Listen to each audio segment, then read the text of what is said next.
the vibe. Come on, come on. From the morning when the sun come up over the sea, a new day rising for you and for me.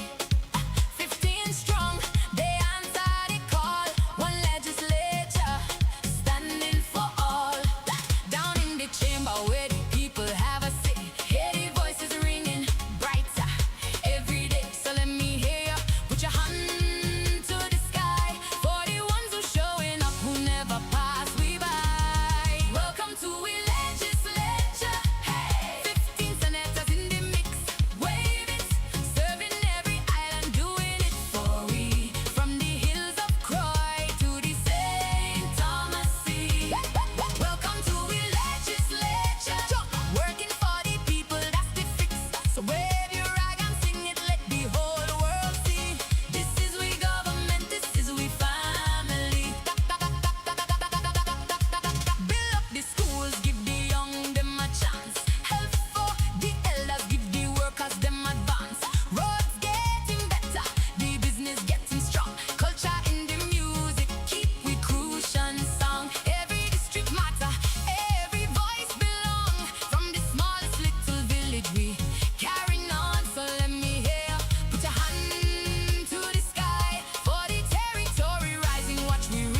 Pleasant good morning, Virgin Islands. The Committee of Budget, Appropriations and Finance for June 24th, 2026 is hereby called to order. I want to say a pleasant good morning to all present, listening and viewing. Happy Wednesday. Before the committee this morning, we have Commissioner Gary Molloy and his team from the Department of Labor. Later on today, we will welcome Ms. Cindy Richardson, the Director of the Division of Personnel, as well as Attorney Josh Springette, Chief Negotiator of the Office of Collective Bargaining. For many Virgin Islands, the Department of Labor gives us our first summer job or prepare us to enter the workforce through their wide array of job training programs. The Division of Personnel and the Office of Collective Bargaining have different yet complementary roles when it comes to government employees. My colleagues and I look forward to a robust discussion and appreciate this opportunity for the community to learn more of their success stories, challenges, and overall financial operations. I want to remind my colleagues to please turn, as well as the testifiers, to please turn your cell phone on silent as to not to interrupt today's proceedings. I want to say a special shout out to our seniors, those that may be shut in and at home watching this broadcast. Good morning, seniors. Hopefully you have done your exercise and you're staying hydrated during this, what we've seen as in terms of the Sahara dust, as well as the heat wave that's going through the Virgin Islands. Stay strong, stay steady, and stay committed to the task. To my seniors. At this time, I'd like to ask the Madam Clerk to please call the roll.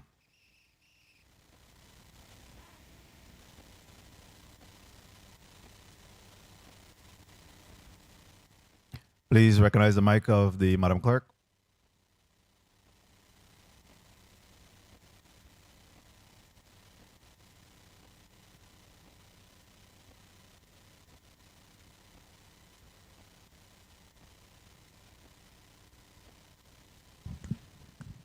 Testing.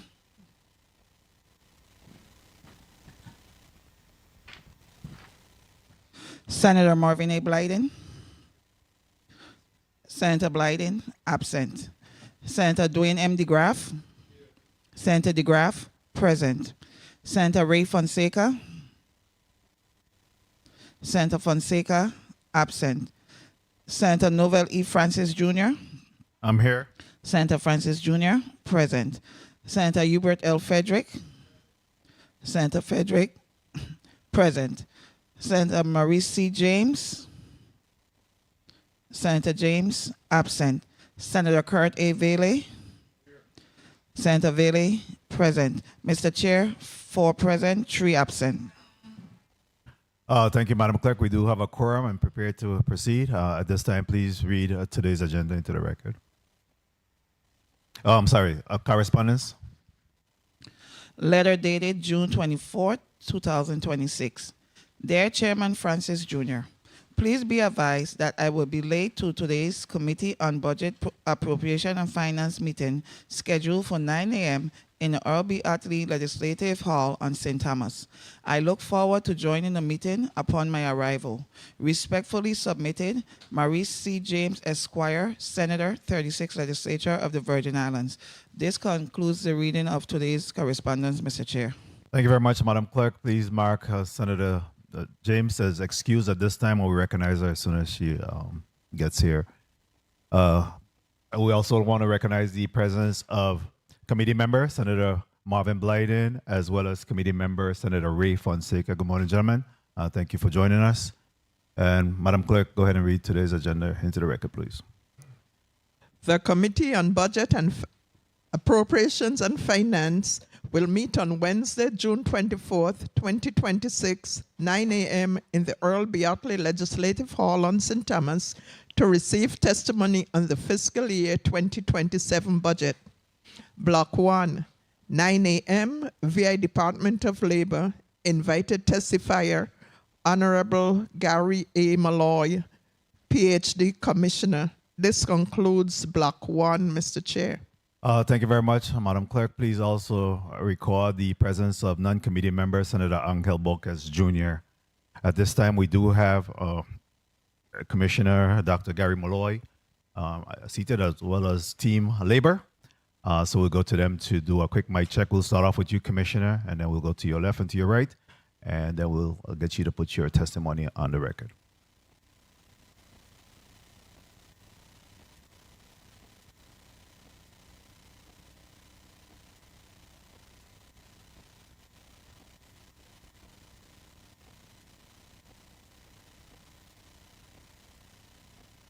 Make sure the mic is on, please.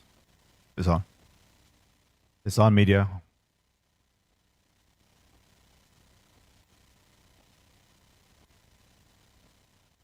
All right, let's go all the way to our left, Ms. Francis. If you'll just put your name and your position title on the record, and then we'll come back to Commissioner Molloy.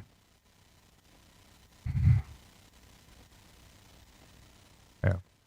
Let's go to a 1-minute recess. Let's work out this mic issue. At this time, the Committee of Budget, Appropriations and Finance stands in recess for 1 minute.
We're out of recess and back in record.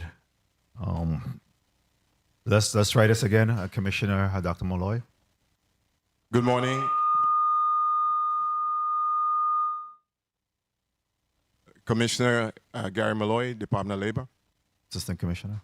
Good morning. Nisha Christian Hendrickson, Assistant Commissioner Legal Counsel. Kamisha Andrews, Director of Business Administration. Good morning. Yolande Straker Francis, Assistant Director of Business Administration. Morning. Assistant Commissioner. Good morning. Gene Ford, Assistant Commissioner, Department of Labor. Good morning. Jacqueline Allen, Director of Human Resources. Very well. Good morning and welcome to all. Do you have anyone virtual? No, Senator. All right. They'll be here shortly. You may proceed with your testimony at this time.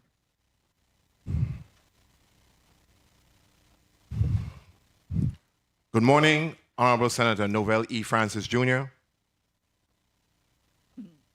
Chairperson of the Committee on Budget, Appropriations and Finance, distinguished senators, and the people of the Virgin Islands, both listening, viewing. I am Dr. Gary Molloy, Commissioner of the Virgin Islands Department of Labor, and it is both an honor and a pleasure to appear before you today to present the department's fiscal year 2027 budget request. I'm joined this morning by Attorney Nisha Christian Hendrickson, Assistant Commissioner Legal Counsel, Gene Ford, Assistant Commissioner, Kamisha Andrews, Director of Business Administration, Yolande Straker Francis, Assistant Director of Business Administration, and Jacqueline Allen, Director of Human Resources. Additionally, several of our department's directors and chiefs will be here present in the chambers in support of this testimony. Thank you for the opportunity to engage in this important dialogue as we outline our strategic priorities and funding needs for the upcoming fiscal year. The Virgin Islands Department of Labor remains committed to one vision, one strategy, one U.S. Virgin Islands workforce. Our internal vision is simple but impactful: to protect, improve, and employ the people of the Virgin Islands so that everyone gets a piece of the pie. And this is anchored and demonstrated through our core values of customer satisfaction, integrity, openness, and accountability, internal and affectionately known to our vital staff as COA. Fiscal year 2026 has been one of the most transformational years in the history of the department. Through the hard work and dedication of our employees, the support of Governor Albert Bryan Jr., Lieutenant Governor Tridentia Roach, the Office of Management and Budget, and this body, the Legislature of the Virgin Islands, the Virgin Islands Department of Labor has achieved several historic milestones. Among these accomplishments, successfully retiring approximately $100 million in cumulative federal debt, cumulative federal Title 12 unemployment insurance debt, culminating with a final repayment of approximately $11.9 million on April 30th, 2026, protecting Virgin Island employers from future Federal Unemployment Tax Act, or FUTA, penalty increases, removing the Virgin Islands Division of Occupational Safety and Health, VIDOSH, from federal OSHA high-risk guarantee status for the first time in 5 years, successfully integrating and stabilizing the Workers' Compensation Administration under Act 8859, launching major technology modernization initiatives, including unemployment insurance employer portal, and digitization of approximately 3.5 million records, expanding workforce development opportunities for youth, adult, veterans, and dislocated workers throughout the territory. These accomplishments demonstrate that VITAL is not merely administering programs. We're strengthening systems, we're improving accountability, protecting workers, supporting employers, and investing in the future of the workforce of the Virgin Islands. The Virgin Islands Department of Labor, VITAL, derives its statutory authority from Titles 3, 24, 27, and 29 of the Virgin Islands Code, as well as key federal legislation, including the Workforce Innovation Opportunity Act of 2014 as amended in 2022, and the Occupational Safety and Health Act of 1970, OSHA. These laws mandate the establishment of administrative structures that promote and enforce fair labor standards while safeguarding health, morals, and general welfare of the people of the Virgin Islands. The Virgin Islands Department of Labor, or VIDAL, is organized in the following divisions and units: Bureau of Labor Statistics, Workforce Development Services, which includes ES services, employment services, and youth and apprenticeship divisions, Division of Unemployment Insurance, which includes benefits, tax, benefit payment control, integrity units, Division of Labor Relations, which includes compliance unit, Division of Occupation Safety and Health, Workers' Compensation Administration, which includes claims and underwriting units, Division of Hearing and Appeals, Planning, Research, and Monitoring Unit, Business Administration, which includes the Office of the Commissioner, the Business Office, Human Resources, Procurement and Maintenance, Information Technology, IT, and Management Information Systems. General Fund Overview. For fiscal year 2027, the Virgin Islands Department of Labor is requesting a general fund appropriation of $12,823,544 and anticipates receiving $9,148,923 in federal grant funding for a total operating budget of $21,972,467. Despite inflationary pressures, increased federal compliance requirements, expanded workforce development responsibilities, and continued integration of workers' compensation operations, VIDAL's general fund request is approximately $161,000 less than the department's fiscal year 2026 general fund appropriation.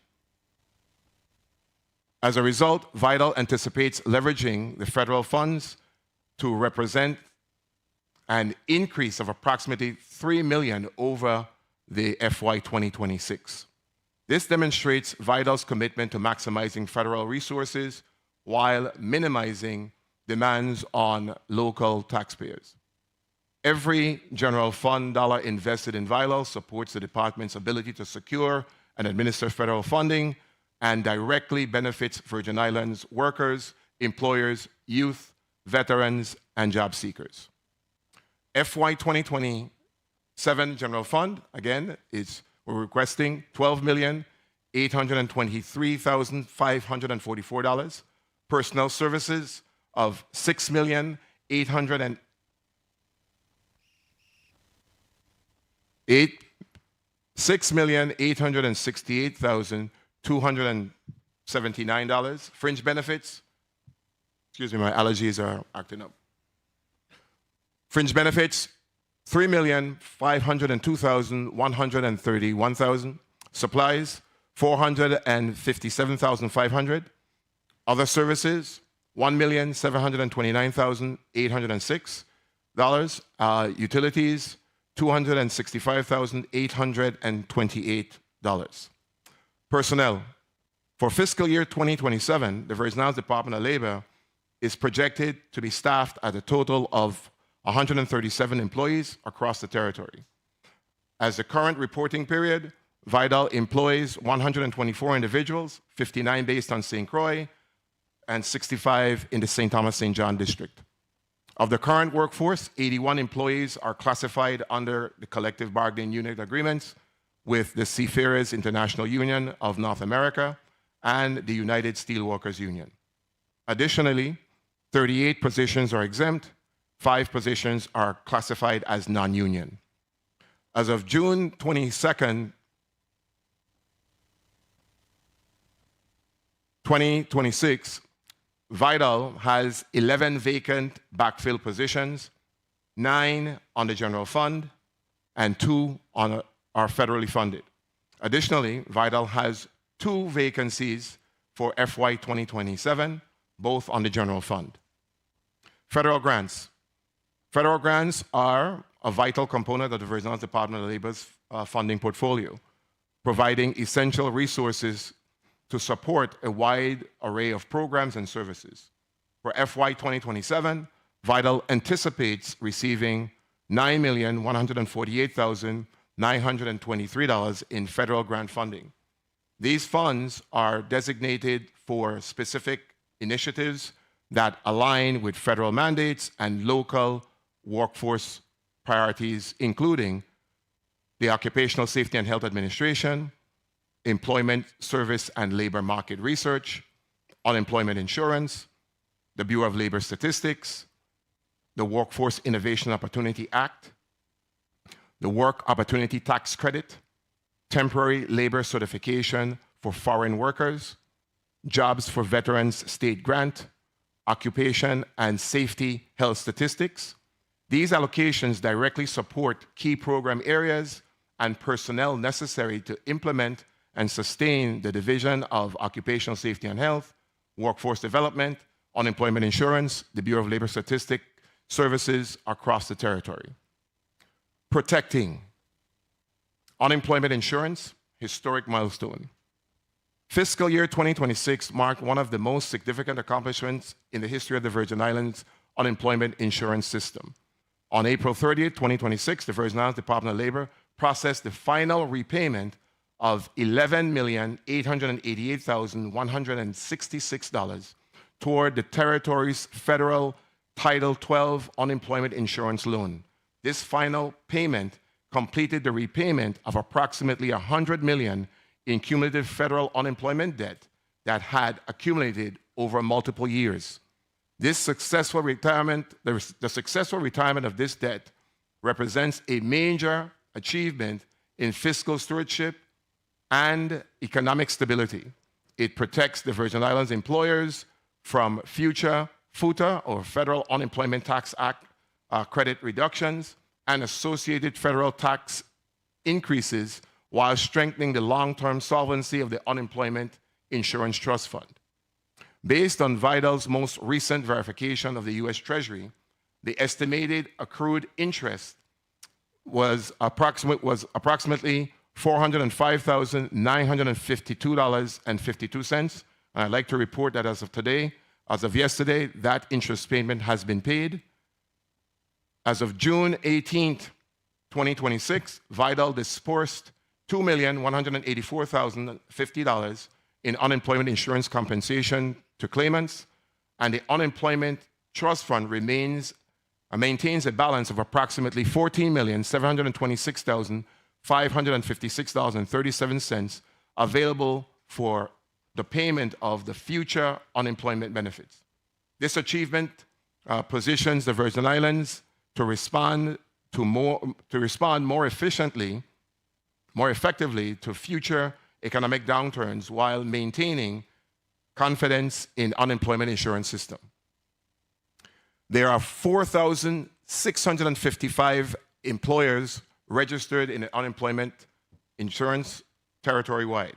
Of that number, 48 are nonprofit employers, 14 are semi-autonomous employers, 54 are central government employers, 56 are federal government and U.S. state accounts, and 4,483 are contributory employers. All employer tax rates for the current year have been assigned. The tax rate notices have been issued to all 4,483 contributory employers throughout the territory. The department has simultaneously strengthened program integrity, employer compliance, collections, and customer service while modernizing operations through the implementation of the new employer portal that will allow electronic filing, reporting, payment processing, and employer account management. The unemployment insurance program provides temporary, partial wage replacement to eligible workers who have been separated from employment through no fault of their own. This critical safety net supports individuals during periods of involuntary unemployment and helps stabilize the territory's economy. Labor relations. The Labor Relations Division and the Compliance Unit of the Virgin Islands Department of Labor are charged with supporting fair and lawful employment practices across the territory. Labor Relations Division is responsible for enforcing labor standards and safeguarding employee rights, including addressing matters such as employment discrimination, planned closings, child labor, meal and rest break violations, and wage and hour claims. The Compliance Unit is responsible for ensuring that businesses adhere to applicable labor laws and regulations. In fiscal year 2026, the division demonstrated growth in enforcement and outreach efforts as well as cases. The division collected a total of $13,213.34 in owed wages.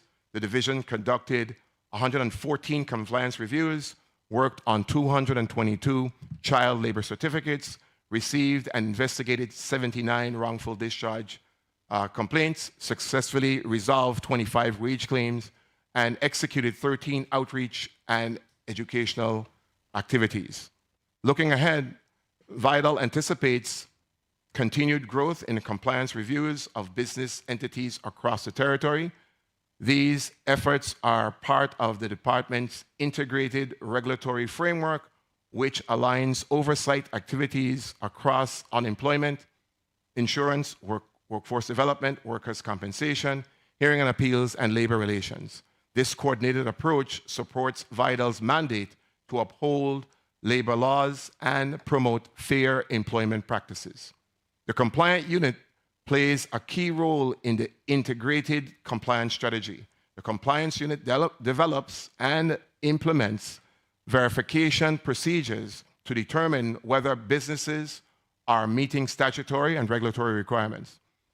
The unit collaborates closely with the compliance divisions of the EDC, the Economic Development Commission, and all Virgin Islands Department of Labor divisions, including labor relations, unemployment insurance, workers' compensation, workforce development, and the hearing and appeals unit, to collect and validate the data required to issue compliance clearance letters for employers currently benefiting from or seeking EDC incentives, RT Park businesses, as well as the overall private sector.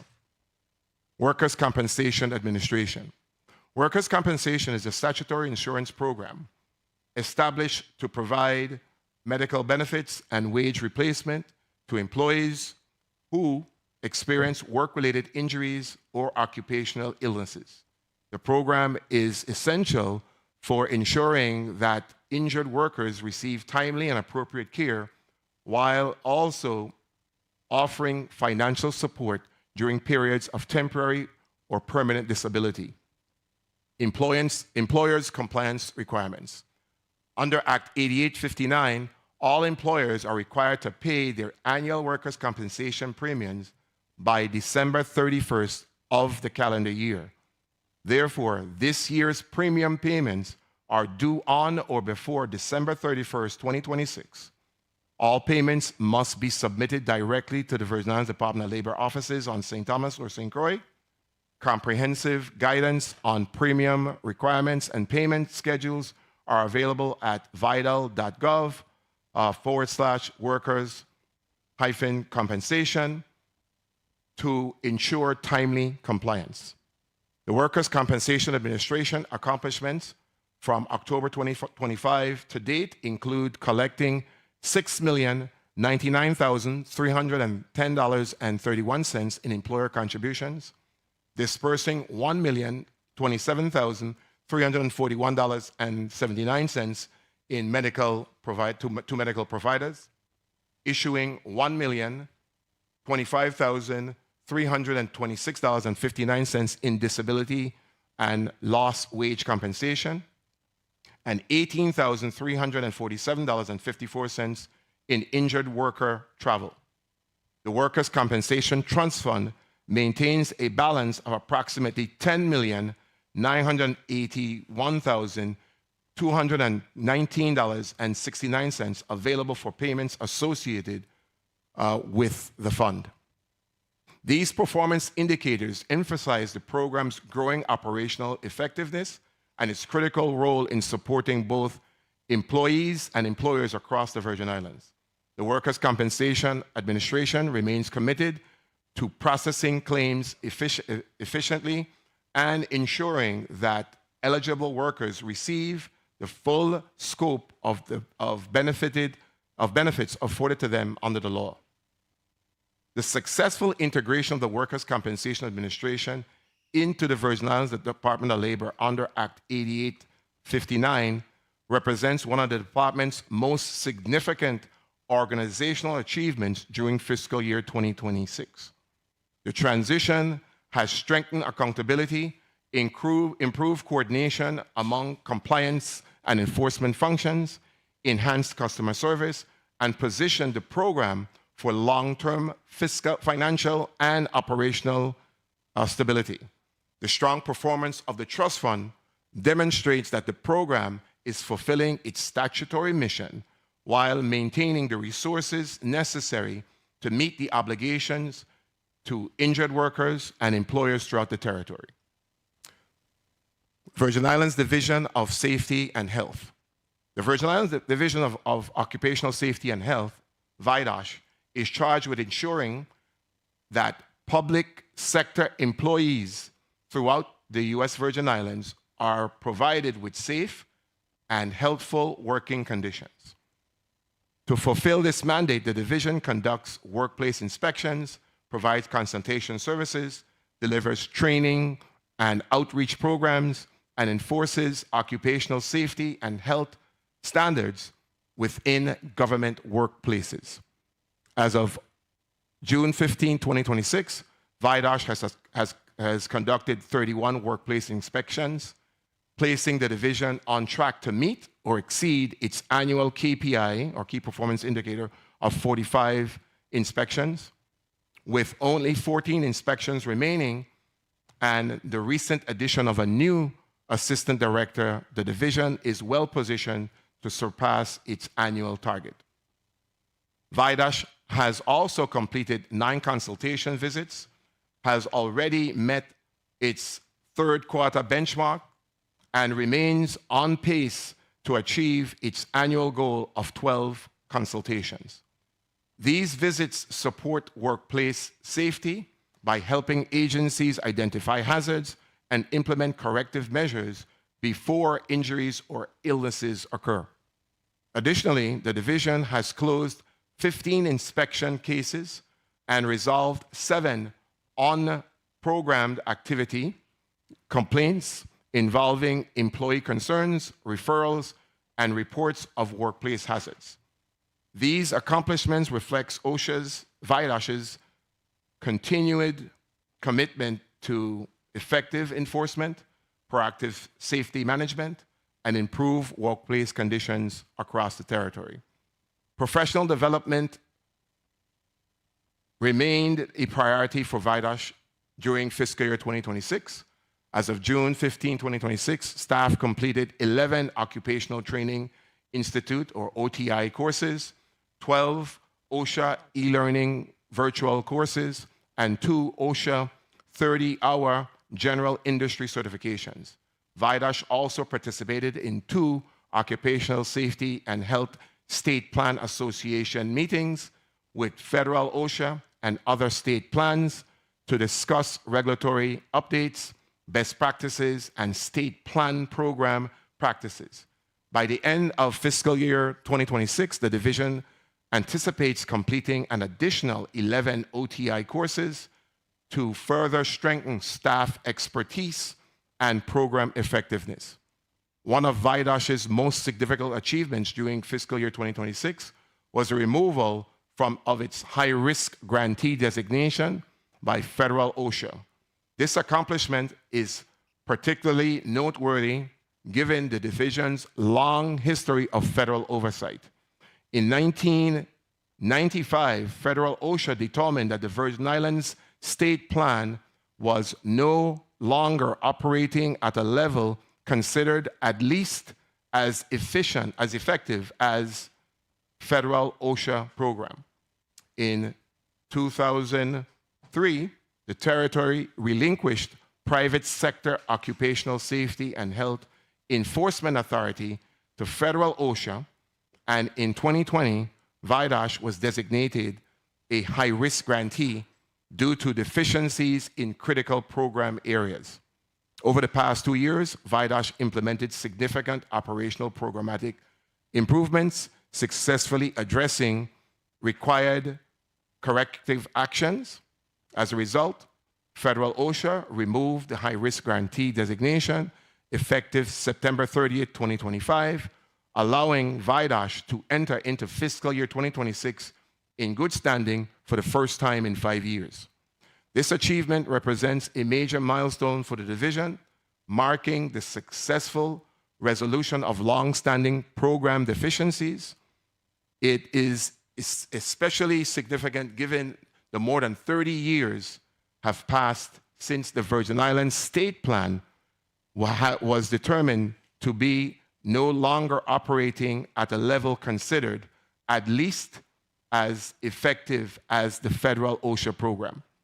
VIDOSH is now focusing on building upon this progress and pursuing the goal of restoring enforcement of the private sector occupational safety and health jurisdiction to the Virgin Islands, providing greater local oversight and protection for workers throughout the territory.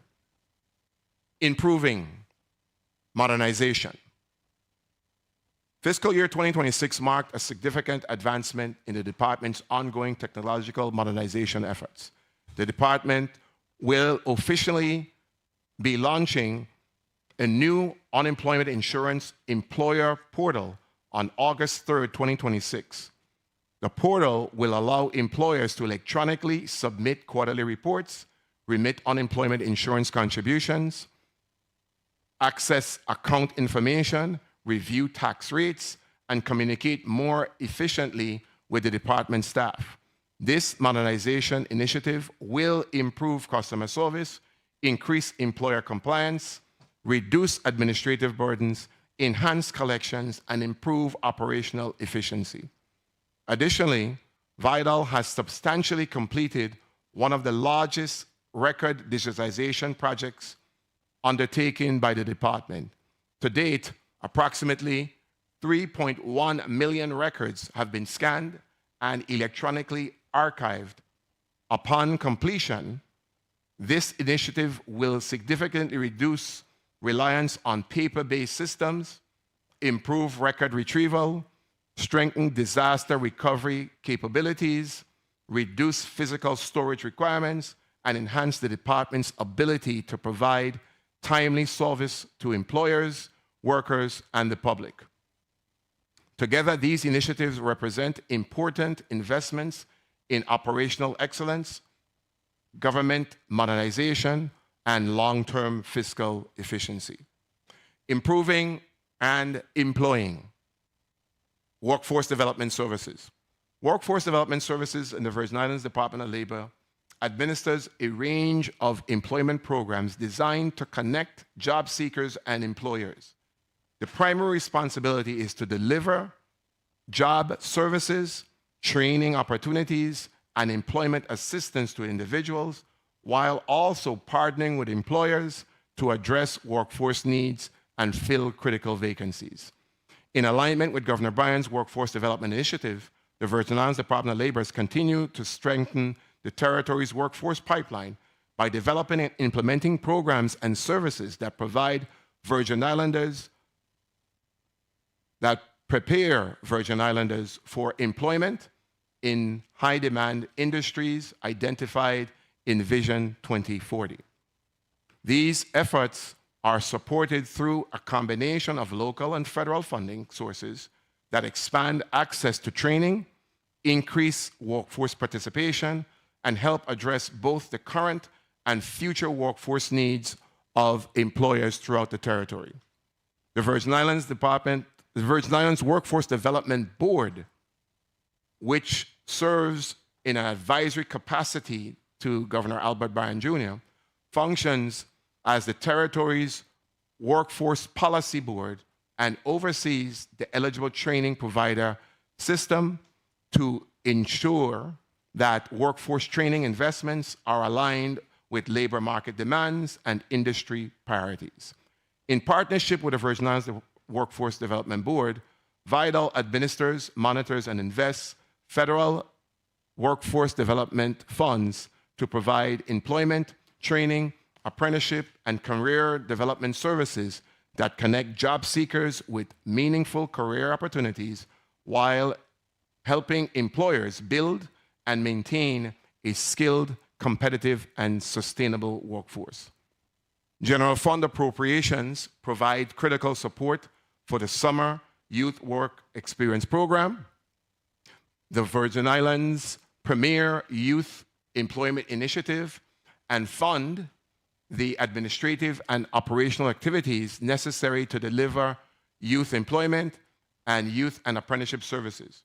Workforce development programs serving adults, youth, dislocated workers, individuals with disabilities, and veterans are funded through a combination of local appropriations, when available, and federal grant resources. However, the majority of these programs are supported through federal funding. This funding structure enables VIDAL to expand access to workforce training, employment services, apprenticeships, and career advancement opportunities while helping employers develop and maintain a skilled workforce capable of meeting the territory's current and future market demands. The division also provides a suite of work-based learning strategies tailored to the needs of priority industries. These include customized training, encumbered high-demand training, occupational classroom training, on-the-job training, employment services, and registered apprenticeship programs recognized by U.S. Department of Labor.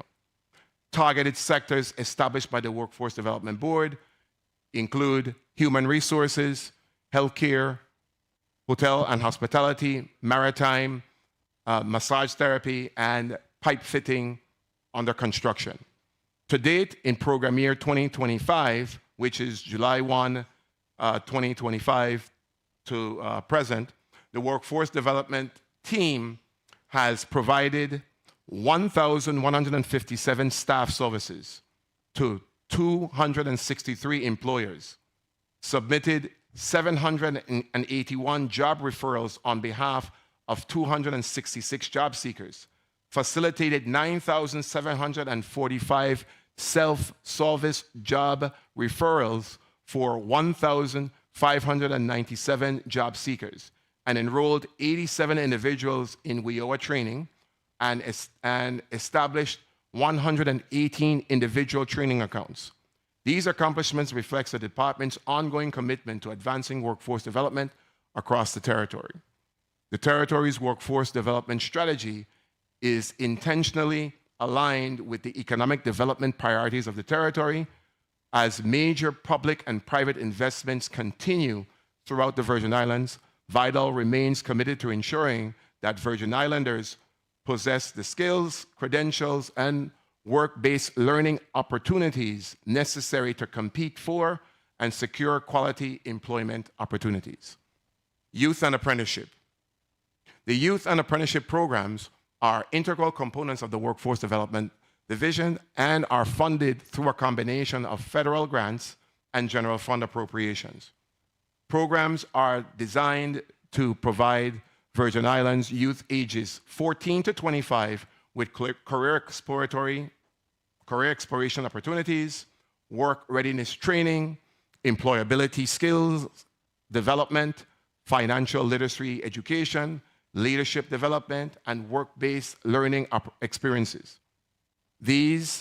Through these services, participants gain the knowledge, skills, and practical experience needed to pursue educational and career success. The demand for these opportunities continues to grow.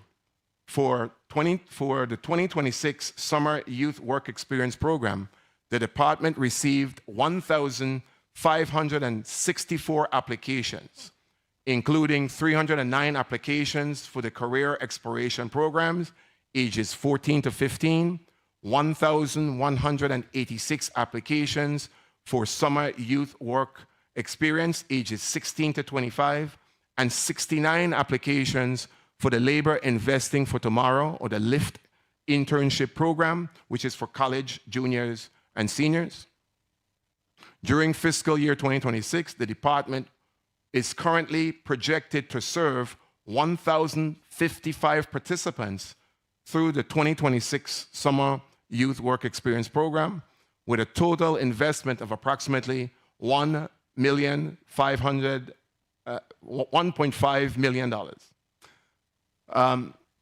This includes 120 participants in Career Exploration Program, 902 participants in the Summer Youth Employee Experience Program, 33 participants in the LIFT Internship Program. The impact of this program extends beyond the summer. While participants return to school following the completion of the summer, they do so with stronger workplace skills, increased confidence, and a greater awareness of career opportunities. For participants who have completed high school or college, these experiences often serve as a bridge to employment, post-secondary education, workforce training, and other career opportunities. Over the past 4 years, several LIFT interns have leveraged their internship experience to advance into opportunities such as the Government of the Virgin Islands Financial Fellows Program, and have since secured employment with the Government of the Virgin Islands. Miscellaneous.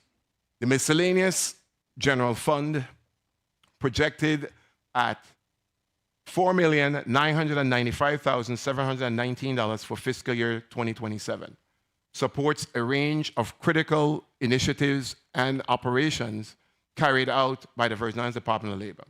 Funding is directed towards the following areas.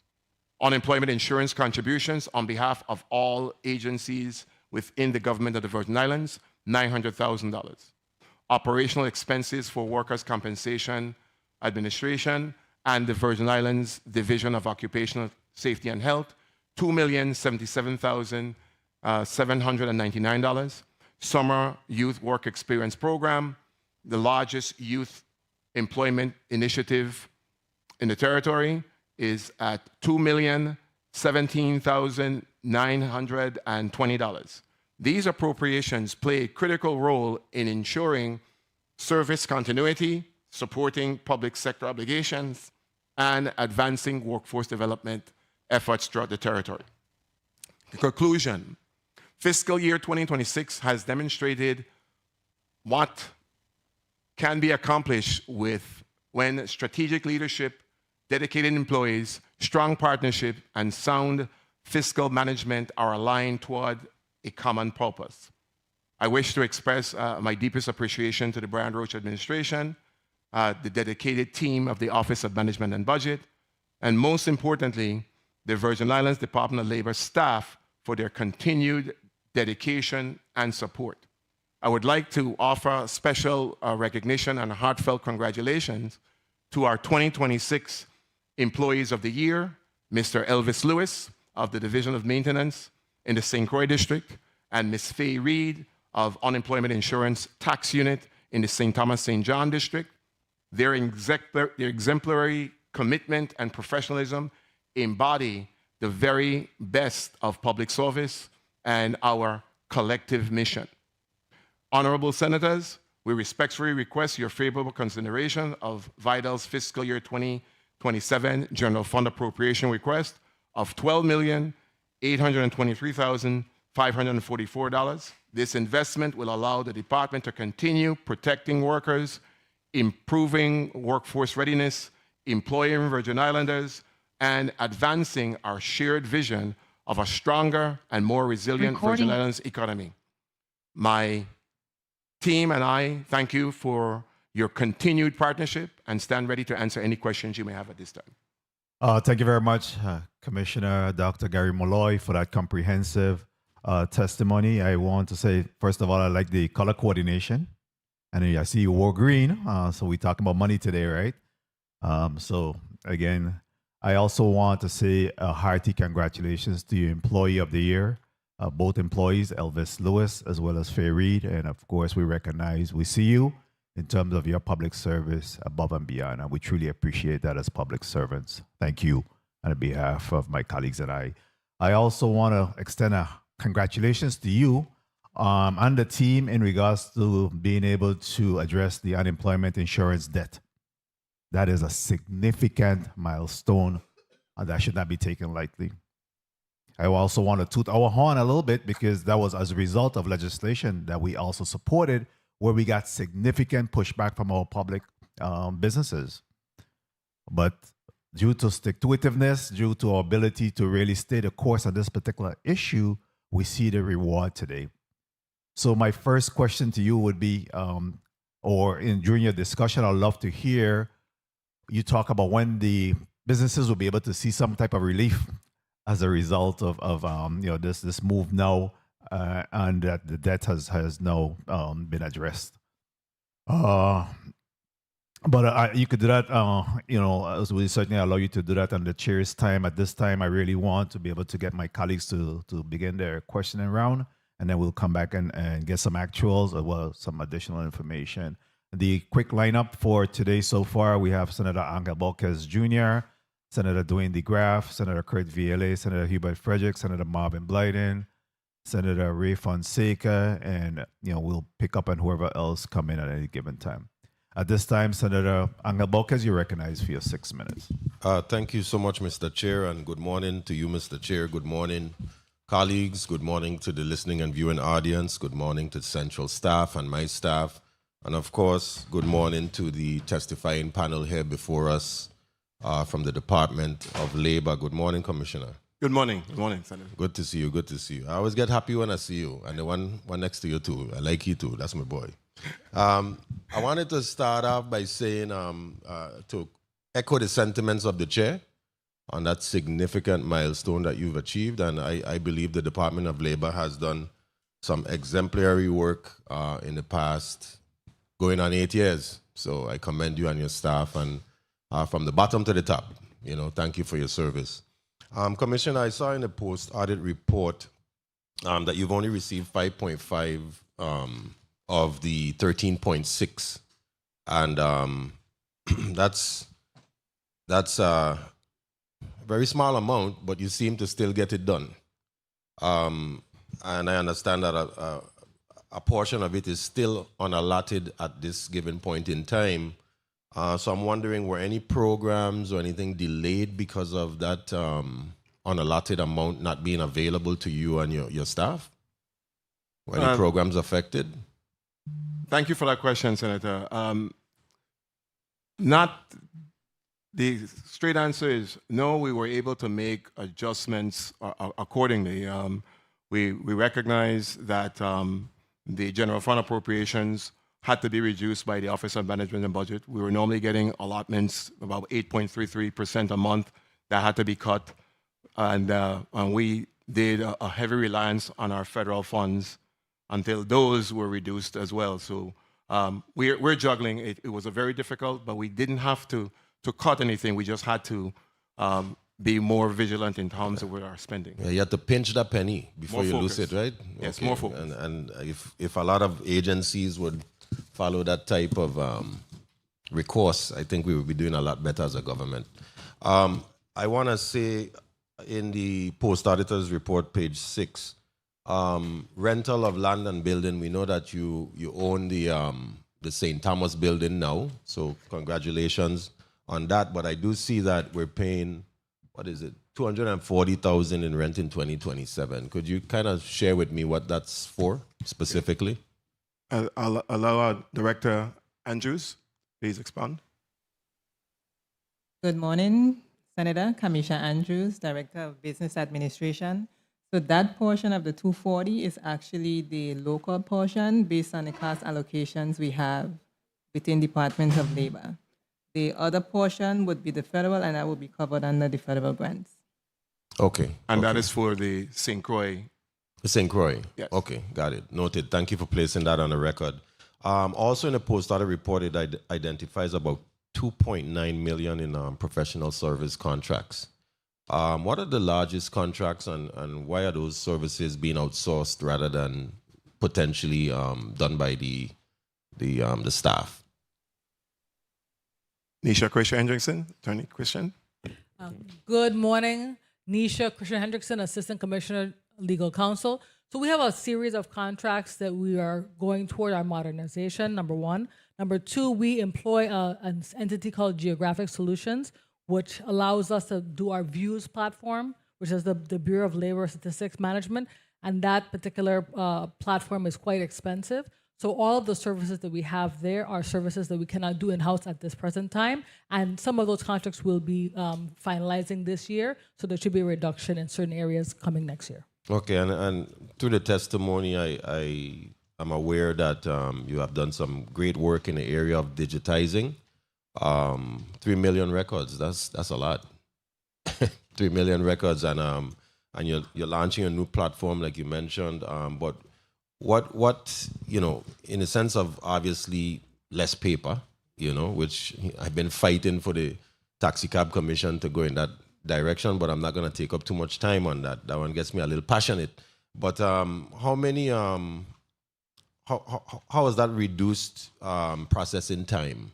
How many minutes? How many seconds? Well, I'll thank you for that question, Senator. We expect it to be completed the end of July.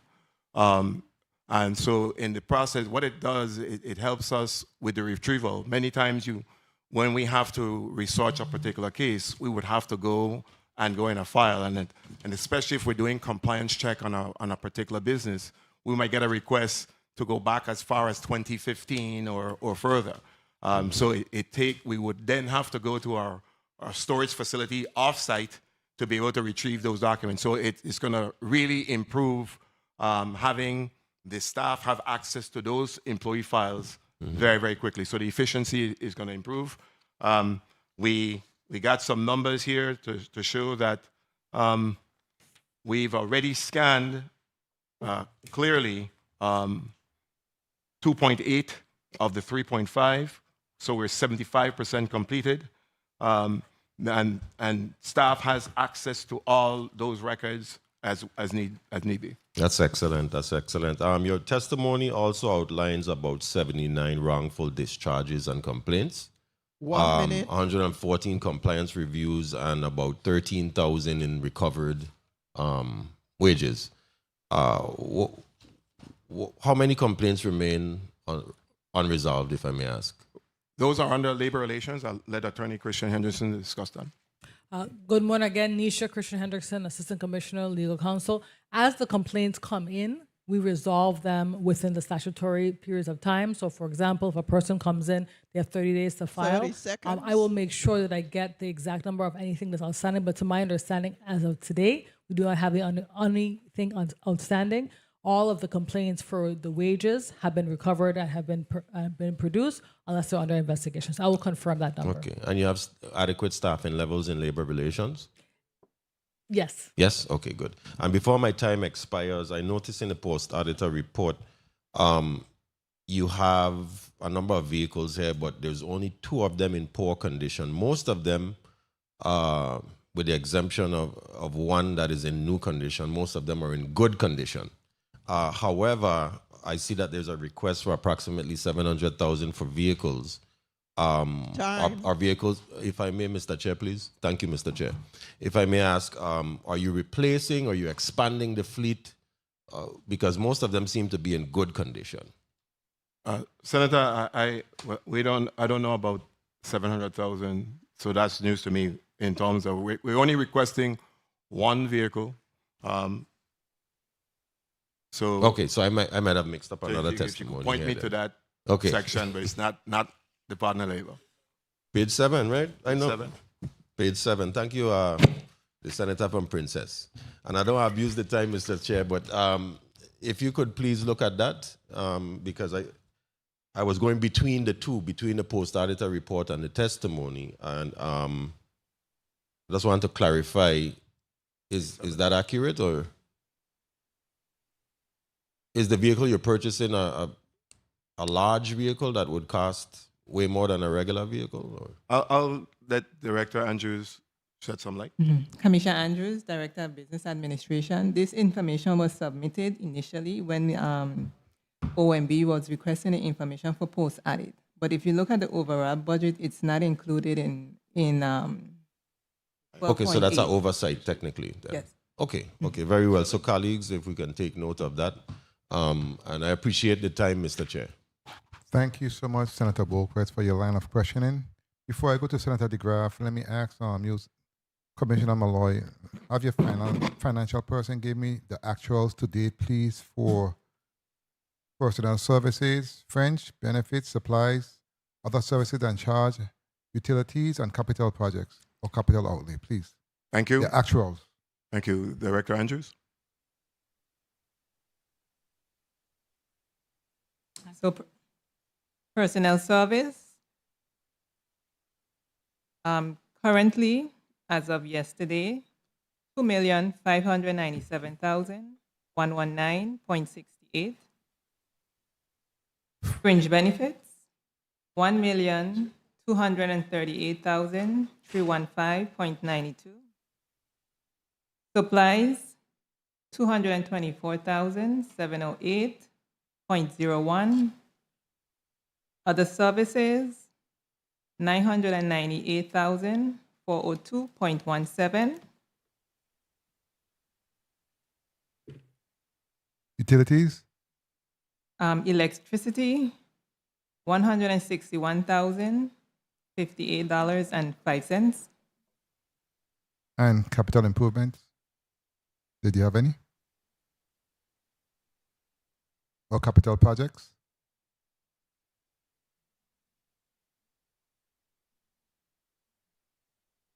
No, we don't. No, we don't have any capital. Okay, very well. One moment before you point out information, Senator Fonseca, as my colleague said earlier in respect to your rental in the St. Thomas district and the building you bought, I go there every other week faithfully. I'm in there. And I see your maintenance facility, Mr. Commander, have done a very good job along with the team in terms of basically putting it together still. It's a tight area, but have you ordered the separators as yet for those employees? Because it's a lot of employees in an open space. What's going on with that? Where you at right now? I thought you would have enjoyed the fact that we had an open. No, but Senator, we are in the process of finalizing all of those. The challenge was that in taking the time to close, we kind of had to stop the internal renovations because we were kind of competing against ourselves when the appraisals were coming in. So the price was being considered to be moved up. So we kind of stopped. So we are a little behind, but we're in the process now of continuing the internal renovations, and I expect to have that done by the end of this fiscal or by the end of this calendar year. I'm happy to hear that. I mean, it's a large improvement, and I'm happy for the employees. You know, it's a good set of employees. You know, every time I come there, everyone is working basically. So that's a good thing. Outstanding vendor payments. Let's go to that. What's your outstanding vendor? How much do you have in outstanding vendor payments? Director Andrews. Commissioner Andrews, Director of Business Administration. Currently, we have a total of $410,191.53. Okay, very well. Senator Fonseca, I want to recognize you for your point of information. Yes, thank you. Good morning. Commissioner Molloy, let me just say this outright. This department is one of the departments, I think whatever administration comes in, need to keep this department intact. This is very a high-performing department. I want to ask you,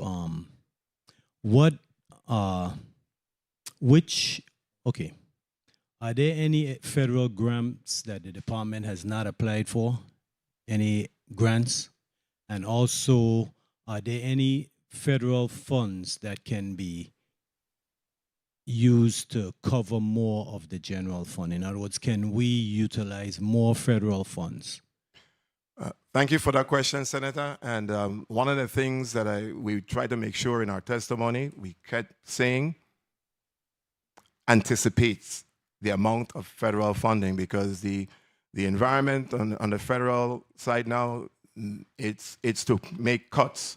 So we're expecting some reductions. Okay. So I don't know, I can't say if that will be possible, because in some of the grants, for example, in our Workforce Innovation Opportunity Grant Act, we have not received our funding for that yet, for this particular program year. Okay, because if it's possible that the general funds expenditures could be shifted to the federal, I'd like for you to pursue that, because right now you're 42% federally funded. And of course, the general fund is tapped out. Thank you, Mr. Chair, for the time. Thank you so much, Senator Fonseca. Senator Dwayne DeGraff, you're recognized for your 5 minutes. Thank you, Mr. Chair. Good morning, colleagues. Good morning, testifiers, all viewing, listening, and present. Commissioner, to you and your team, thank you. You do a great job all the time. So I don't expect any less. So thank you for all you have done for the community. Some questions I have in regards to, first of all, let's talk employees. The people that were doing the work. Anybody receive any wage increases? Director Allen? Jacqueline Allen, Director of Human Resources. Yes, Senator. Please speak up and speak into the mic. Yeah. Jacqueline Allen, Director of Human Resources. Yes, Senator, we have 13 positions that received the $35,000. Okay, 13 to 35K. Anyone owed retro? No. No. But we have 10-1, our GS non-union. I get into GS. Yeah, definitely. Okay, But so everybody else is where they're supposed to be. So. okay, so now the GS pay scale For was 2 years. increased. Yes. Right. So are you budgeted for that to cover Yes. those employees? How many GS employees do you have? We have 5. 5. Okay, good. So they are coming. How many persons retired? We had 1 retirement, but right now in our census, we have about 15 employees that are eligible for retirement, whether by age or years of service. 15 can go. Okay, good. How many, if any, resignations? Resignations, we had 2. 2. Well, I would say transfer within government. Okay. Okay, so Commissioner Dr. Molloy, in your budget testimony, you say your personal services is $6,868,279. In the post-audit report, you have a copy of it? Yes, I do. On page 4, they have the recommendation of $4,993,760 for personnel and $3,358,730 for fringe. You aware of that? We saw it in the post-audit report. Yes. Okay, I can have Director Andrews talk about who is correct. Which one is correct? Well, I think that we're both correct, but I think that in looking at the post-audit report, I see that our personnel number might include the programs that the part-time programs that we facilitate as well. Okay, so in the post-audit report is less though. Right. So the post-audit report is less because they are looking at vital employees and we're looking at their personnel for some of the other programs are included in that personnel. In order for us to be able to execute put them on the NOPA, it needs to be in personnel services. So they are government employees? So what we're doing is we're making sure that how the budget is set up, and I think that the post-audit report mentioned that it might be a double counting of the summer students, the summer program, included in our fringe, in addition to being in the miscellaneous section. Okay, because in the post-audit report, the fringe is about 60-something%, or very high. And then in your report, it goes back down to about 50%. So it's one, I'm always looking out for, let's making sure the employee gets it. So I don't want you to have 4993, and then you have 686. You know, which is it? Who, you know, you don't want nobody get bumped off or not Yes, Senator. included. So thank you for that. But like I said, that what I've noticed is once we saw the post-audit report, we're seeing that 499, Director Andrews could clarify, is going to be for vital staff. The difference is that it appears that the summer program is also included to come up to that 688. Okay, because 86. based on your actuals, if you're at 2.597 now in personnel and 1.2 in fringe, you ain't gonna make 499 or 686 either way. So it's how much persons are we talking over the 85 that you're counting in to make the 686? Because you have 85. 1 minute. Correct? Your total personnel? No. No, 85 on the general fund budget. It's based on, again, post-audit report shows 85. Or what's your number? Alan, you go ahead. Yes, we have 81 employees. I'm sorry, 124 current employees. Total? Yes. Right, federal and general fund? Yes. How much general fund? 30 seconds. I'm going to have to get that one for you, Senator. Okay, because like I said, you know, with having GS increasing, we're in the 27 budget, you have bumping up people to 35. No one else received wage increases. I think we need to get personnel and fringe numbers straight first. All this great work, we don't want to hear now people ain't getting paid. So that's my major concern. You know, I have other questions, but I want to make sure. So if we could have your team look at, I may wrap up. Have your team look at the personnel and fringe again, please. Straighten that part out, and then if you get straightened out before, then through the chair you could just give the information to us. I want to make sure we have it. So then, in just closing, have you received all your allotments? No, Senator. Okay, what was the latest allotment you received and how much? Director Andrews. Commissioner Andrews, Director of Business Administration, we receive allotment up to June. Up to June? Yes. Okay. That's current. So what is that amount? So that amount is 7,376,254.06. 254.06. Okay. Yeah, you ain't gonna make them numbers. So we gotta get the number straight, okay? Thank you for the time, Mr. Chair. And if I may, Senator, I think that the issue that we're looking at is that, and again, we didn't notice it until we looked at the post-audit report, that there might be a need for some sort of technical correction with the numbers in the personnel, because it is clear that the summer program is in those numbers. Okay, and like I said, and that's fine to me, but I just wanted to make sure we have it straight going forward so nobody loses out, okay? Thank you. Thank you for the time, Mr. Chair. Thank you so much, Senator DeGraff, for your line of questioning. I want to recognize the president of Senator A.V. Lewis. Welcome, Senator Lewis. And he have a point. Senator Lewis, you're recognized for your point of information. Thank you. Thank you, Mr. Chairman. Good morning, colleagues. Good morning, testifiers, Department of Labor. Good morning to the listening and viewing audience. Commissioner Molloy. Good morning. Dr. Molloy, how are you keeping today? Doing well, Senator. Good, good.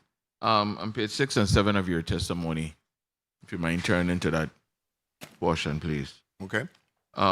This is your, what we will call your OSHA division, right? So now let me ask this question. How many employees do you have in that division? In OSHA, it is 6. I think it's 6. And we're trying to, and we're asking for in 27 to bring on an additional person. Could you break it down for me, the 3 and 3, or how it goes? So, Director Allen?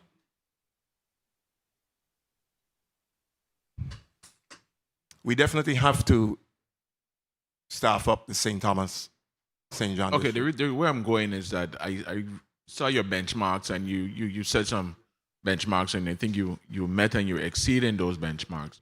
But based on what I know and what you know going on in government now, you target government workplaces, right? Correct, Senator. And all what's going on. Do you think we're making enough inspections?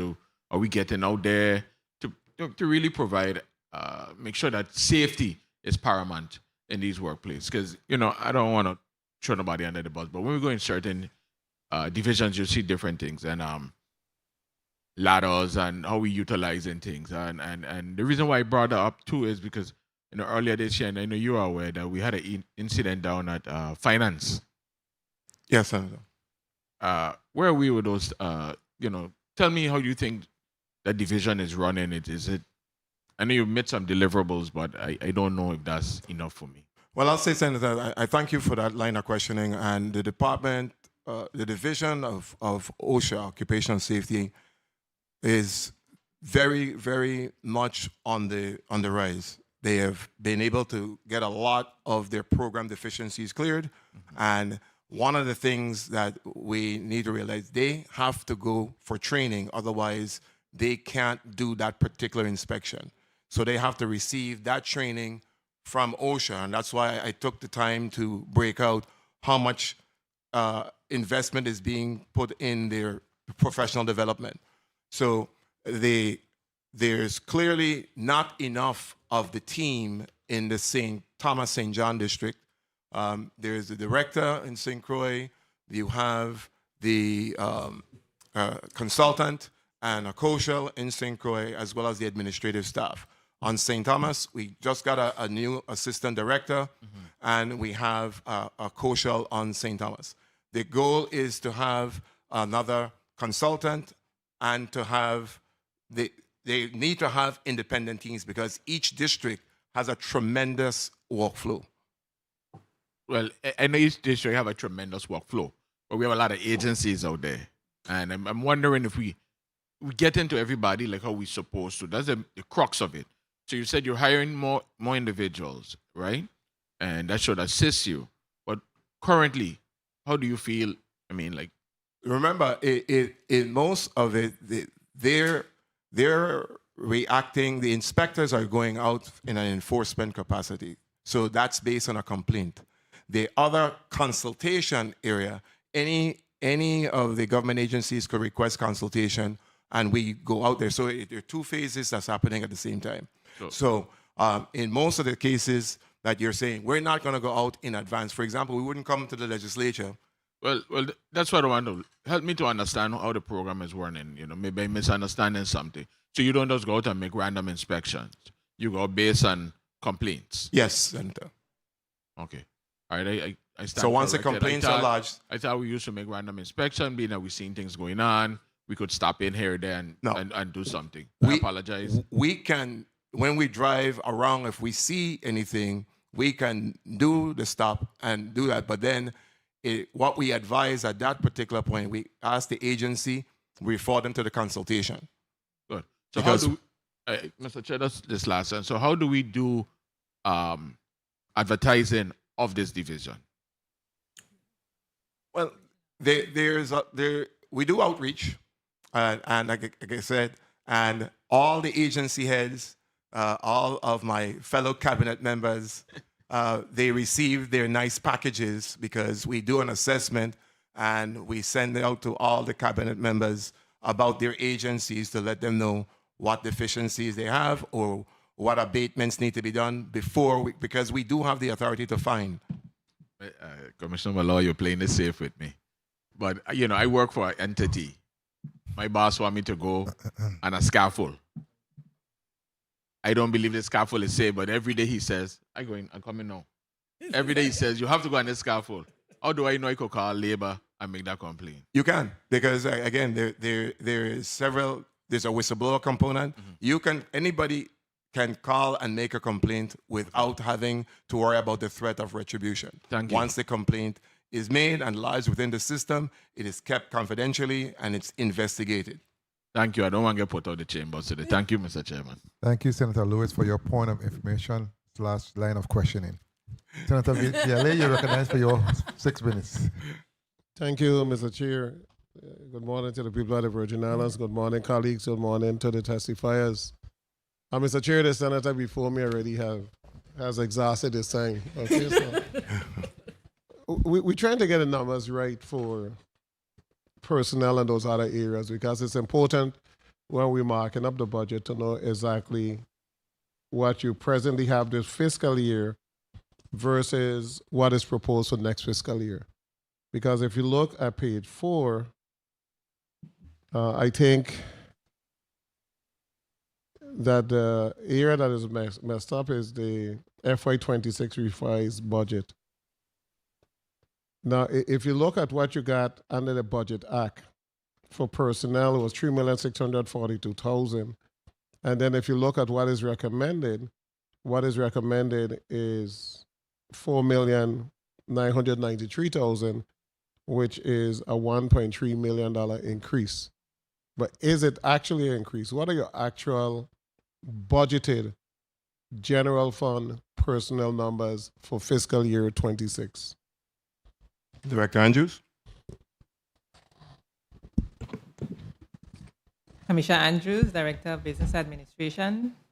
So the current 2026 personnel and fringe would be 5.4. So personnel would be 3.6 and fringe would be 1.7. And that's what's budgeted for this year? Yes. Okay, so then the budget numbers as per Act 9035, you haven't exceeded that. So with your present personnel services, your actuals are at 2.5, you're not going to exceed the 3.6. I don't anticipate that, Senator. Okay. So the justification for the 1.3 in additional personnel funds is a result of all of these pending positions?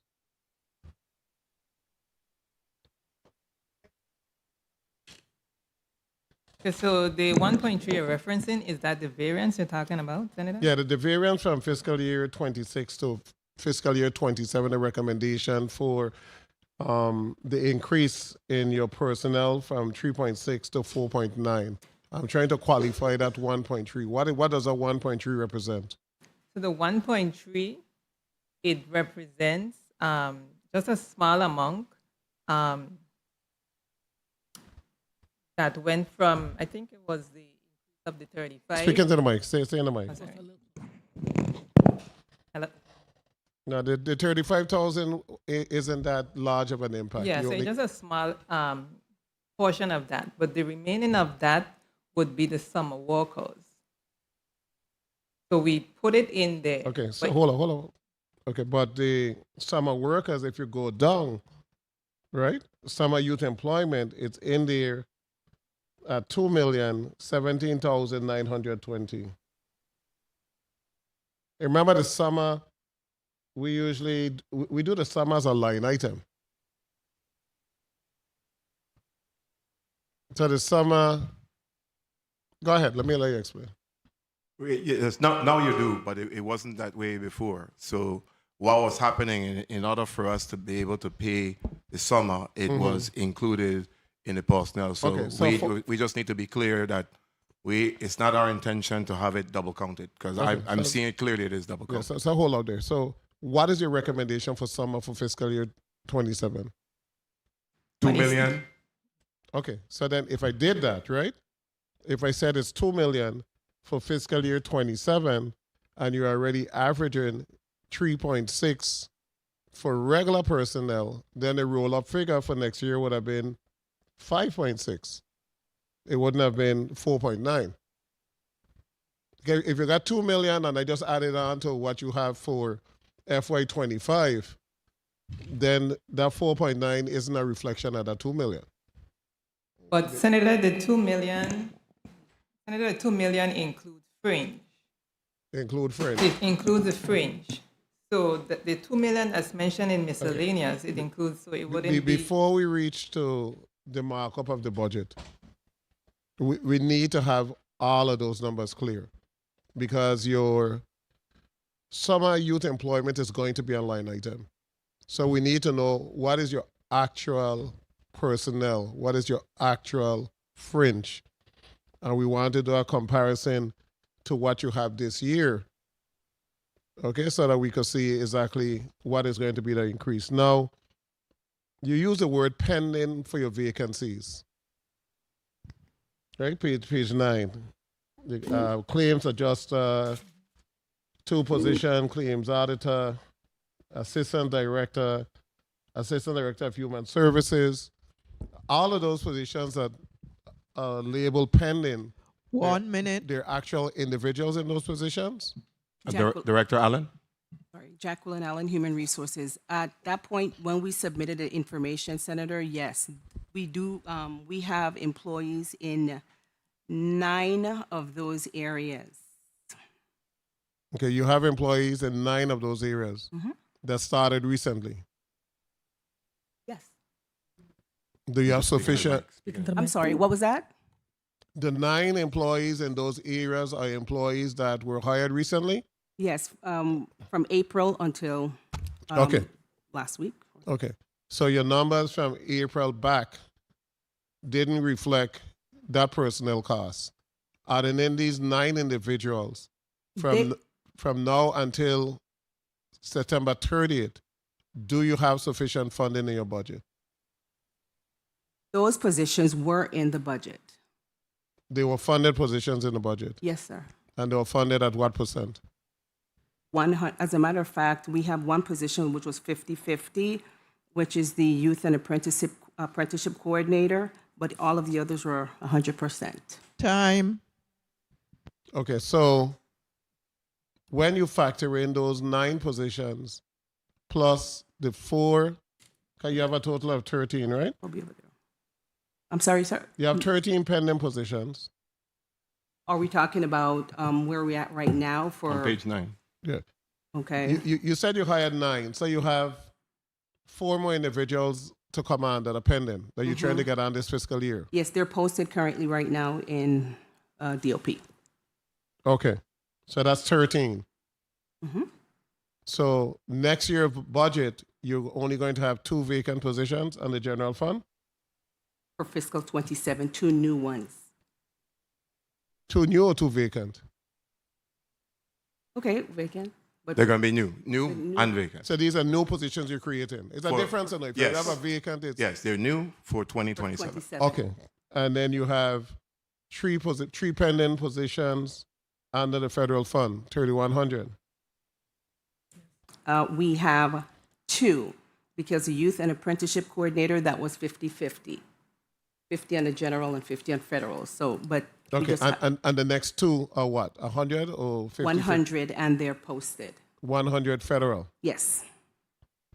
Okay, so if you kind of didn't even get to ask any other area, but give us the actual numbers, including the 13 pending positions, including the cost share for the 1 federal position, including the 2 vacant positions. We need that number. What is that equal to? And then we need the fringe for that particular number. In reference, and I'll quickly, your workman compensation unit, I know you've been making, they're doing a way better job there. But do we have any outstanding payment to medical providers? And what is that amount? Thank you for that question, Senator. As far as outstanding payments to medical providers, the answer is no. We've been making payments. The only outstanding entity that we are still in negotiation with are the hospitals. Okay, and I'll make me pause. What is the amount to the hospital? Well, estimated amount to the hospital. It's hard for us to determine because we're still in the verification process. They have. Okay, let me ask you a different question, Mr. Molloy. Yes. I know you could explain anything away. So, What is the issue? We up to date with the medical providers, right, in terms of what we owe them. What is the issue with the hospital that we can't get a solid number as to what is owed? Because we saw the same thing with Bureau of Correction in reference to what is owed to them. What is the issue? Are you not getting timely bills? What is it? The issue is billing. You're not getting the bill. The invoices, and again, you ain't getting the bills. The verification okay, process. Let me ask you, Assistant Commissioner, you ain't getting the bills. Timely. Nisha Christian Hendrickson, Assistant Commissioner. Correct. We're not getting the bill. Thank you. We need to correct that. On page 9 of your testimony, in reference to job seekers, you have a really nice write-up about the workforce development. Has provided 1,157 staff services to 263 employers, submitted 781 job referrals. Very nice data. The only data missing is how many were actually hired? And we have that for you, Senator. Senator Okay. Ford. I got my good farmer colleagues and Senator Ford and the record. Senator Ford, give me that. Good morning. Gene Ford, Assistant Commissioner, Department of Labor. And your question was how many actually were hired from all of your efforts? How many you were actually able to place into a position? Dana's numbers.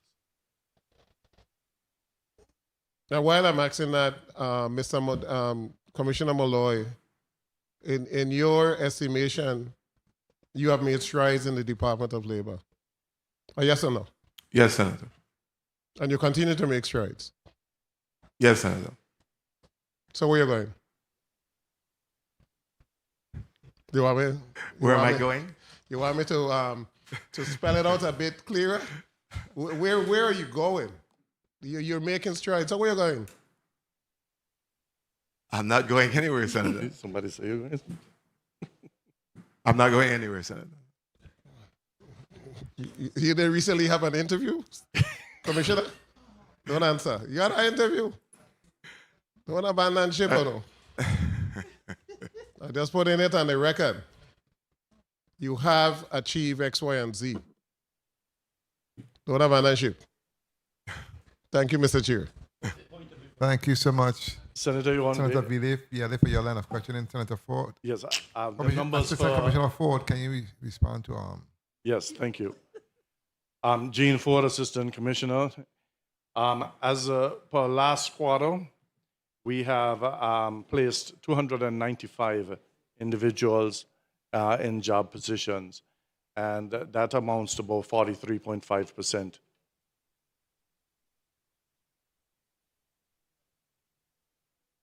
Recognize Senator Villiers, Mike, please. Yeah, and thank you for that answer. And include that in your testimony, because that's an important piece of data. Everything else is there. And I could go to a million interview, but if I don't hit the job. So that's important to know that individuals are being placed. And I'll ask my last question.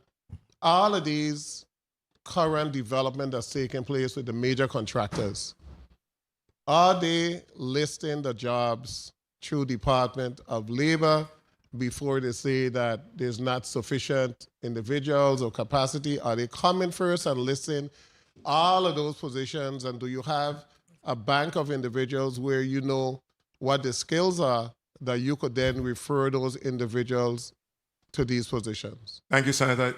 That's what we're doing with the VIEW system. Has the bank of individuals that we're collecting, and we are in discussion with all of the major contractors. And I'll just say this, the challenge is right now is the fact that they're hiring the subcontractors. So they're not specifically posting.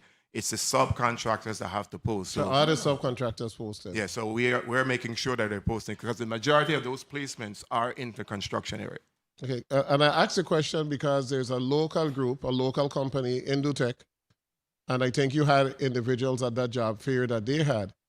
And I was receiving phone calls that told me, so what is going on in Sunny Hills? Because there were so many individuals. And I passed by Sunny Hills, and there were actually 1,000 individuals that picked up application.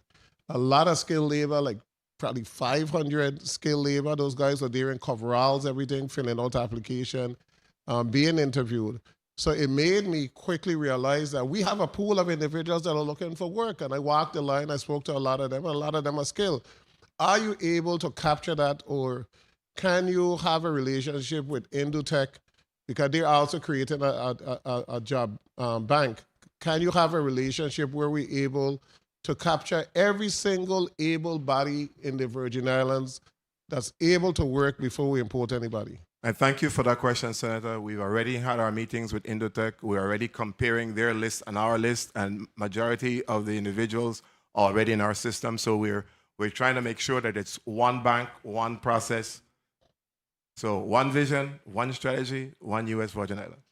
All right, thank you so much. Thank you, Senator Vieli. Before you go to your point of information, Senator Fonseca, let me ask you, because I had a question also in that area. What does your marketing look like in terms of your outreach? Because that area is critical right now. There's a lot of individuals with skills, a lot. Many of them who have minor records, but at the same time, they can do the work. And they are qualified usually in that space. So what are we doing to capture every single individual that other senators mentioned moving forward before we bring in all these workers we say we have a lot of workers here, you know. But how are we getting to them? Because I know I've been on you guys' case for some time in terms of actually going out and reaching them where they're at. So what are we doing strategically to really make sure that we are getting these guys? Thank you for that question, Senator. labor. And our workforce team is phenomenal. And they've helped us change the face of the Department of Labor because of the outreach that they're doing. So there's outreach by industry that's happening. There's outreach by the companies are coming to us. We're going to them. We are the only thing that you've not seen. We're going to schools as well. So we're doing everything that we can with the staff that we have right now, and we're working very closely with the Workforce Development Board and our internal contractor with Equis to be able to support. That's why these numbers are so high. We're servicing, we're seeing people. The challenges are real because there's always going to be a group that we're not getting, and we're being more focused by we're working with the Office of Gun Violence, we work with Human Services, we work with the court to make sure that we're capturing as many of the students that are at risk. And again, with University of the Virgin Islands, we had a hiring opportunity specifically for when, in anticipation of those students graduating. We did it in St. Croix and St. Thomas. So we're doing it, but again, there's a lot to be done. And you're saying all that. I'm not hearing skill center, because what's your relationship with the skill center in terms of internships or working with those individuals who have the skill set, who needs the apprenticeship in terms of training or working with someone? Is there anything going on in that space? There's a lot going on in the space. We meet with Dr. Mario Francis. We meet with Dr. Christian Molloy for the CTEC, because what we're doing is we're getting a listing of all the individuals who are certified. So when we go to those certification programs and you see that happening, we're not just going there just to be a part of the audience and to support. We're going there in an official capacity where we get the list, we get a chance to talk to some of the graduates, and we're finding out a lot of those that are walking across the stages are already employed, and they're looking for, so we need more numbers. We definitely are going to need more numbers. So I'm going to use this opportunity to say anybody that's looking for work, please come to the Department of Labor. Thank you so much for that. Senator Fonseca, you recognize for your point of information. Yes, thank you, Mr. Chair. Commissioner Molloy, veterans. Okay, there's the Jobs for Veterans State Grant Program administered to the Department of Labor, and it provides employment training services to veterans for states and territories, including the Virgin Islands. It gives veterans assistance in finding employment. Disabled veterans obtain workforce services. Veterans outreach programs. Your department receives over $9 million in total federal grants. What do you receive for the JVSG grant? Give me some more information so our veterans can know what services Director are Andrews, and I'll just say that the DVAP program, within the Workforce Development Division, we have specific individuals that are assigned to servicing veterans in each district. And Yes, so we got to help our veterans. yes, they get priority service, but Director Andrews, the specific number for the grant. Good morning. Commissioner Andrews, Director of Business Administration. So we receive a grant currently of $115,000. And how many veterans approximately are you assisting to find employment and prepare resumes, et cetera, et cetera? I'll have to get back to you on that, Senator. I don't have that number right now. Okay. We'll get that breakdown for you. Okay, because through the we chair, do, if you we do can have provide. a dashboard that that we can look and get that information pretty quickly. Thank you, Mr. Chair, for the Thank you, Senator Fonseca. Senator Dwayne DeGraff, you recognize for your point of information. Thank you, Mr. Chair. In regards to a line of questioning I was going, I left out in terms of bargaining units or unionized entities. How many unions do you have or bargaining units in your? We have two, Senator. Two? Yes. Have they negotiated? Well, we're at the table, so everything is tied to collective bargaining. So, so both of them are at the table now. We're taking the lead from the chief negotiator. So we were both in negotiations with both unions. Okay, so I just wondering again, are they budgeted for if there are wage increases for them? Is that budgeted or covered for your 27 budget? Not at this time Not at because this we haven't gotten into the wage discussions yet. Okay, all right, thank you. Thank you for the time, Mr. Chair. Thank you, Senator DeGraff. Senator Hubert Fredericks, you're recognized for your 6 minutes. Thank you. Thank you very much, Mr. Chair. Pleasant good morning, everyone. Testifiers, colleagues, listening and viewing audience, my office, the office of Hubert Frederick, and central staff. Appreciate all the work that you guys do. Commissioner Dr. Gary Molloy, how you doing, sir? And the team. I want to just dive down into I want to have an academic discussion with you in terms of innovation, AI, digital transformation in the workforce, because I'm noticing a pattern of these budgets, all the personnel numbers keep increasing year after year, year over year. And our population is shrinking. Our government is growing. And every time I try to figure out, well, why is it there's a growth, irrespective of the amount of technology we put in to increase efficiency and productivity. As an academician, can you please share some light? Why is it the numbers grow irrespective of how much we spend on technology and innovation? Thank you for that question, Senator. And I'll reference it from the Department of Labor. One of the reasons you're going to see that for us is because as we do our modernization, we do our repurposing of our staff. So if you have individuals that were responsible for doing data entry, when the employer portal comes online, we're not gonna tell them that we don't need them anymore. What we do is we put them in a career ladder to promote them in another area because based on their skill set, they now can help us in monitoring, identifying, and pulling key things that they don't have to do the mundane job of entering the information into the system. So you repurpose your employees. That's but what we do. Irrespective of that, it doesn't cost these creeps, like for example, they're huge. We're looking at a $2 million jump in what you were proposing last year to this year. You were at 11.7 million last year. The last time you came before us, you're at 13.6 million this year.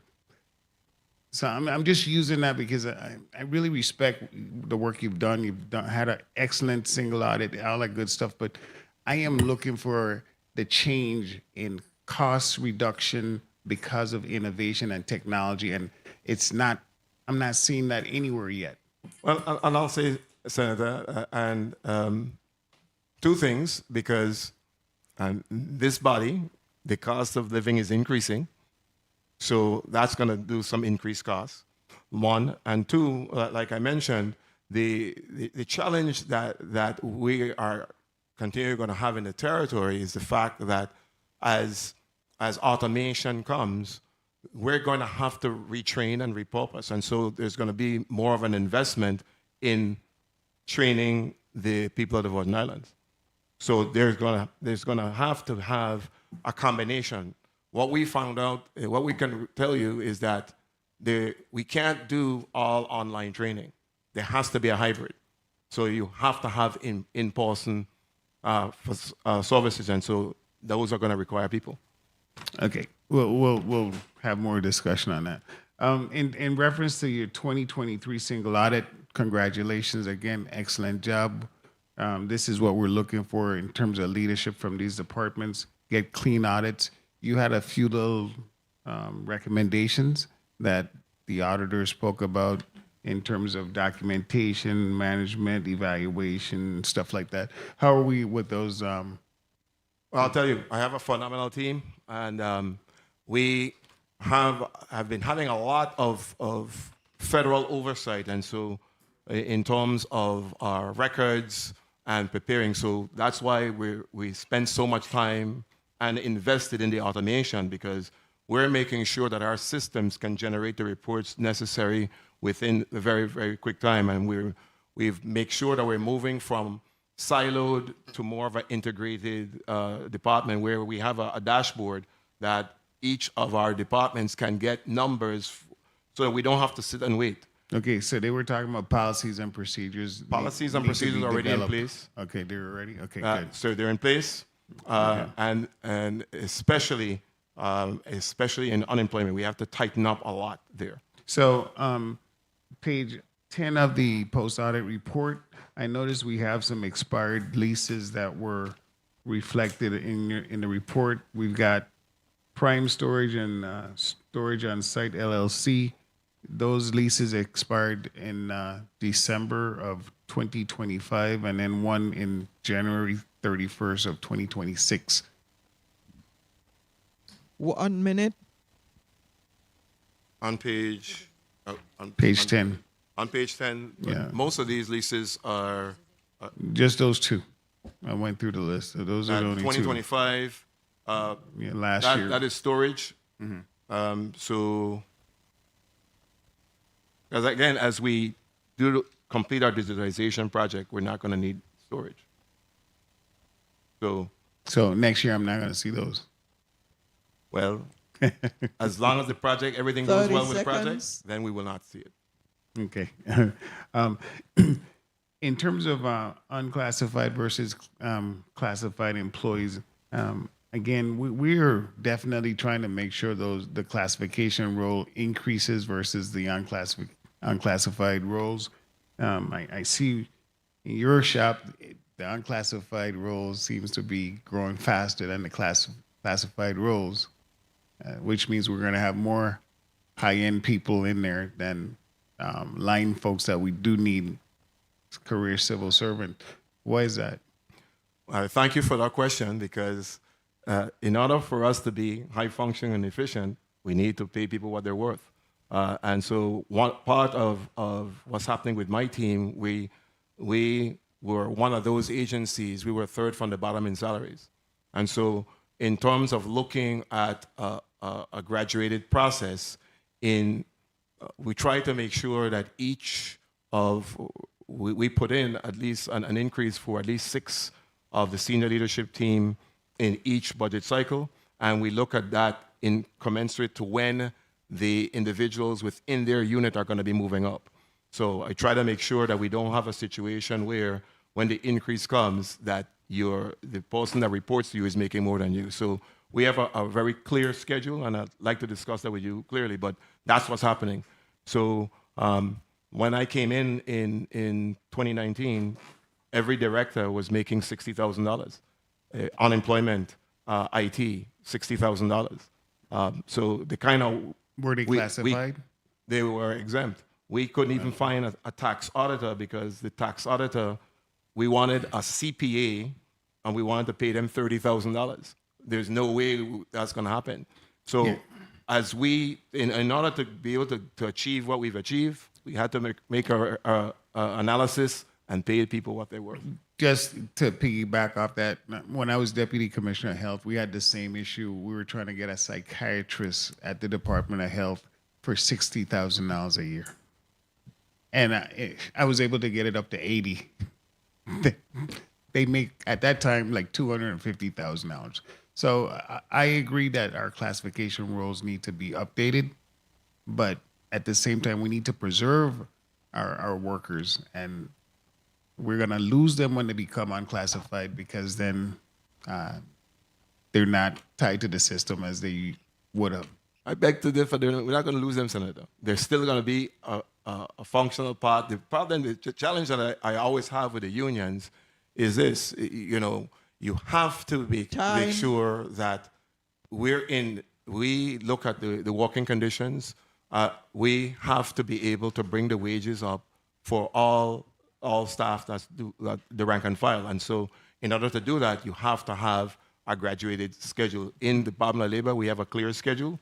And once those negotiated increases are made, it's going to fall in line, and we're not going to have the situation of individuals making more. Yeah. Thanks so much for your effort in that area, because we really need to pay our rank and file more money. Thank you very much, Mr. Chair. Appreciate the time. Thank you so much, Senator Fredericks, for your line of questioning. Commissioner Molloy, you said when you came in 2018, the director was making $60,000. How much are they making right now? Well, they vary now. Excuse me? So they're varied now, based on the roles and responsibilities. Can you give us those amounts? So I can give you those amounts. Do you know? Go ahead. So the director of unemployment insurance, for example, instead of 60, they're at 85 now. The director of HR is at 80,000. The director Andrews is at 96,000. Assistant director is at 85 federal grants. So the director of labor relations is at 80,000. The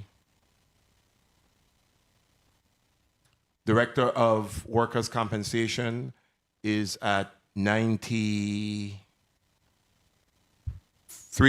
92, 93,000. Okay, very well. So, like I said, there's a range based on what they're doing, what Understood. they're involved, and what they're operating. Understood. And I'm happy to hear that, because labor is one of the lowest paid department, and you guys do a lot of work in there.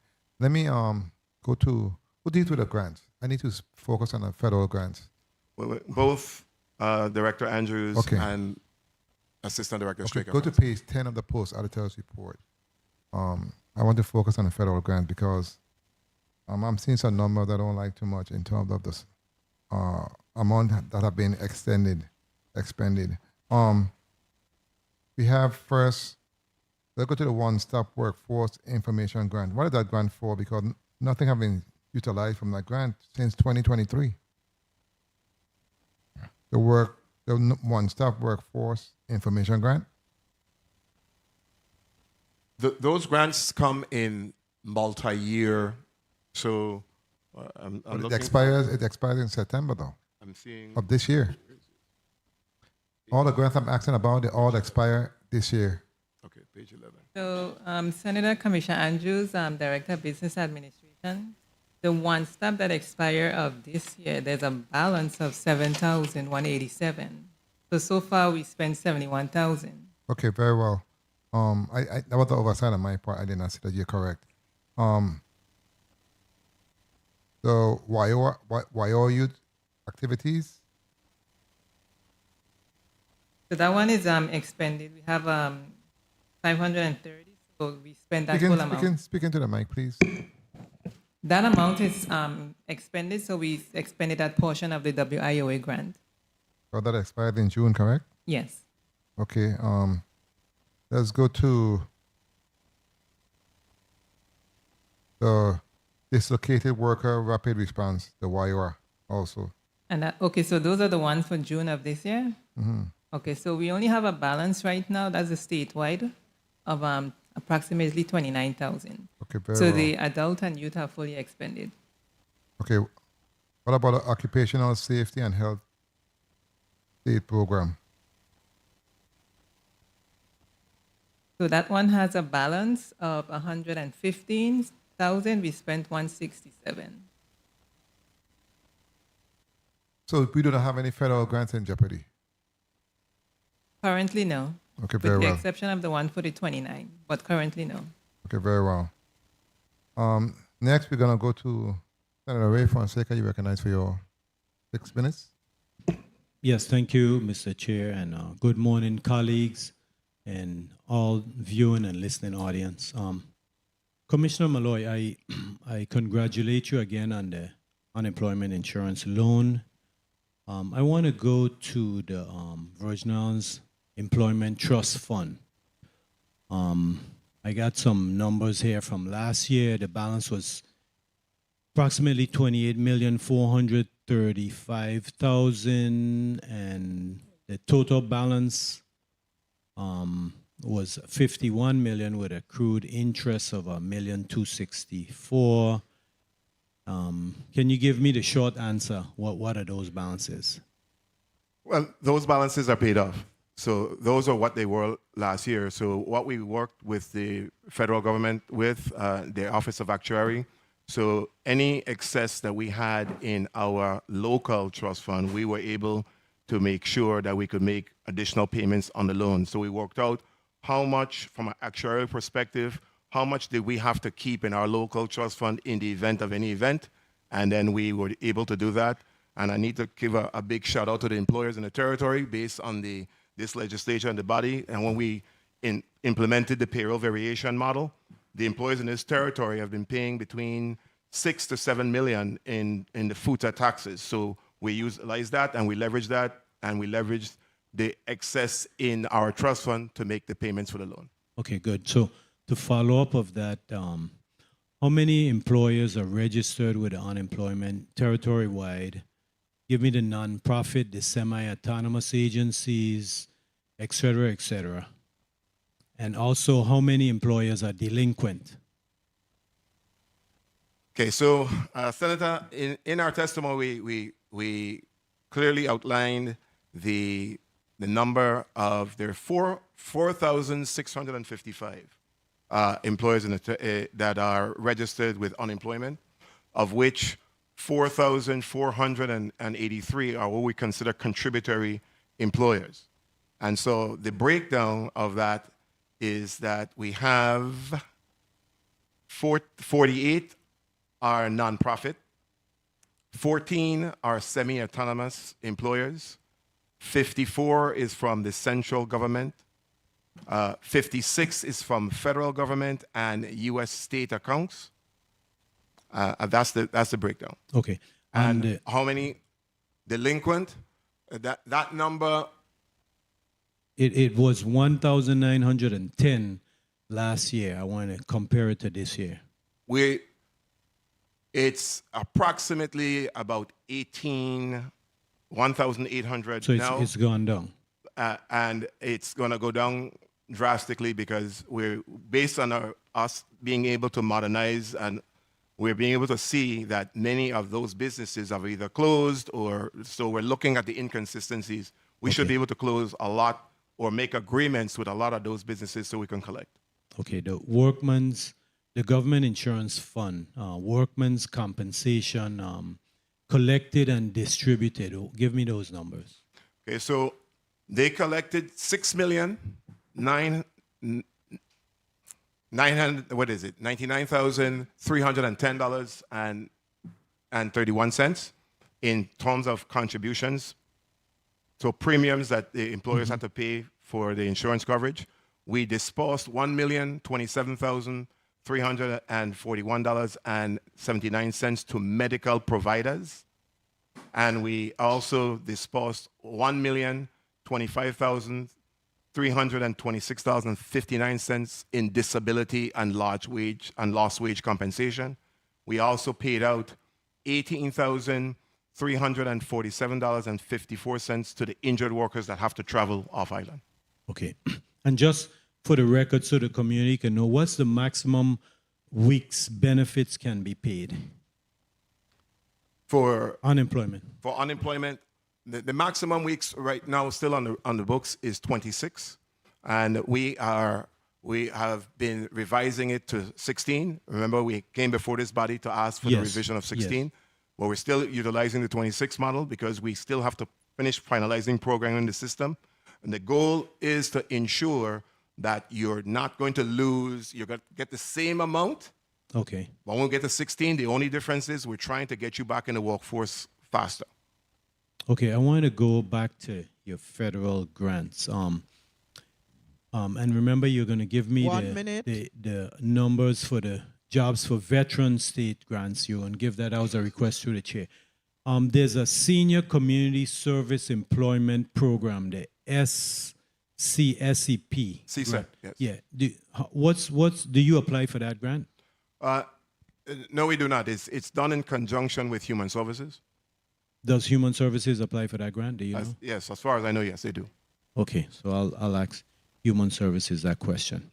Okay, so 30 seconds. There's also the National Dislocated Worker Grant, emergency funding available when major layoffs, disasters, etc.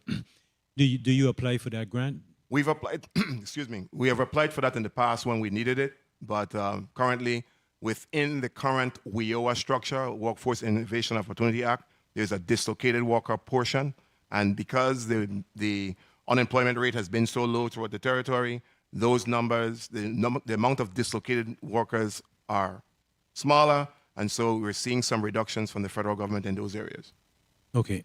Time. On the chair's time, I want you to explain, explain the difference between the U3 and the U6 employment. But first, I want to ask you about the Reentry Employment Opportunity Grants. It's funding for formerly incarcerated individuals, job training, workforce integration program. Have you applied for that federal grant?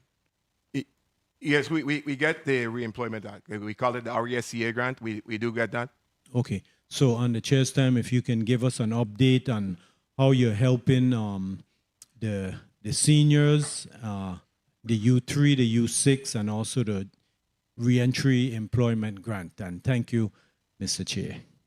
Thank you very much, Senator Fonseca, for controlling your time and my time. But, you may you may respond to the senator's concern. So thank you for the question. On the U3 and the U6, the U3 is what's used to help calculate the unemployment rate numbers. And that looks at individuals who are actually working full-time or part-time or actually looking for work. So that contributes to that. Now, again, Senator, you're well-versed because it's U1, U2, U3, U4, U5, and U6. And so there's some of those categories that we don't officially track because we track them through our relationship with the Bureau of Labor Statistics. So we don't have clean, separate numbers on the U6 unless we collaborate with BLS. So I'll be able to give some more clarity on that, and I'll even send you some more information.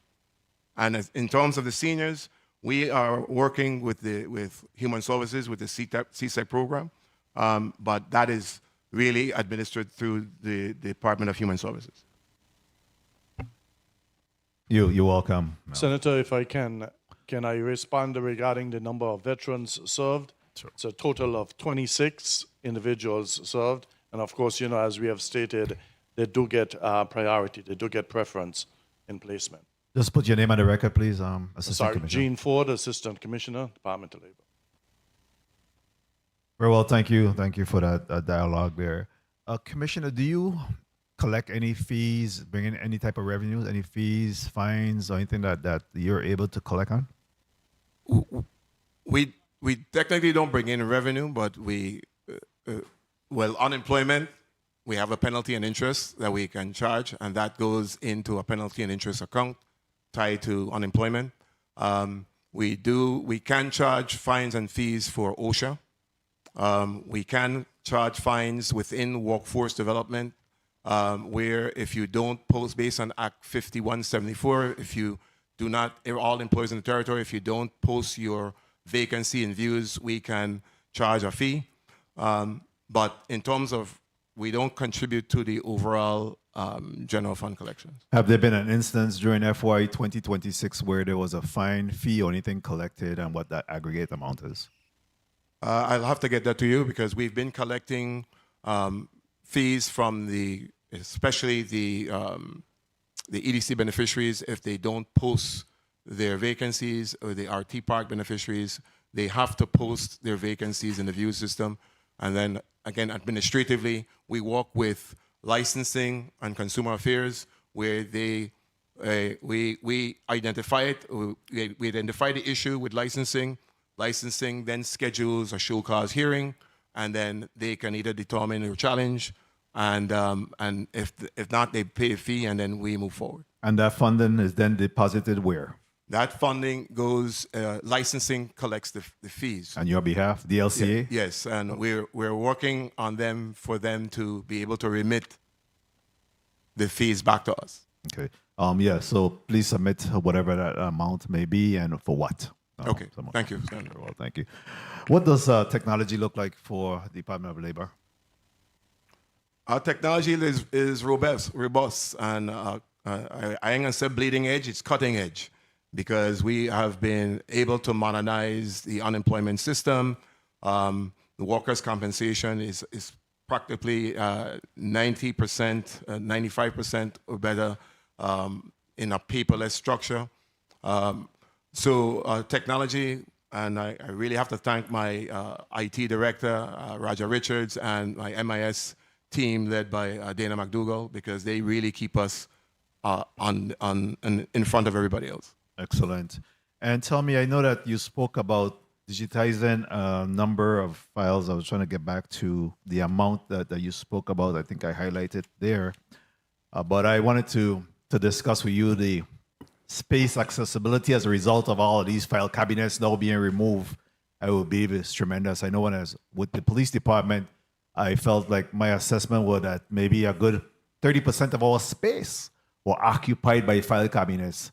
And just by being able to go paperless in some effort, we'll be able to free up a lot of additional space. Did you see the same benefit of having those documents digitized? Yes, Senator, and it's a major relief. It relieves a lot of the clutter. It relieves a lot of the potential workforce or workplace injuries. You're in stumping your toe, filing cabinet in falling on you, and again, so it's been working.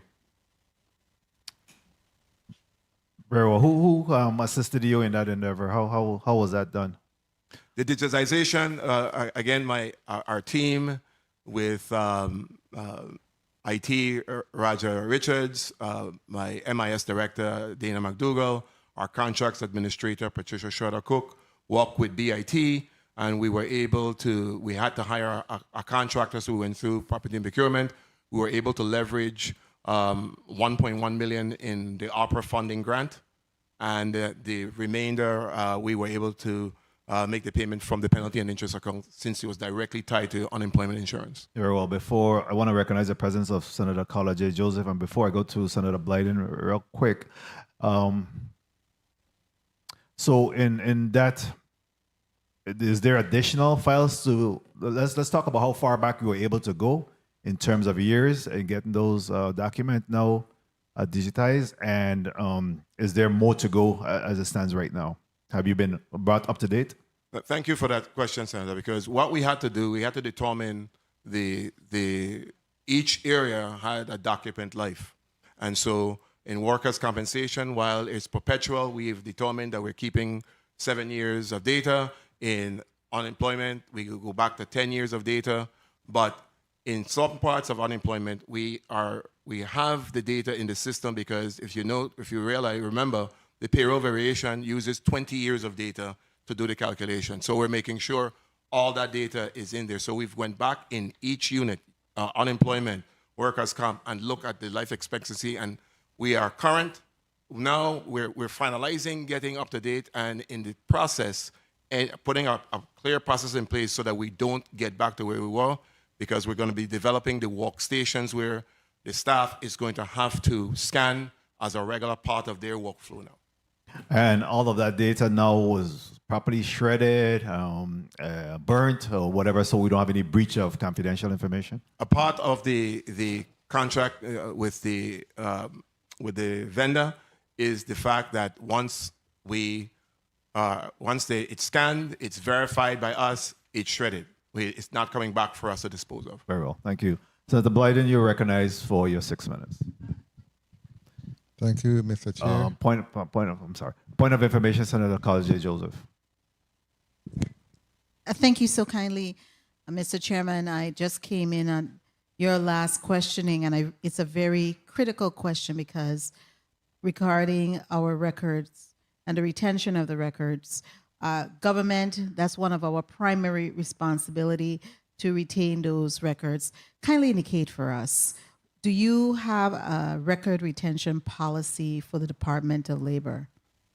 Yes, Senator, and it's based on each particular area as well. So what we made sure that we did, we work with BIT to have the necessary hardware and storage capacity so that we could make sure, and we're making preparations to have redundancy in the cloud and everything right now. Okay, very good. That is the critical part because that's what we do as government. We are to retain certain records. Thank you so kindly, Mr. Chairman, for the leeway. Thank you very much, Senator College J. Joseph.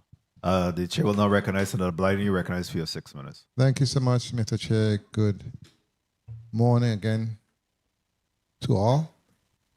Good morning to the people of the Virgin Islands staff, central staff. Let me ask you in respect to the post-editor's report on page 7. On the travel, right? For 2025, you expended $22,735, but 26, they were on the entry. How much have you expended thus far for 2026 with travel? And you have a recommendation of $7,000 for 2027. Director Andrews? We did a large decrease from 2025.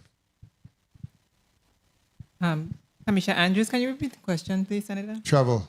How much have you expended For for this year? 26? For 26, correct. So far we spent on the general side $57,000, $33.94. Repeat, please, and be clear. I can't really hear you. $57,000, $33.94. On the federal side? That's on the general side. Well, you're requesting only $7,000 for 2027. Okay. Is that accurate? So I I'm have sorry. it. Requesting 87. Appreciate it. Appreciate it. Aha. Thank you so much. In respect to your testimony, let me ask. On page 4, you spoke to the 4,655 registered employers when it comes to unemployment insurance.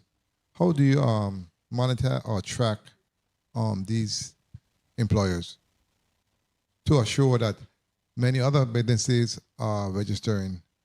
And what is done for those that's not registering with the department?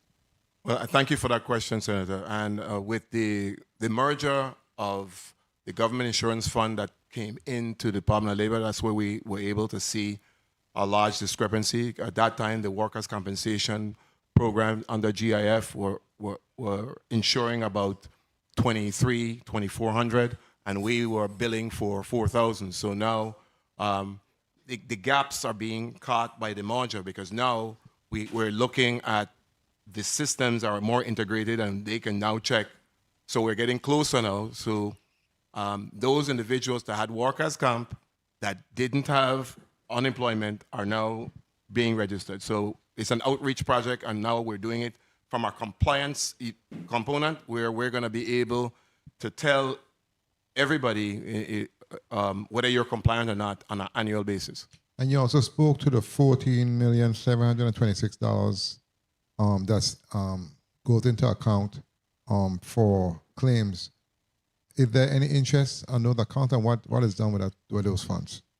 So these funds, these are collected from the employers toward contributions. and we collect them and they're deposited in the bank here. What the U.S. Department of Labor does, they do a sweep to make sure that this fund is available as a part of when we need it. So if we need to pay claims, then that's when it's used. It doesn't gain any interest. The federal government makes interest on this. Okay, very well.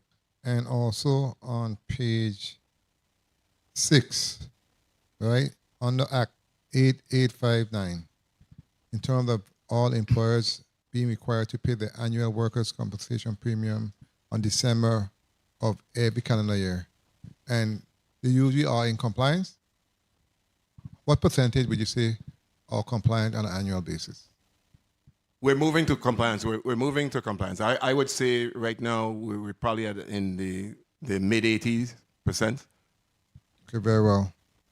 Mr. Chair, I asked many questions while I had the chair, so thank you so much for the time. Thank you so much for your responses. Thank you very much, Senator Blyden. Cybersecurity. Let's talk a little bit in terms of safeguards in regards to cybersecurity. Okay, thank you for that question, Senator. And again, excuse me, that comes under our IT, information technology, and we have a robust process because, of course, we're considered quasi-federal, so we have to meet federal requirements for us to interact with certain systems. And so we make sure that we're at high end. We collaborate very closely with BIT as well, but we have to maintain and get our requirements to tie into the federal systems. Very well, thank you for that. At this time, the chair will recognize Senator Avery Lewis for his 6 minutes.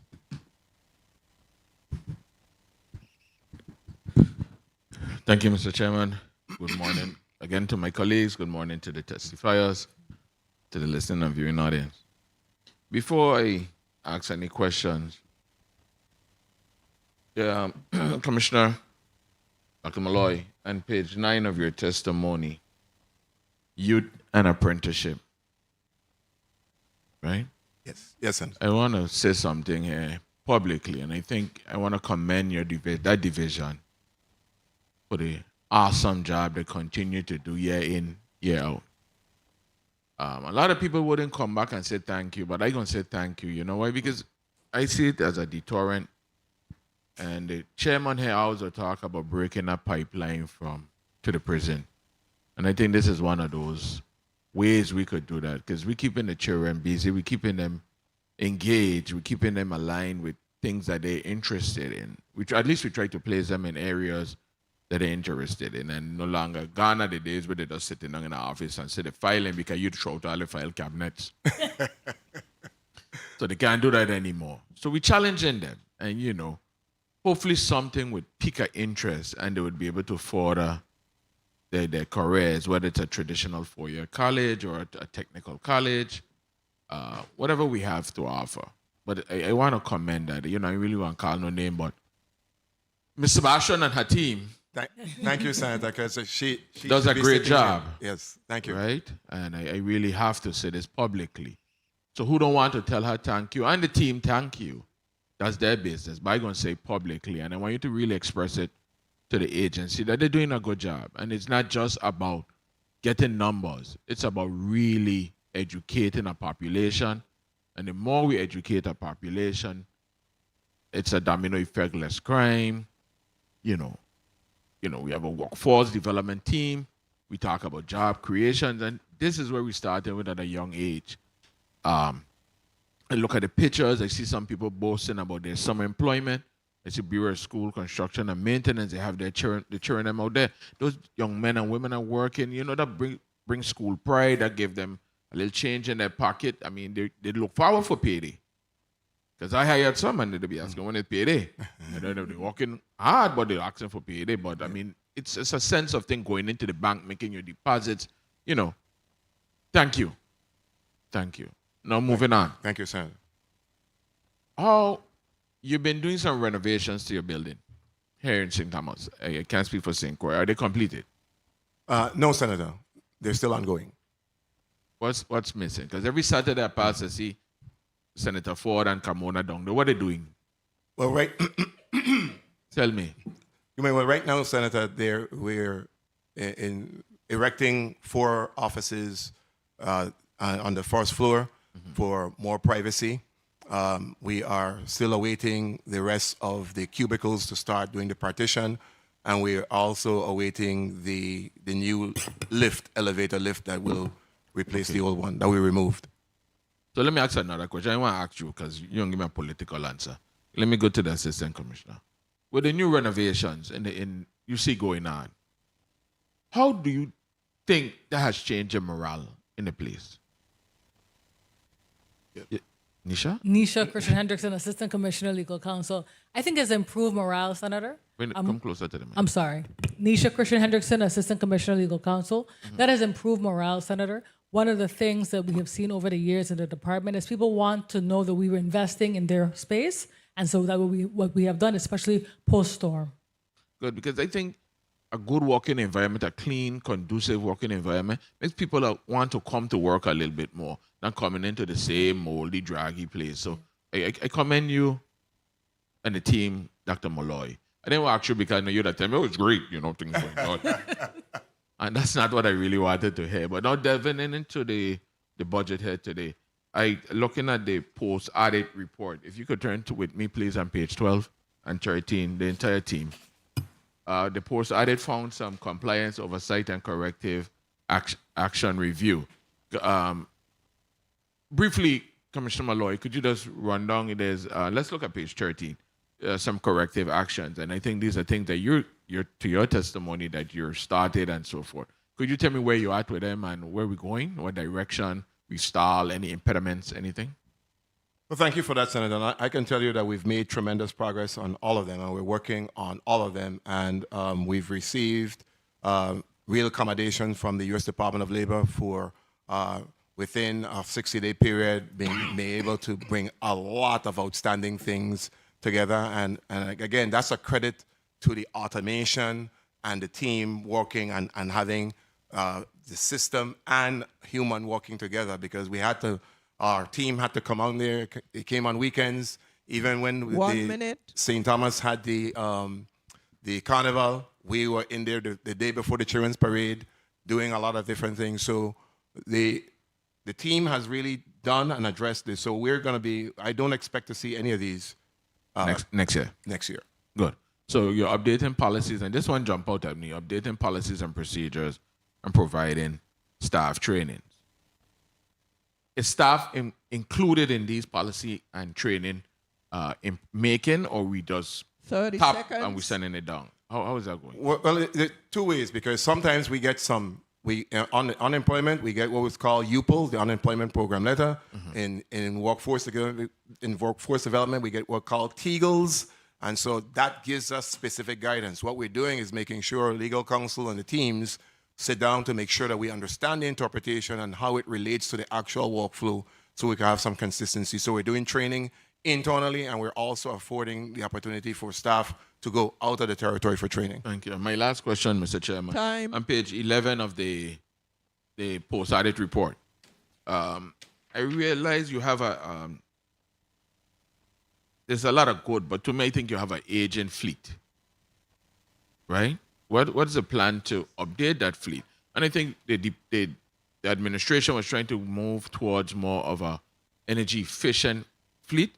Now, maybe not also so much fully electric, but some hybrid and so forth. What do you plan to do with these? Not only, well, the newest thing here is your zone, but I mean, that's saying to make sure that we have a reliable fleet so we could get the job done correctly. So tell me what are the plans is, maybe to sub out, bring in what I don't know.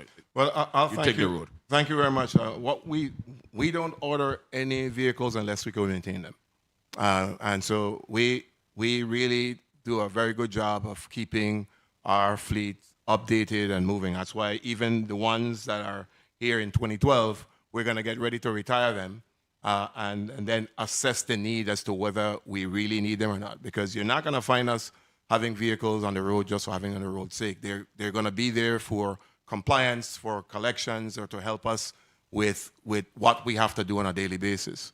So, but the plan is to continue to maintain them and to update those that are out of date.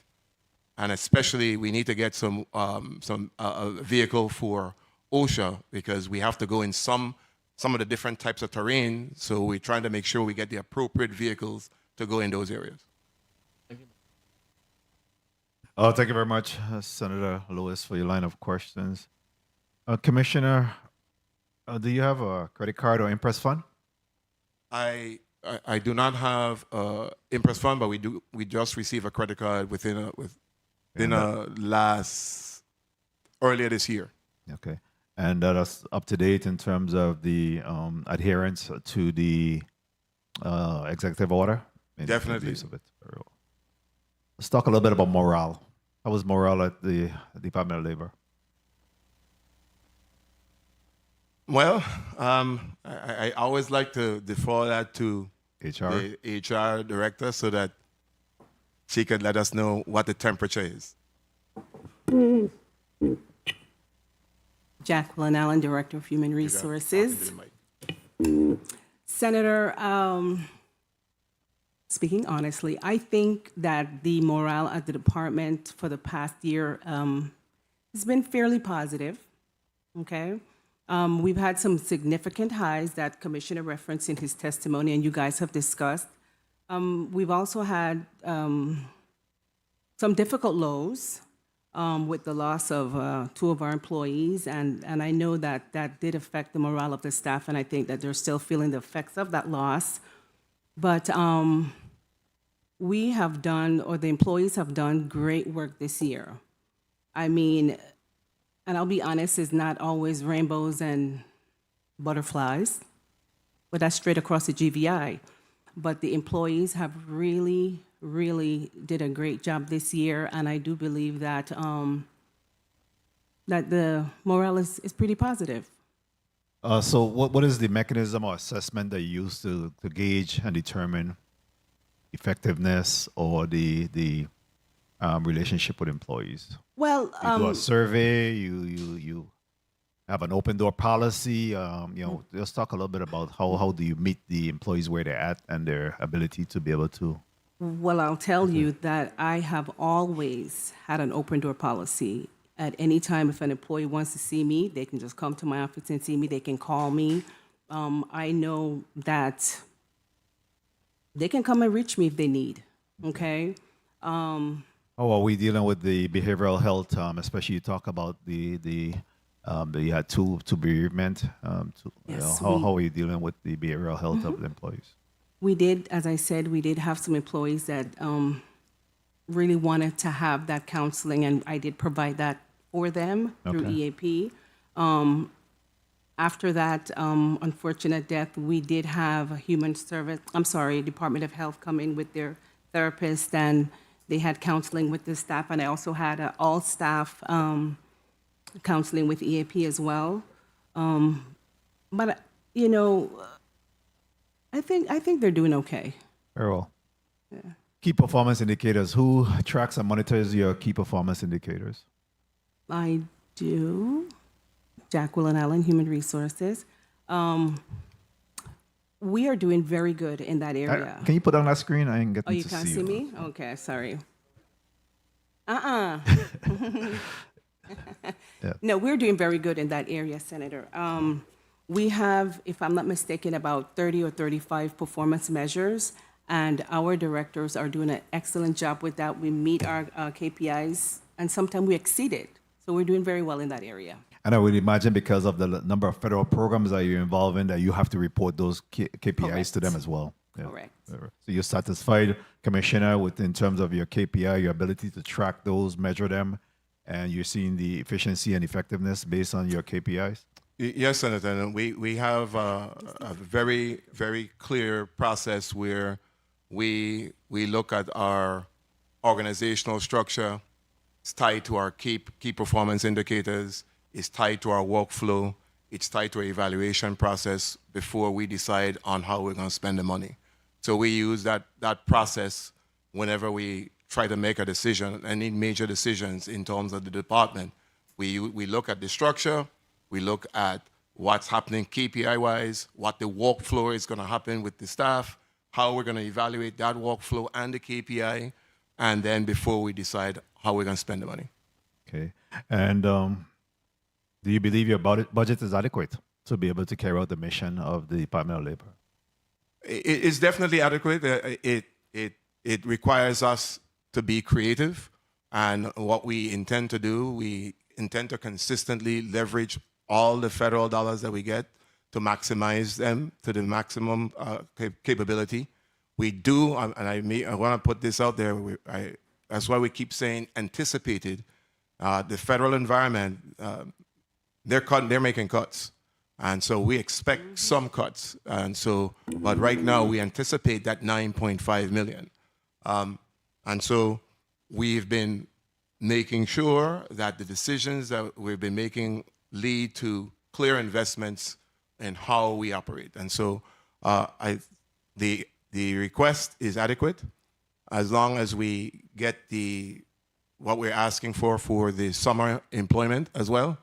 The major issues that we need to make sure that everybody knows that's on the table, the minimum wage raised from $10.50 to $12 in April of this year.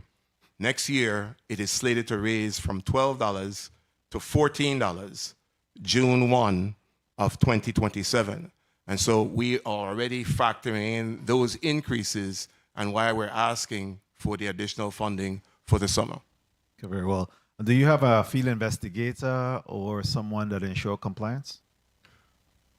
We have field investigators technically from within the unit of unemployment. If the revenue officers go out, from labor relations, if those labor relations officers go out, but we handle that from a compliance standpoint. We have a team approach where the ACLC, our legal counsel, leads that, followed by labor relations, and then all the agency heads, our division heads from labor relations, unemployment, workforce development, hearing and appeals, workers come together, and we look at the issue. Okay, very well. I was trying to run out some questions to see if my colleague had come back. Any burning questions from my colleagues? Senator DeGraff, you're recognized for your burning question. Yeah, thank you, Mr. Chair. You know, for me, Department of Labor is a premium department. And I say that because myself as a senator, my 5 terms, I've had the opportunity to hire over 100 summer interns. So I have over 100 hires. And it's because I believe our young generation should have a chance at working. So why I put Department of Labor in a different category, and one thing I will always ask about are employees. They don't have much people in the government now here longer than me. I'm here for 44 years in the government. I've seen it from the bottom up. When I hear Department of Labor talk about, the commissioner talk about your budget is adequate, it's not. Let's say it straightforward. It can't be adequate if you're going to say what your employees are making isn't adequate. Don't look outside for everybody first. Employees first. When the employees become adequate in their salaries, yes, you may not have control over the union. Beat down somebody to get your employees adequate. Not we go for a budget that's adequate to do the job. It's a big difference. And I say that because, like I say, when I brought my No Pulse to show, my first salary was $2.35 an hour. Wow. I didn't miss a day of work. I was so happy to have a job. But you understand being there for so long. And Department of Labor has one of the cornerstones in the territory to me in terms of giving people opportunities to work. That's priceless. You can't beat that. So if you have somebody who's 90 years old and willing to come out to work, let them work, because that's what they want to do. They're going to keep them going. So that's what we got to start off with, the young generation. So for me, with all due respect, don't ever say your budget is adequate until your employees' salaries are adequate. Because one works with the other. You ain't gonna get it done at your level. It's them people down in the trenches. When I was making the $2.35 an hour in a police motor pool walking in the cars, I was making sure they were top of the line. So it works its way up. So that's just my commentary. And just in closing, do you have any litigations being brought against Department of Labor at this time? Senator, I'll defer that to Assistant Commissioner Legal Counsel, but I just want to say that in not litigation, but more appeals within the process, but there's appeals that would take place within unemployment, there's appeals that would take place within workers' comp, and so that's why we have a hearing and appeals division that we walk to try to resolve that. But Nisha? Assistant Commissioner, Legal Counsel, Nisha Christian Hendrickson. Senator, we do not have anyone actively suing the department at this time. However, we are constantly resolving settlements regarding workers' compensation. If there's a third-party settlement, we work for that, and we've actually been able to recover $330,000 this year in reference to that. So we are constantly reviewing that, but we don't have any active suits against the department at this time. And you don't owe anyone any of those issues? No. Okay, good. Thank you. Thank you for the time, Mr. Chair. Yeah, to be clear, there's no judgment pending against the Department of Labor. That is correct. Not that we know, no. Senator Bulkers Jr., you're recognized for your burning question. Thank you, Mr. Chair. Trying to follow up from the senator from Savannah. He's in top form today. I just wanted to ask you, Commissioner, for fiscal year 2027, are there any developing initiatives or programs that you plan to implement in the department that you could share with us? In addition to that, lastly, the Workforce Board.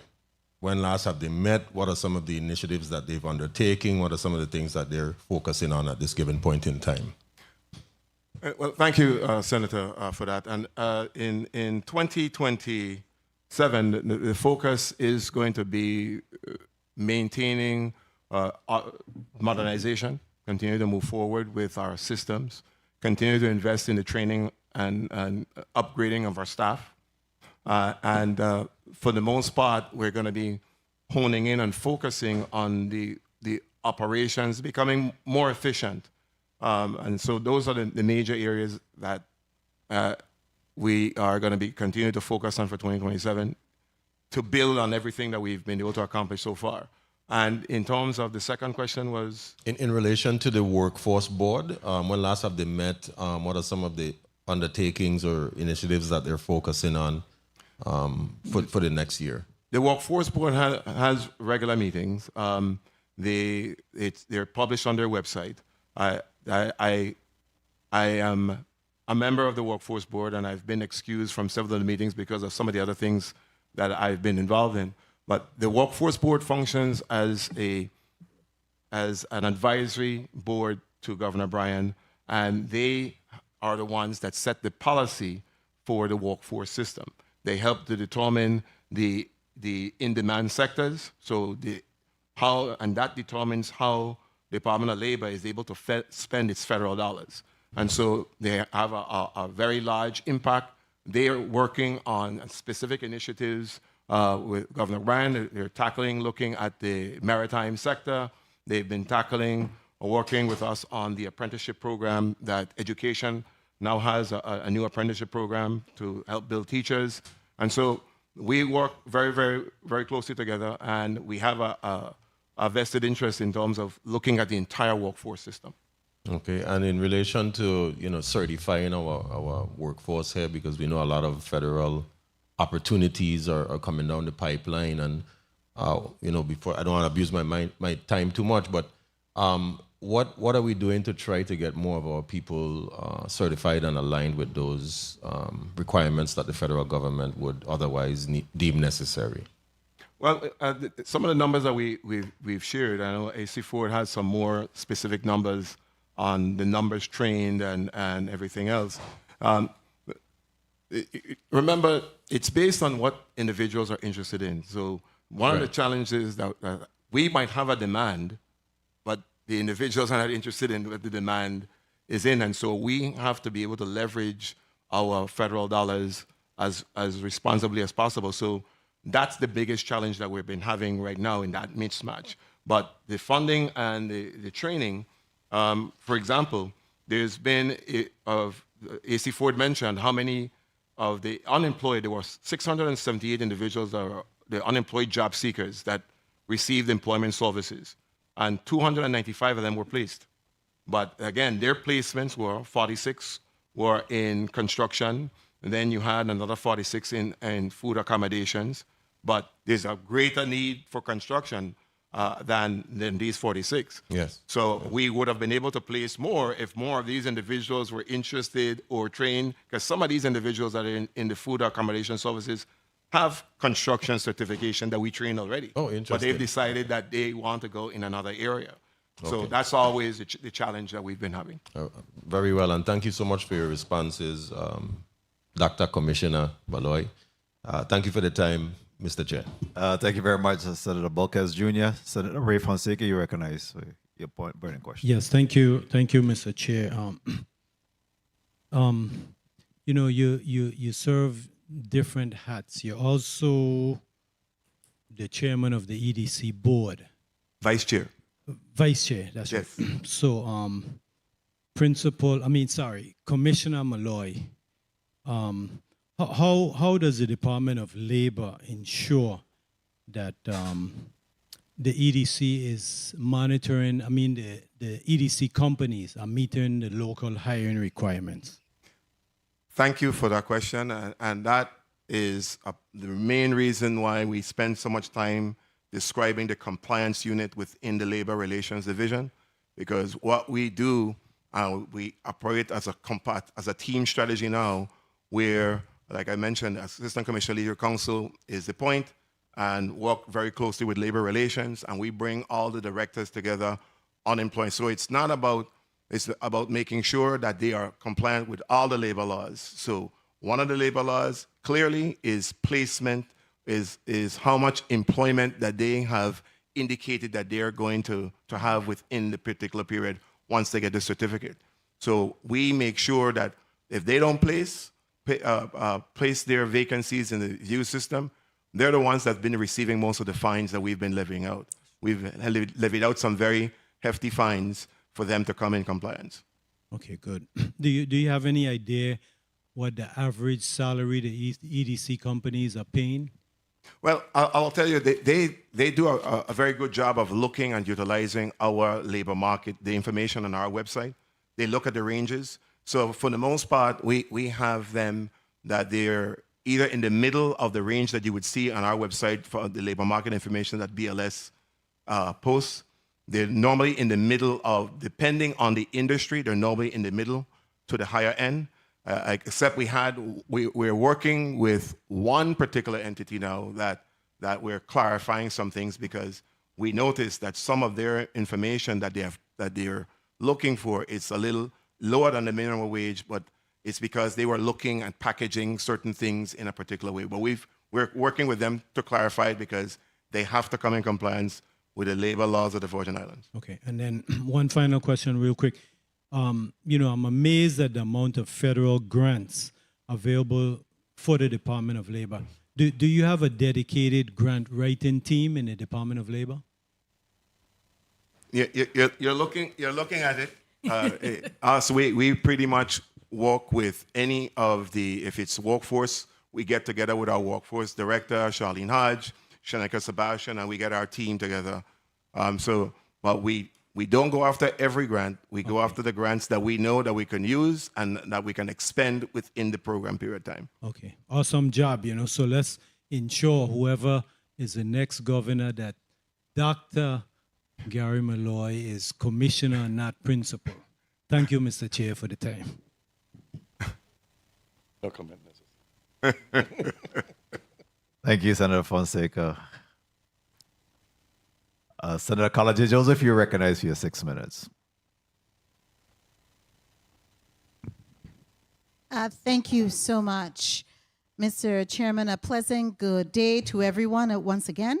And of course, good day to the hardworking people at the Department of Labor. I want to say I really appreciate the Department of Labor and the hard work that you do.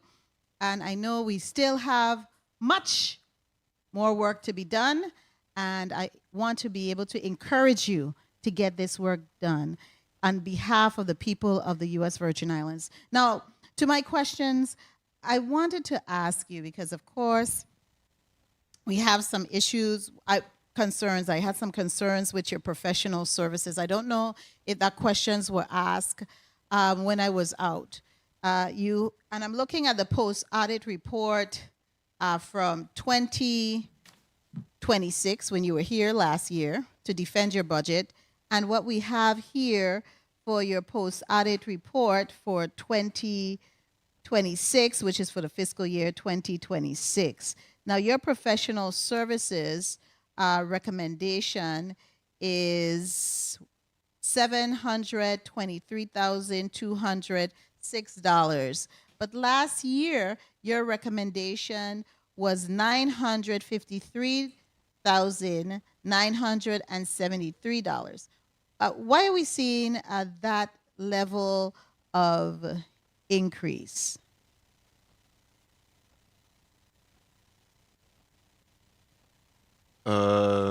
Senator, you're looking at page 8? I'm looking at the post-audit report, Yes. page 6. Page 6. Yes. Under other services, it has professional services. Kindly indicate for us why you're having that increase, because, well, it's a decrease here, actually, a decrease. What is that sufficient for you to cover your responsibilities? It's a decrease by 200 is a variance, Yes. at $230,767. And I'll ask Director Andrews to shed some light. Good morning, Commissioner Andrews, Director of Business Administration. So the decrease of the 230,000, that's due to us updating our cost allocation plan. So it actually decreased on the general fund side and it increased on the federal side. Oh, so you are helping us save some money. You need to say it. You're helping us save some money. That's what I like to hear. Love to hear that. Now, we also go to other services, NOC, and you had $1,777,000 that was budgeted for fiscal year 2026. And now I'm seeing for fiscal year 2027, it's only $15,000. Kindly indicate, why is that difference? We'd love to, but I'll just say this. By paying off the loan, What you did? by paying off You paid off a loan? the federal debt of the $100 million, we were responsible for paying $1.7 million in interest. And so that was captured in that particular category. Excellent. Excellent. That's a job well done. Very good. Now, I also wanted to ask you, and I don't know if anyone did, and you are fully in your new building in downtown St. Thomas, Conference Center. the Yes. Gada. Yes.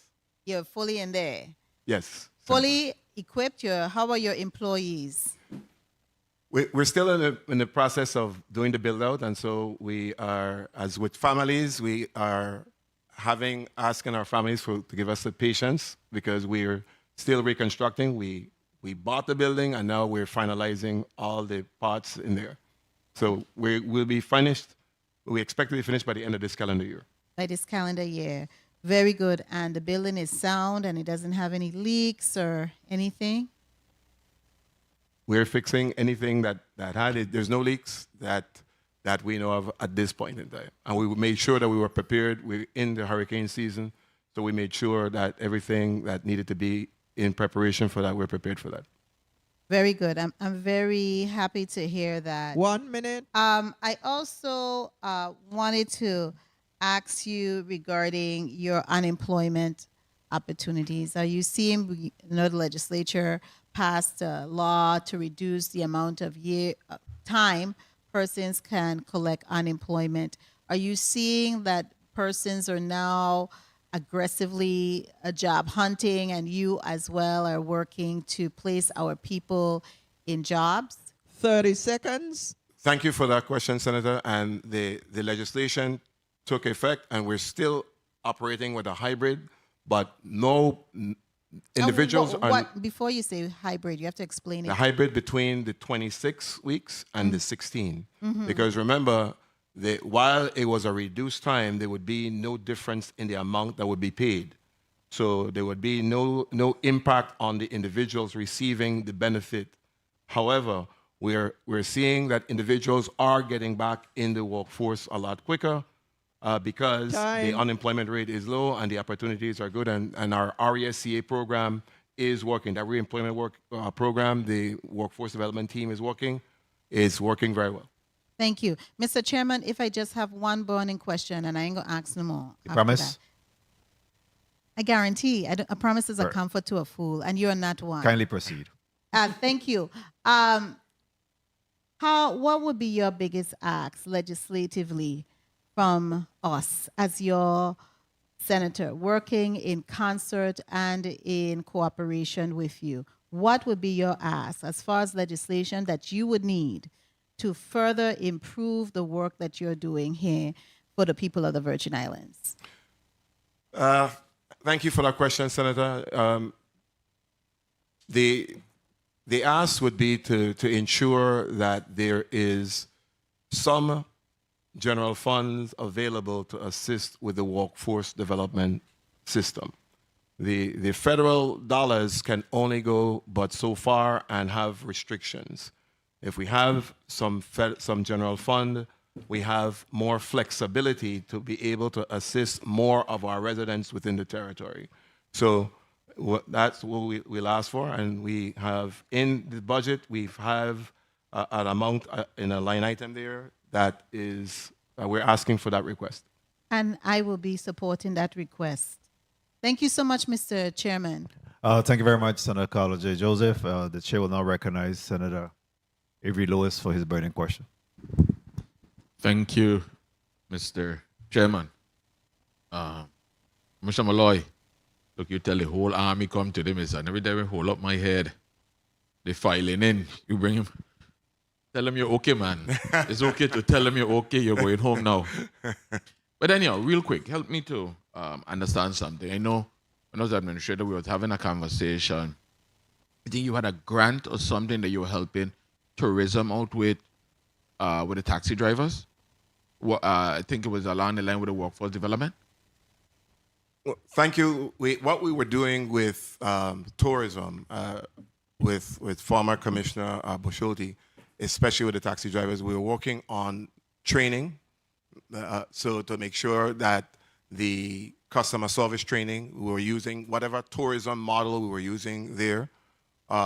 We also, through the Office of the Governor, we had assigned some students to help to get them with their data entry to try to get things more modernized.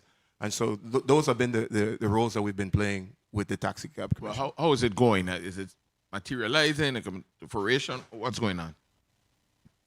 Well, I'll just say that with everything that's been going on, I can tell you that I have not heard any complaints other than that they need more of our service. So we would need individuals that are placed with them. Remember, they're on programs, and so when programs run out, they then are either off the program or reassigned. So the programs that we have, individuals are expected to try to get, they're supposed to turn it into full-time employment. If they don't have the position to hire them, then when the time runs out, then they're off that program. So real quickly, so we have sufficient funding to continue.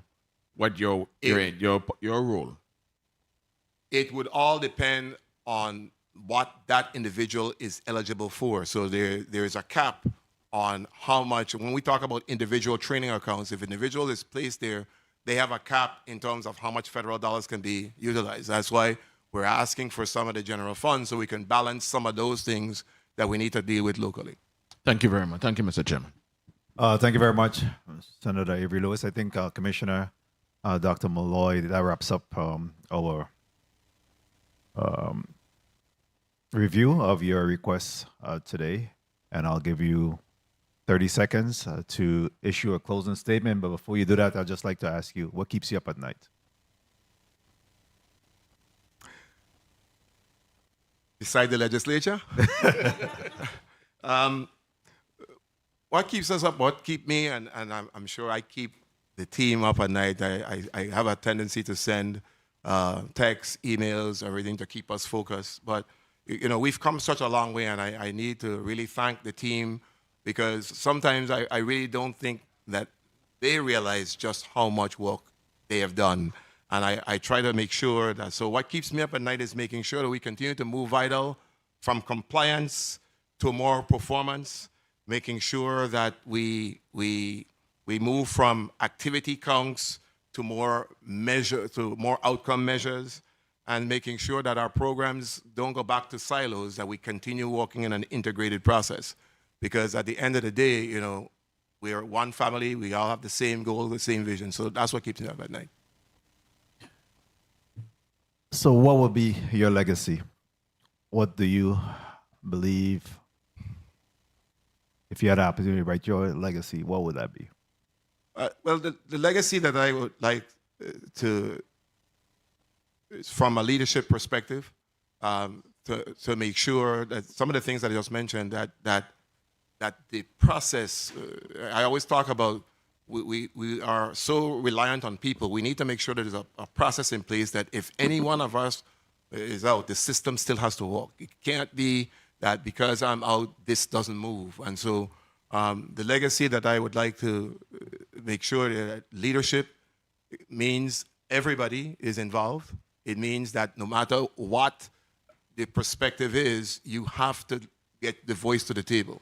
And so I want to make sure that the Department of Labor is considered as that voice to the table for the Virgin Islanders, as we help, whether it's job seekers, employers, the youth, that Department of Labor is seen as that place you can go to for whatever assistance you need within the territory under our jurisdiction. Very well, thank you. If you had to give your department a grade, what would that be? You know, you tap in on the educational background, and I have a very, very difficult grade. But I'll say that we are definitely an A minus. A what? An A minus. A minus. I'll definitely say we're an A minus. And the only reason why I'm saying we're an A minus is because there's still a lot more work that we have to get done. And I don't want it at any stretch of the imagination for anybody to think that because we're where we are, that this is where we got to stay. We got to keep moving, got to keep pushing, and keep pressuring. And what my team has asked me to remind everybody that in addition to what we're doing with the summer program, because again, this is one of the largest summer programs, I need to thank Commissioner Department of Education, Dr. Wells Hendrington, because we, in partnership with the Department of Education, we have been able to launch what we call our high school graduate workforce engagement initiative. And so what we're doing is Vital has been going to the high schools, and all those graduating, all those students that graduate throughout the territory, whether public or private, we are having specific time period within the week for them to come in to be able to work on getting full-time employment. So that is, we started yesterday, the 23rd. We were seeing high school graduates between 10 a.m. and 12 on St. Thomas, and we were seeing them on St. Croix between 1 and 3. Tomorrow, we're seeing on St. Thomas between 9 and 12, and St. Croix will be between 1 and 3. And this time is dedicated for all recent high school graduates throughout the territory, where we're putting the resources together, helping them with resume writing, helping them with preparing for the interviews, and connecting them with employers for placement. Very well. I want to thank you for coming before us today. And I must say that we can't talk about hiring 5,000 new employees without making sure that every single individual that wants a job, have a job here in the Virgin Islands. So I truly believe that should be a commitment, certainly from Department of Labor perspective as well as the Department of Personnel perspective. We want to make sure that every single person that wants a job here have a job. I don't like this overqualification, underqualification. Let's slot them into something and put them to work. Thank you for all you do. Thank you to the team for your work. And certainly thank you for being able to have that significant milestone of addressing our unemployment insurance debt. Thank you. Team effort, because you guys had a lot to do with it. I'll just ask media to pan and tilt on the DOL team that's here.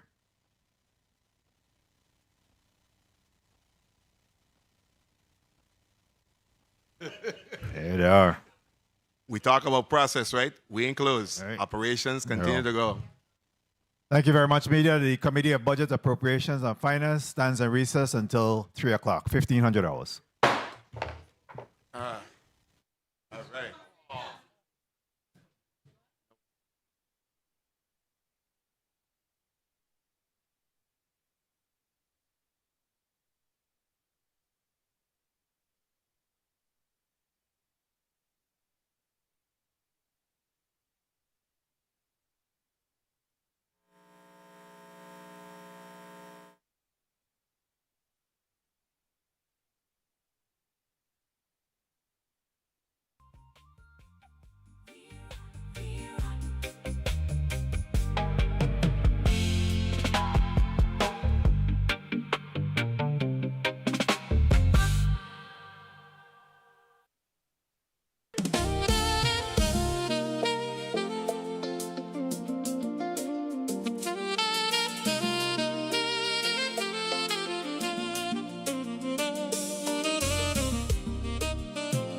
to the world.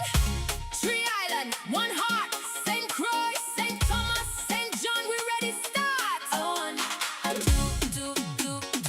You know the vibe. Come on, come on. From the morning when the sun come up over the sea, a new day rising for you and for me. 15 strong, they answer the call. One legislature, standing for all. Down in the chamber where the people have a say. Hear the voices ringing brighter every day. So let me hear you put your hand to the sky for the ones who showing up who never pass we by. Welcome to we legislature. Hey, 15 senators in the mix. Wave it, serving every island, doing it for we. From the hills of Croix to the St. Thomas Sea. Welcome to we legislature. Working for the people, that's the fix. So wave your rag and sing it, let the whole world see. This is we government, this is we family. Build up the schools, give the young them a chance. Help for the elders, give the workers them advance. Roads getting better, the business getting strong. Culture in the music, keep we crucian song. Every district matter, every voice belong. From the smallest little village we carrying on. So let me hear you put your hand to the sky for the territory rising. Watch we reach for high. Welcome to we legislature. Hey, 15 senators in the mix. Wave it, serving every island, doing it for we. From the hills of Croix to the St. Thomas Sea. Welcome to we legislature. Working for the people, that's the fix. So wave your rag and sing it, let the whole world see. This is we government, this is we family. No turning back. No turning back. One love, one love, one love, one love, one love, one love. No turning back. One love, one love, one love, one love, one love, one love. No turning back. One back, one back, one back, one back, one back, one back, one back, one back, one back, one back, one back. Service over self. That's what we found. Lift them up.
One heart, St. Croix, St. Thomas, St. John, we ready start. On, do.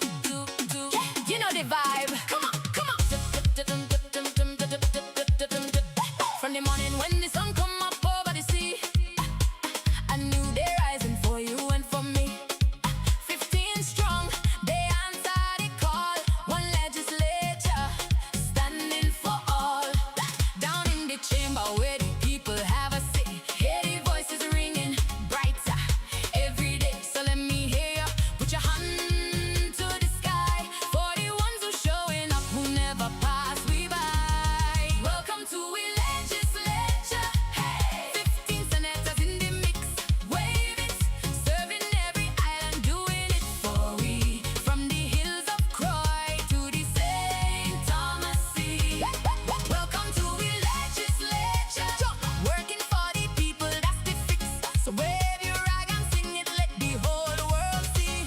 This is we government, this is we family.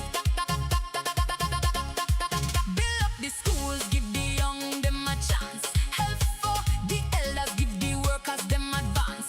Roads getting better, the business getting strong. Culture in the music, keep we crucian song. Every district matter, every voice belong.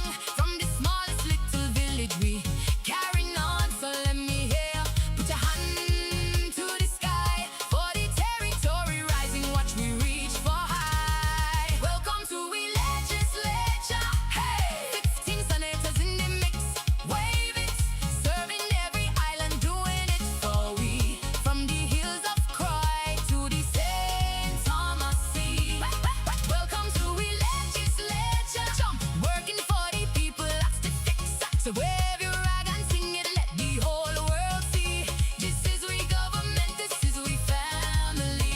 No turning back. No turning back. One love, one love, one love, one love, one love, one love. No turning back. One love, one love, one love, one love, one love, one love. No turning back. One back, one back, one back, one back, one back, one back, one back, one back, one back, one back, one back. Service over self. That's what we found. Lift them up for the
So wave your rag and sing it, let the whole world see.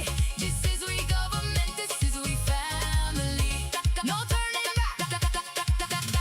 No turning back. One love, one love, one love, one love, one love, one love. No turning back. One love, one love, one love, one love, one love, one love. No turning back. One back, one back, one back, one back, one back, one back, one back, one back, one back, one back, one back. Service over self. That's what we found. Lift them up for the people we adore. We legislature, VI to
sun come up over the sea, I knew they're rising for you and for me. 15 strong, they answered the call. One legislature standing for all. Down in the chamber where the people have a say, hear the voices ringing brighter every day. So let me hear you put your hand to the sky for the ones who showing up who never pass we by. Welcome to we legislature. Hey,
That's what we found. Lift them up.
Pleasant good afternoon. The Committee of Budget, Appropriations and Finance of June 24th, 2026 is hereby back on record and out of recess.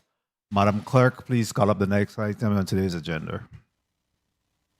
Block 2, VI Division of Personnel, invited testifier, Ms. Cindy L. Richardson, Director, and Office of Collective Bargaining, invited testifier, Joss and Springette, Esquire, Chief Negotiator. This concludes the reading of today's agenda, Mr. Chair. Thank you very much, Madam Clerk, and I want to thank you. You're doing a good job. And of course, we know that you're getting ready to retire shortly and leave us in the next couple of days, and we truly appreciate you sticking this out to the final extent of it. So we'll have some time to celebrate you, but I certainly appreciate the work that you continue to do here. All right, so cheer up and be good. Thank you very much for putting that information on the record.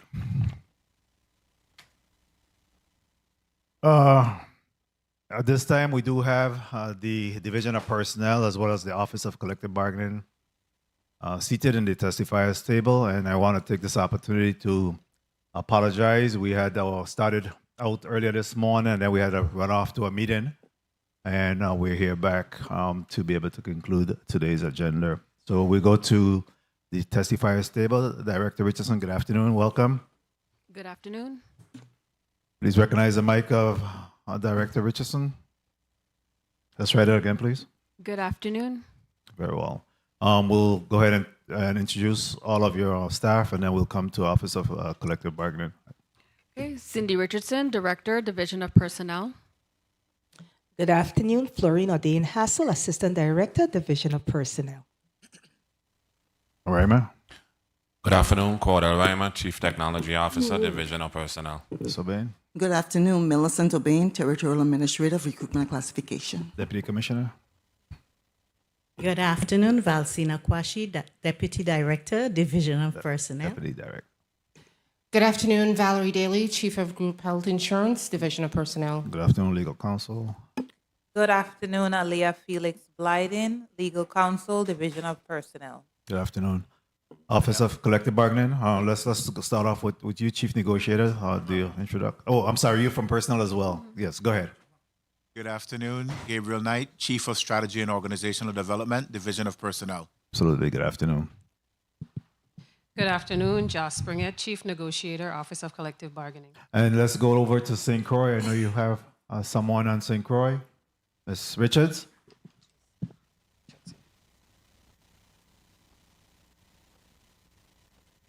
Let's try that again. Media.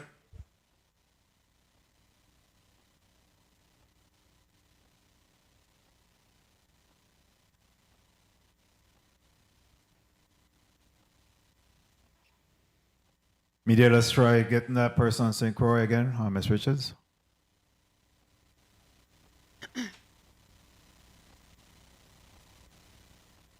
All right, we'll try to get that to work out.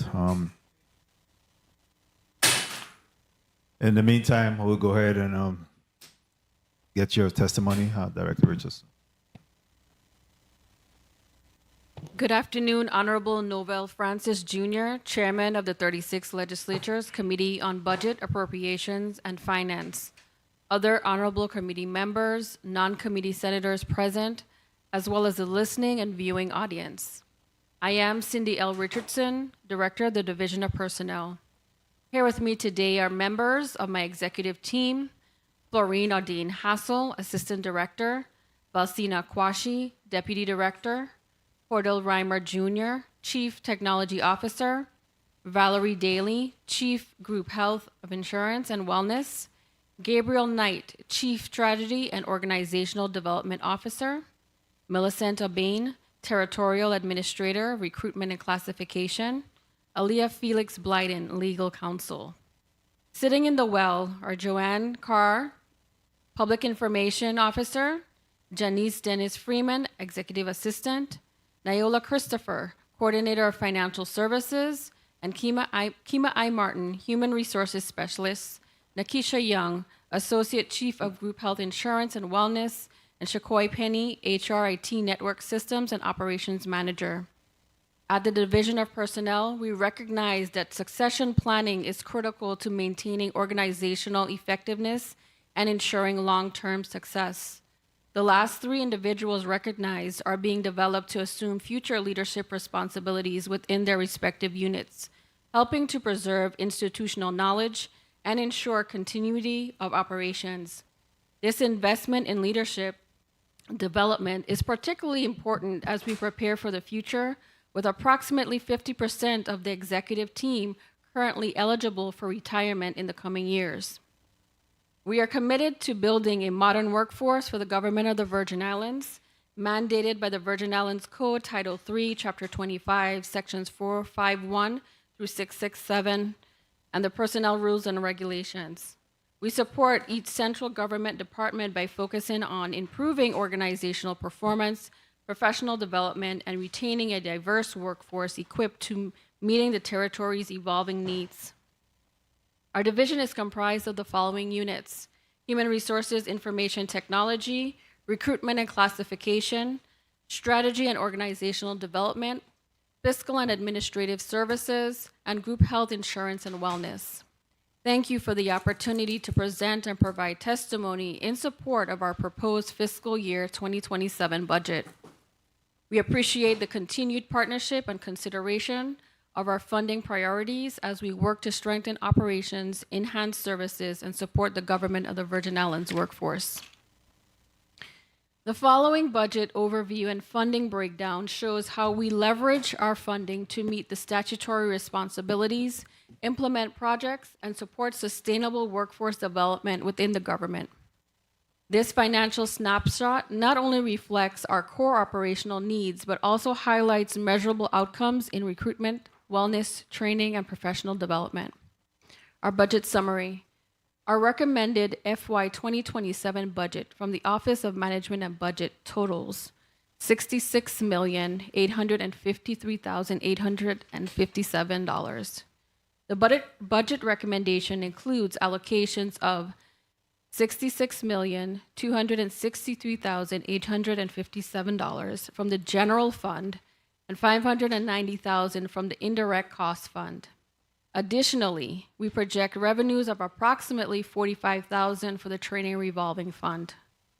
To provide a comprehensive and accurate overview of our budget, the summary below highlights the key components of our overall budget, including the miscellaneous budget summary, which provides a detailed breakdown of the following expenditures: $38,210,672 for the health insurance for retirees, $19,935,999 for the insurance employer and employee share, $90,000 for the VI Certified Public Managers Program, $101,253 for the GVI Employee Recognition, $275,000 for the contribution to Health Insurance Board, $315,000 for the health insurance consultants, $959,879 for the GVI Fellows Program, and we do have a chart there that supports that breakout. Our operating budget summary includes the following allocations: $3,635,884 for personnel services, $1,785,758 for fringe benefits, $106,471 for supplies, $797,941 for other services, and $50,000 for capital projects, with a total operating budget of $6,376,054. For the GVI Fellows Program, included in our operational budget summary is an allocation of $959,879 for the GVI Fellows Program. These funds are comprised of the $660,000 for personnel services, $262,879 for fringe benefits, and $30,000 for supplies, with an additional $7,000 for other services. Other services and charges summary. Our other services and charges include the following recommended allocations: $50,000 for repair and maintenance, $627 for auto repair and maintenance, $2,500 for rental of machines and equipment, $24,800 for training, $52,800 for communication, $30,600 for advertising and promotion, $8,123 for transportation, non-travel, $10,000 for travel, $35,000 for purchase of bulk airline tickets, $2,531 for other services not otherwise charged, $580,960 for professional services, with a total of $797,941. We do have the supporting charts to show the actual breakdown and percentages. Other services and charging, including miscellaneous funds, include the following recommended allocations: $50,000 for repair and maintenance, $627 for auto repair and maintenance, $10,998 for rental and land and buildings, $12,500 for rental of machines, equipment, $987,225 for professional services, $27,300 for training, $52,800 for communication, $40,600 for advertising and promotion, $10,000 for printing and binding, $14,623 for transportation non-travel, $11,000 for travel, $51,000 for purchase of bulk air tickets, $58,421,671 for insurance, $2,531 for other services not otherwise charged, with a total of $59,692,865. And we do have the supporting charts that breaks all of those amounts down. Our indirect cost summary includes $48,000 for supplies, $354,500 for other services and charges, $187,500 for utilities, with a total of $590,000. Personnel services. The recommended personnel services positions total 67. This includes 57 filled positions and 10 vacant positions. Of the 67 recommended positions, 44 are in the St. Thomas-St. John district and 23 are in the St. Croix district. Among these positions, 9 are union represented, 33 are classified as non-union, and 25 are exempt. 12 of the 25 exempt positions are allocated to the GVI Fellows Program, and we do have the supporting charts that shows that breakdown of that personnel. We also have the OMB recommended budget that shows the breakdown for general fund, the GVI Fellows Program, our indirect cost fund, and the training revolving fund, and the combined budget recommendation for a total of $898,857.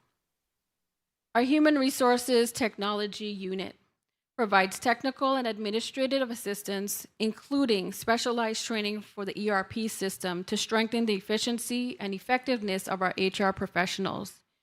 In addition, the HRIT unit is responsible for managing our NOPA, our Notice of Personnel, better known as our Notices of Personnel Action, ensuring personnel transactions are processed accurately and in a timely manner. To support the division's key performance indicators, or KPIs, the HRIT unit aims to process NOPAs within an average of 5 business days or less, and it is currently exceeding that goal by processing NOPAs within an average of 2 business days. And again, that is when the NOPA process begins within the respective agencies, and those 2 average business days are met. Once it hits the Division of Personnel, we have those NOPAs processed within the 2 business day period. We also have provided this body with some employee statistical data. The following charts in our testimony offer a comprehensive overview of the workforce composition, supporting informed decision-making and strategic planning of the government of the Virgin Islands. These charts provided are based on our records as of May 31st. What we've provided here is the employee hire and separation trends dating all the way back from 2018 to current 2026. We've also included the employee count for the central government from 2019 to year-to-date 2026, as well as the employee count for the semi-autonomous judicial and legislatures comparison over the years. We've also provided a diagram showing the average salary by department, which is not inclusive of fringe. And we've included the employee count by department. In addition to that, we've also provided the employee status count that shows the number of classified, exempt, part-time, and per diem employees. In addition to that, we've also included the employee count by district, which shows that in the district of St. Thomas, St. John, we have a total of 2,829 employees, and in the district of St. Croix, 2,721, for a total of 5,550 employees. We've also broken it down a bit further to show the employee count by gender, showing more female workers, 3,788 employees versus the male, 1,762 employees. And we've also separated the average salary by gender as well. For our group health insurance and wellness unit, they administer the medical, dental, vision, and life insurance plans for active employees, retirees, and their dependents, as negotiated by the Government Employees Service Commission, GSC Health Insurance Board. The GHIW team also provides health insurance outreach and administers the GVI Wellness Program. As of May 2026, we have provided health insurance coverage to approximately 14,080 members. Of that number, 6,957 are active employees, 1,113 are Cigna retirees under the age of 65, and 6,500 are retirees covered by the United Healthcare. We currently have over 19,370 members, which includes dependents, covered under the GVI Health Insurance Program. This includes spouses and dependents. Insurance costs. Currently, we have paid $132,732,592.58 in health insurance premiums. The government of the Virgin Islands pays 73% of this amount, which is $80,106,417.96. And employees pay 27% of this share, which is $29,628,401.17. We've provided a breakout of our group health insurance carrier payments to date in the chart provided. This would include Cigna, United Healthcare, Standard Life, Standard Vision, and Cigna supplement payments. Our Government Employee Service Commission election summary. In accordance with Title III, Chapter 1, Section 6B of the Virgin Islands Code, this election is held every 2 years, and it was administered by the Division of Personnel last November. To encourage full participation and prevent disenfranchisement, the Division of Personnel provided employees and retirees with multiple voting options over a 3-day period, including in-person, online, and absentee ballots. The cost totaled $6,836 and should be taken into consideration in the development of DOP's FY 2028 budget request. Our GVI Wellness Program continues to advance its mission of promoting a healthier and more resilient workforce through comprehensive evidence-based wellness initiatives. To enhance employee participation and engagement, we restructured the program's events and activities by introducing a blend of new and established wellness offerings. These efforts resulted in increased employee engagement, expanded access to wellness resources, and strengthened collaboration among agencies and districts. Program participation continued to report positive outcomes in key health indicators, including improved sleep quality, reduced stress levels, increased physical activity, greater self-awareness, and enhanced overall vitality.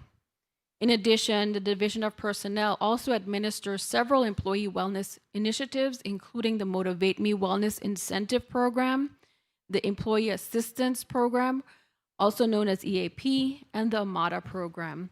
We've provided you with a listing of all of our GVI wellness programming, its offerings by districts, and their total number of participants per program that we've seen, in addition to our healthy and lifestyle workshops.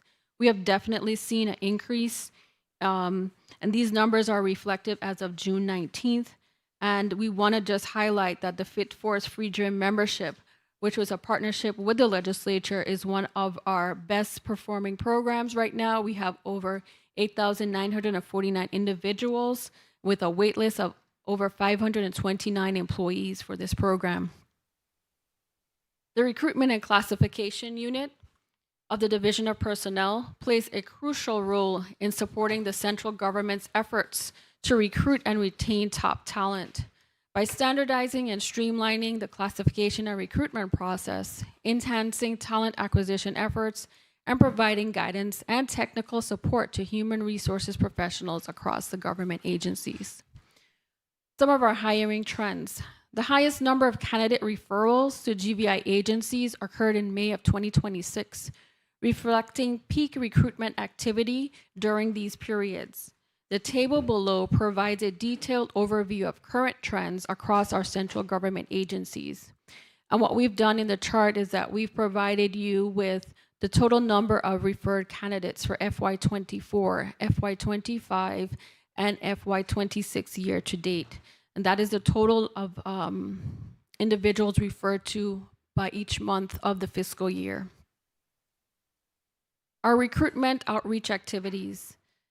At outreach events, our recruitment team actively promotes the government of the Virgin Islands as the employer of choice. Team members engage directly with job seekers to discuss career pathways, highlight high-demand employment opportunities, and to provide personalized guidance throughout the application process. To date, our recruitment specialists have participated in 12 recruitment initiatives, including the Department of Labor's Rapid Response event at the Carambola Resort. In partnership with the Department of Labor, our annual joint career fair will be held this September, connecting job seekers with employment opportunities across the government of the Virgin Islands and the private sector. We've also provided a chart with the number of outreach activities that we've conducted by district for FY23, 24, 25, and year to date for 2026. Our career examination summary. Our career examinations remain a critical component of the GVI merit-based recruitment and promotional process. During fiscal year 2026, the Recruitment and Classification Division administered examinations in support of workforce needs for the Virgin Islands Fire and Emergency Medical Services, the Virgin Islands Bureau of Corrections, the Virgin Islands Territorial Emergency Management Agency, and Virgin Islands Police Department. These examinations supported both entry-level recruitment and promotional opportunities, contributing to the development of a skilled and capable workforce dedicated to serving the residents of the Virgin Islands. The table below provides a breakdown of our FY 2026 examinations and the number of candidates referred for consideration by respective agencies. So we have provided you with a breakdown of our promotional exams offered, along with our entrance exams and the total number of individuals referred. Upcoming examinations for the remainder of FY 2026 include the Bureau of Corrections Entry-Level Correction Officer Quarterly Exam, with registration scheduled to begin in July of 2026. Our job descriptions. The division remains committed to enhancing accuracy, consistency, and transparency of job descriptions across the GVI. For FY 2025, the division finalized 142 job descriptions. As of FY 26, to date, 102 job descriptions have been completed. Our Retirees Return to Work Program, RRP, was developed to address the workforce shortfalls in the government of the Virgin Islands as well as to bring back into service the professional skills needed of retired employees.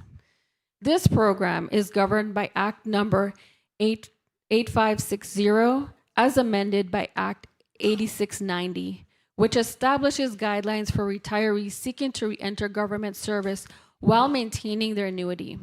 The RRP remains an important workforce strategy for the government of the Virgin Islands, enabling agencies to address critical staffing shortages while preserving institutional knowledge and operational continuity. Currently, there are 12 members participating in the program. The legislature originally authorized retirees to re-enter government service for a period of up to 3 years while continuing to receive their retirement annuity. Subsequent amendments expanded the allowable participation period for most retirees from 3 years to 6 years. However, the statutory provisions governing nurses, teachers, and police officers were not similarly amended and continue to limit the participation of this group to 2 years. As a result, occupational groups that were initially afforded special consideration due to persistent workforce shortages are now subject to shorter participation periods than the general retiree population. Our new GS pay plan, effective October 1, 2026. Effective October 1, 2026, the government of the Virgin Islands, through Executive Order 545-2026, implemented a new general schedule GS pay plan for non-union classified executive branch employees. This update places eligible employees in an updated pay structure, ensuring a minimum salary of $35,000 and grants a one-step increase within their assigned grade. Fiscal analysis estimates that this will cost approximately $1.8 million to implement. Our Strategy and Organizational Development Unit fosters organizational change through virtual and in-person training offerings that enhance the knowledge and skills of the GVI workforce, while also delivering innovative leadership, professional development, compliance, and project management support. Our training and workforce development. During FY 2026, the Division of Personnel continued our commitment to workforce development through the delivery of training and professional development opportunities across the GVI. A total of 1,832 individuals participated in our professional development workshops. These initiatives support employee development, enhance operational effectiveness, and strengthen human resources management practices throughout government agencies.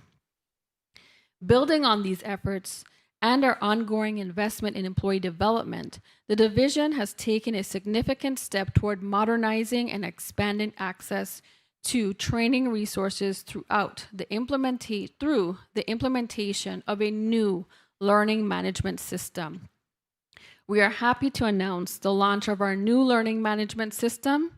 This is an ARPA-funded project with a cost of $478,254 and is scheduled to launch on August 1st, 2026.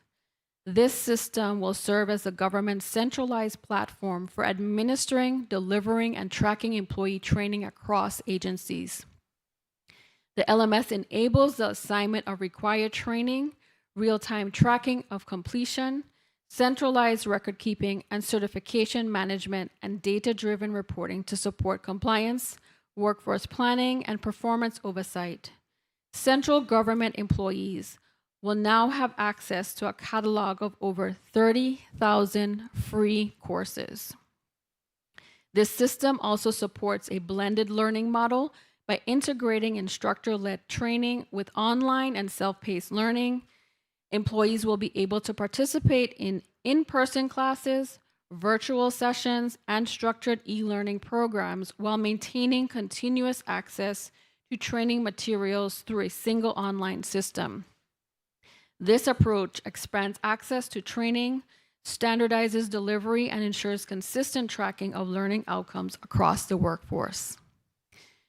Our donated leave program. This fiscal year, we received a total of 345 donated leave requests. Of these requests, 274 were approved, while 71 were denied. The amount of donated leave awarded to date is $1,695,026.15. The table below provides a cost summary of approved donated leave and a breakdown of donation requests over the past years, offering an insight into the trends in employee support program utilization. Our career incentive program initiatives serve as both a recognition of individuals' initiative and strategic investment in workforce capability. The approved applicants have received incentive payments totaling $15,350.58. Our GVI Fellows Program, Cohort 4, ran from August 2024 to August 2026. Our Cohort 4 consisted of 6 fellows who rotated throughout multiple GVI agencies. 5 of the fellows found permanent employment. They are currently employed at the following agencies: Department of Property and Procurement, Office of Management and Budget, Department of Planning and Natural Resources, and the last fellow in Cohort 4 is finishing up their last rotation at the VI Territorial Management Agency. Cohort 5 will run from October 2025 to October 2027 and consists of 11 fellows, 6 in St. Thomas and 5 in St. Croix. They're currently in rotation at the Department of Property and Procurement, Public Works, DPNR, Office of Management and Budget, BER, BIT, EDA, ODR, and the Division of Personnel. Our Virgin Islands Certified Public Manager Program is a 14-month nationally accredited management development and certification program. Our VICPM is co-sponsored by the Division of Personnel and the University of the Virgin Islands and is accredited by the National Certified Public Manager Consortium. The program's primary goal is to improve the performance of public sector managers and supervisors and the organizational performance of state, local, and federal governments. In 2013, this program was launched in the territory. To date, a total of 253 individuals have successfully completed the VICPM program. Cohort 7 will conclude in October. It currently has 44 participants, 40 GVI employees and 4 non-GVI employees, 21 in St. Croix and 22 in St. Thomas, with 1 in St. John, who will earn their Certified Public Manager designation. The VICPM program is open to employees within the local and federal government agencies, nonprofit organizations, and private sector businesses within the Virgin Islands. In conclusion, I'd like to thank you for the opportunity to present our fiscal year 2027 budget proposal. This platform has allowed me to comprehensively outline our commitment to strengthening the government's capability to attract, develop, and retain a well-qualified workforce. Our budget proposal is not just a financial document. It represents our continued commitment to enhancing recruitment efforts, integrating advanced automation to streamline our processes, and fostering interagency collaboration. These initiatives are fundamental to preparing a skilled and capable workforce that will drive the government of the Virgin Islands forward. Over the past several years, the Division of Personnel has made significant strides in modernizing operations and delivering impactful results. We have facilitated the distribution of over $41.9 million to retirees as part of the 8% reimbursement initiative, paid out over $111 million in retroactive wages, redeveloped and revised the GS pay plan twice to ensure equitable compensation, and streamlined the NOPA process to improve efficiency across government. We are advancing the workforce development through the acquisition of a learning management system that will provide access to more than 30,000 courses. We also implemented an automated employee performance evaluation system to strengthen accountability and performance management.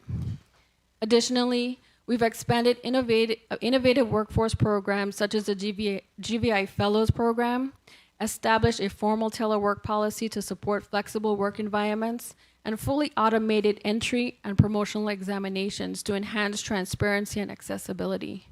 Our efforts also include strengthening internal controls through payroll audits, enhancement within the group health insurance and wellness unit, as well as promoting ethical governance through the introduction of ethics trainings and the implementation of a new code of conduct. At the Division of Personnel, we have a saying, "We are small but mighty," and that is because our success is a direct result of the professionalism, expertise, and dedication of our employees. I would like to take a moment to recognize the hard work and the dedication of our Division of Personnel team. Special recognition goes out to our 2026 Employees of the Year, Ms. Anita Brooks in the St. Thomas St. John District, and Ms. Crystal Francis from the St. Croix District, both insurance officers in the Group Health Insurance and Wellness Unit. These remarkable women work tirelessly behind the scenes to ensure our government employees receive the guidance, support, and the care they deserve. Again, I extend my sincere gratitude to the men and women of the Division of Personnel for their continued commitment to public service and their efforts to enhance services, implement innovative programs, and support government employees and retirees throughout the territory. I thank you again. My staff and I are available to answer any questions you may have regarding our FY 2027 budget testimony. Thank you very much, Director Cindy Richardson, for that comprehensive testimony. As well, I want to say congratulations and a shout out to Ms. Anita Brooks, as well as Crystal Francis, for being recognized as Employees of the Year. And I want to say congratulations and a job well done to the Division of Personnel, to you and the team for Employees of the Year ceremony. I had the opportunity to attend all of them, and it was certainly a class act. So we truly appreciate the work that's going on. We want to continue to celebrate our public employees, public service employees that go above and beyond the call of duty for this. We hear our government employees a lot of time call all kind of names, but we truly, that most of our government employees are hardworking individuals, and we appreciate them. At this time, we will recognize Chief Negotiator for Josh Springette for her testimony. Good afternoon, Honorable Senator Novell E. Francis Jr., Chairperson of the Committee on Budget, Appropriations and Finance, other members of the committee, non-committee members in attendance, and the people of the Virgin Islands. My name is Josh Springette, and I am the Chief Negotiator at the Office of Collective Bargaining. Before I begin my testimony, I want to express my greatest gratitude to my team for always stepping up and continuing to demonstrate the essence of true public service. I would also like to extend special congratulations to our 2026 Employees of the Year, Nikema Richards from the St. Croix District, who is present with me today, appearing from St. Croix, as well as Roshana Malone from the St. Thomas St. John District, who is sitting with me in the well today. Their work has been guided by purpose and contributes to a shared mission and meaningful results. Thank you for always giving your greatest and continue to make us proud. I appear before you today in support of our proposed budget for fiscal year 2027 in the amount of $1,574,728. Overview and composition of the Office of Collective Bargaining. For the benefit of the viewing and listening audience, through Act 4440, the Office of Collective Bargaining was established in 1980 within the Office of the Governor. The office is led by me, the Chief Negotiator, and our statutory responsibilities are as follows. Exclusively represent the executive branch of government and its departments and divisions and negotiate on its behalf in all collective bargaining proceedings.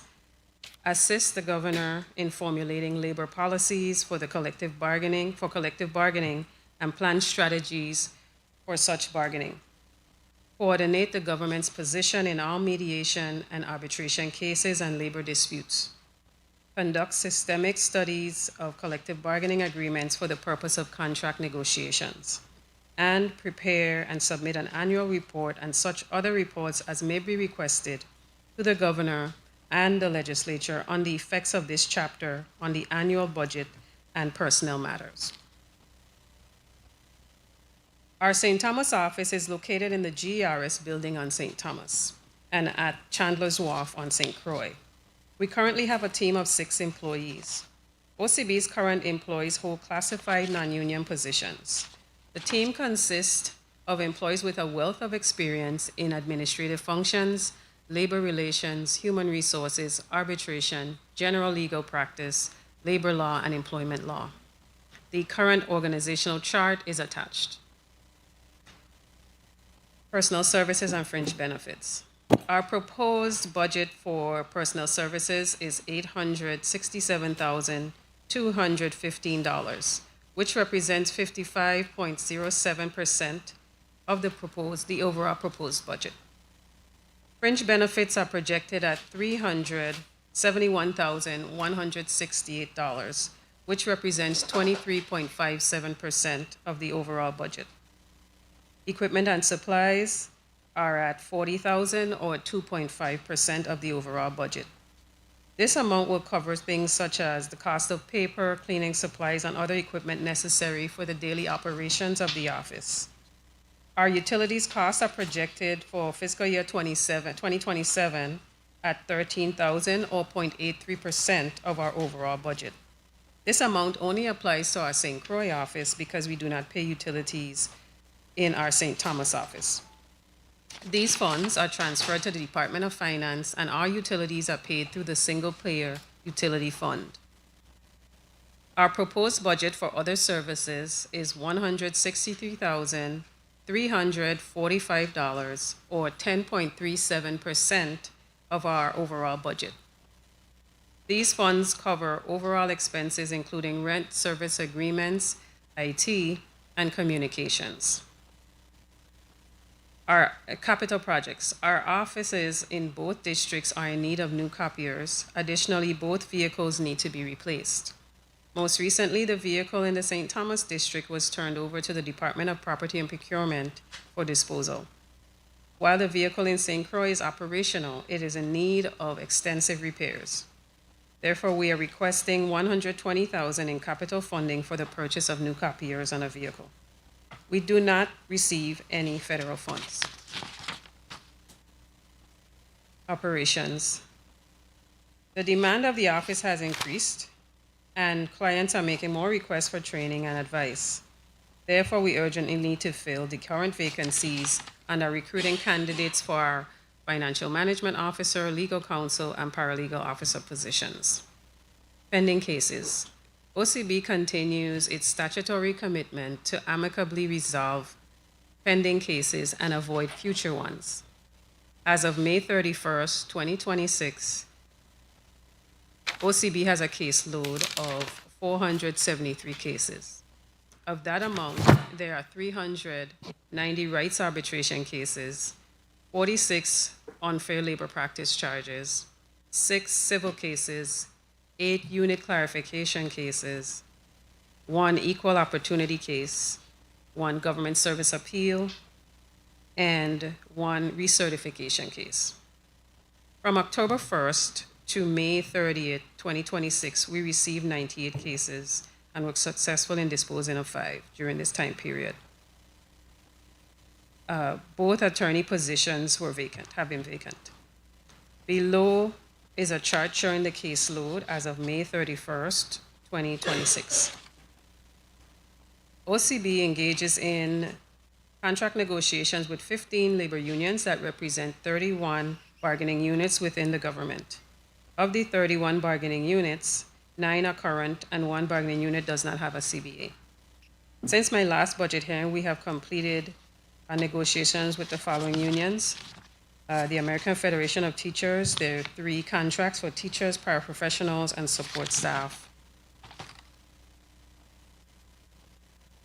We also completed another one for United Steelworkers for 911 operators.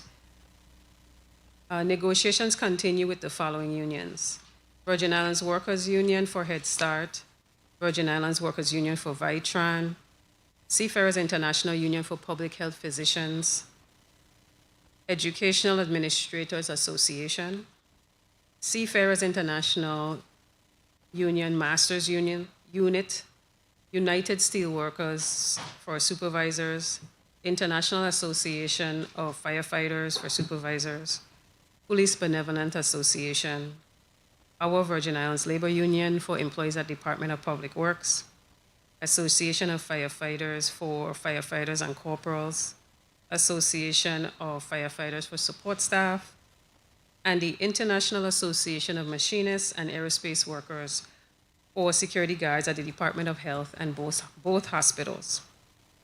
Attached is a copy of our at-a-glance spreadsheet showing the status of each CBA and each CBA. In conclusion, thank you for the opportunity to appear before you today in support of our fiscal year budget for 2027. We urge this body to approve our recommended budget of $1,574,728. We welcome any questions that you may have. Thank you. Thank you very much, Chief Negotiator Springette, for your testimony, as well as we want to join in commending the Employees of the Year for the Office of Collective Bargaining, Ms. Nakima Richards and Rosanna Malone. Congratulations and continued success, and continue to make us proud as government employees. Thank you. So we want to get a couple of housekeeping out of the way before we open up the floor for some questions. The Division of Personnel, let's get your actuals and give us to what date these actuals represent. Personnel, fringe, supplies, other services and charges, utilities and capital outlays. Valsina Kwashi, Deputy Director, Division of Personnel. Personnel Service, actual expenditure to date as of today, June 2024, $2,356,710. Fringe benefits, $1,103,824. Supplies, $55,164. Other services, $28,527,493. Capital outlay. 1 second, and the other charges, $28,527,493. You may proceed with utilities. Capital outlay. We do not have utilities on this general fund. It's in the indirect cost fund. Okay. And you have how much you're paying on that? It's also part of the single payer's utility, correct? It's not in single payer. It's not in. No. You pay your own? Yes. Okay. How much is that?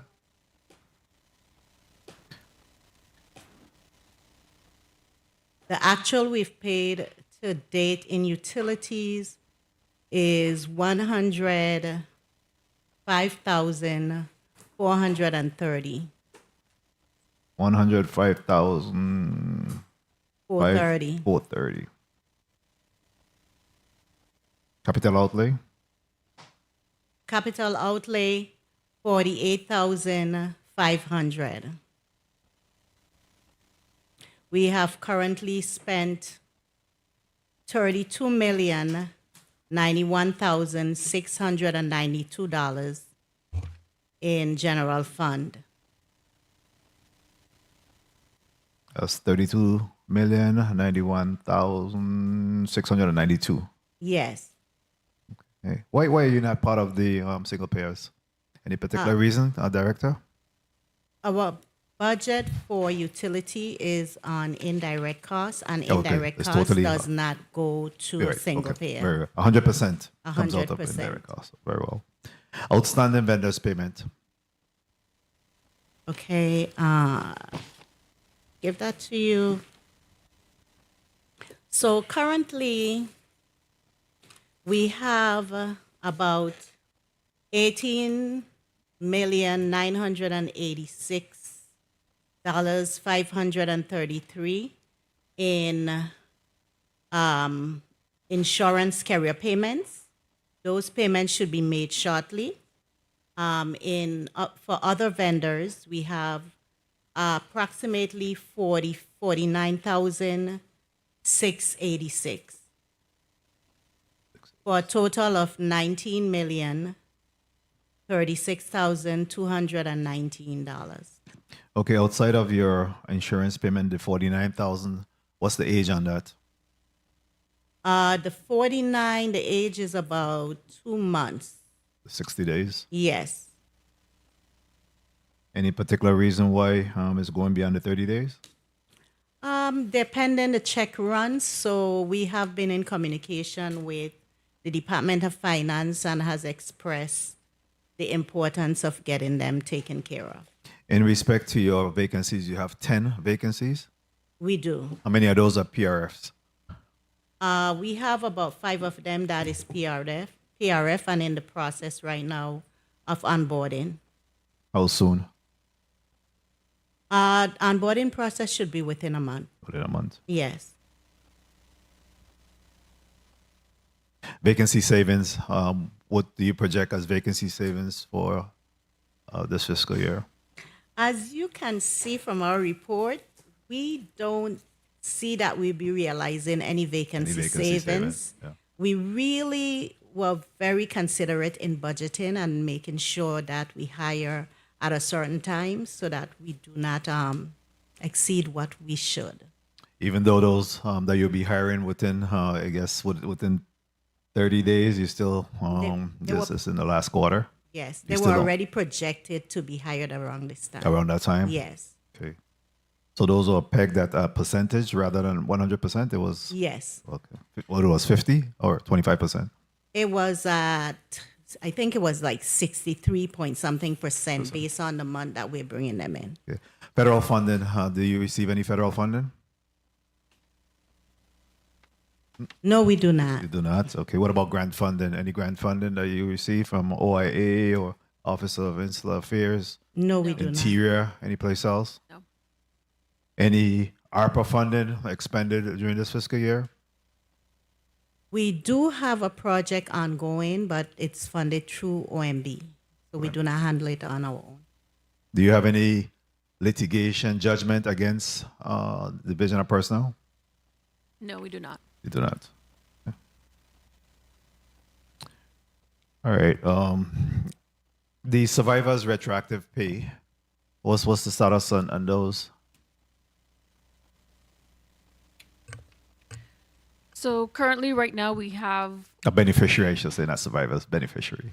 currently we have a batch that is down at the division of the Department of Finance. The total amount is about 230,900. That's good for about 140 individuals. Any timeline when that will be executed? We have not received a timeline from Department of Finance as yet. But you do have the funding and everything in place for that payment, correct? Yes. Okay. Chief Negotiator, let's get your actuals and give us what date that is up to. I'll let Good Ms. Richards. afternoon. Good afternoon, Ms. Richards. Good afternoon. Nikema Richards, Financial Specialist, Office of Collective Bargaining. Personnel Services, 355,434. Let's get a number again, please. 300. 355,434. Okay. Fringe. Fringe, 150,799. Supplies. 81,000. I am so sorry, I gave you the wrong figure. Supplies, 7,777. Other services and charges. Other services, $56,636. Utilities? Utilities, so our electricity is paid through the single payer utility fund. However, we do pay water directly to our landlord, and that is $145. Capital outlay? No capital outlay in this fiscal year. Very well. Chief Negotiator, what's your issue? Any outstanding vendors payment? Office of Collective No Bargaining? outstanding vendor payments. Okay, very well, thank you. What's the issue with hiring of your attorneys? What's happening in that space? I'll call it a series of false starts. We've had a number of applicants over the last year. Maybe less than that, maybe 10 Get the mic a months. little closer to you. Oh, okay. We've had a series of false starts, is what I would call it. We've had several candidates, and we currently have some candidates that we'll be interviewing next week. We've had some that accepted and then withdrew their acceptance of the offers. Of course, we have candidates that may be from the mainland, and relocation may be an issue, or of course, bar admission. So those things have impacted our ability to bring someone on board. Salary is not an impediment, is it? I have not had that reason as the reason. How has that impacted your ability to be efficient and effective? Actually, there may have been one candidate that had a better offer elsewhere, outside of the government. It has definitely slowed down the legal work that we do in terms of arbitrating or disposing cases, but it hasn't stopped. We've continued some work in trying to resolve some issues and deter some, avoid some altogether. It's definitely slowed that down and required most of us to take on some extra responsibilities when it comes to the legal work. Do you have any, outside of the mundane type of litigations, do you have any judgment or litigations against the Office of Collective Bargaining? If you're speaking about financial money judgments, no. None. Okay. All right. Very well. At this time, the chair will open up the floor for a 6 minutes round. And we'll recognize Senator Dwayne DeGraff. You're recognized for your 6 minutes. Thank you, Mr. Chair. Thank you. Good afternoon, colleagues. Good afternoon, testifiers, all of you listening and present. To personnel and OCB, thank you very much for the job that you do and continue to do for the people of the Virgin Islands. Highly appreciate it. And I ain't got no issue with our budget anyhow, but I just have some concerns. You know, I like to find out, OCB, I see you have an increase in personnel. You had some wage increases? Or that's for your GS employees? In the FY 27 budget, yes, Correct. it would assist with increases of the current positions and increase for future positions and other expenditures. Okay. How many GS employees you have? 5. 5. Okay. Hold on, 6. Anyone owed any retro? 5 or 6? 6. 6. Okay. Anyone owed No retro? retro owed, sir. Wow. Okay. Any retirees? Anybody eligible to retire or anything? They are eligible, but I have no Eligible. notices of retirement. Okay. Good. Keep it at that. Keep it at that. Maybe you can help me with that. Now, you mentioned 2 attorney positions vacant. You and I have had the conversation. One of your attorneys under DOJ. Yes. So is DOJ having a problem finding an attorney to give you? Or I know we mentioned in terms of you getting 2 attorneys for yourself that way, or give me some light on that. Sure. Yes, So attorney. previously, before maybe 2 fiscal years ago, DOJ was responsible for hiring the assistant attorneys labor for OCB. In recent years, I requested that both positions be placed under OCB's budget so that we can directly recruit and hire. We were able to get 1 position placed in OCB's budget and 1 remains in DOJ's budget. Currently, we expect the DOJ position to be filled this summer.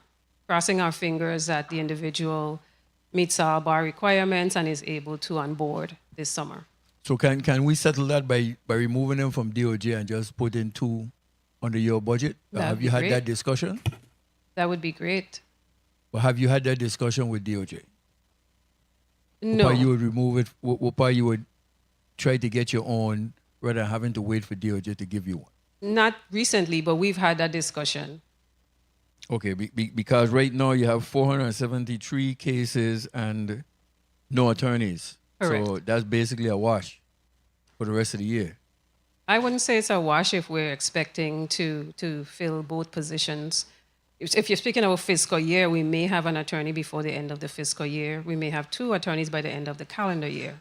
And will you be able to negotiate with the unions that you have, the 15 bargaining units and different? Would you be able to negotiate without those attorneys? I'll be able to negotiate, yes. Okay, so we gotta look into the attorney situation.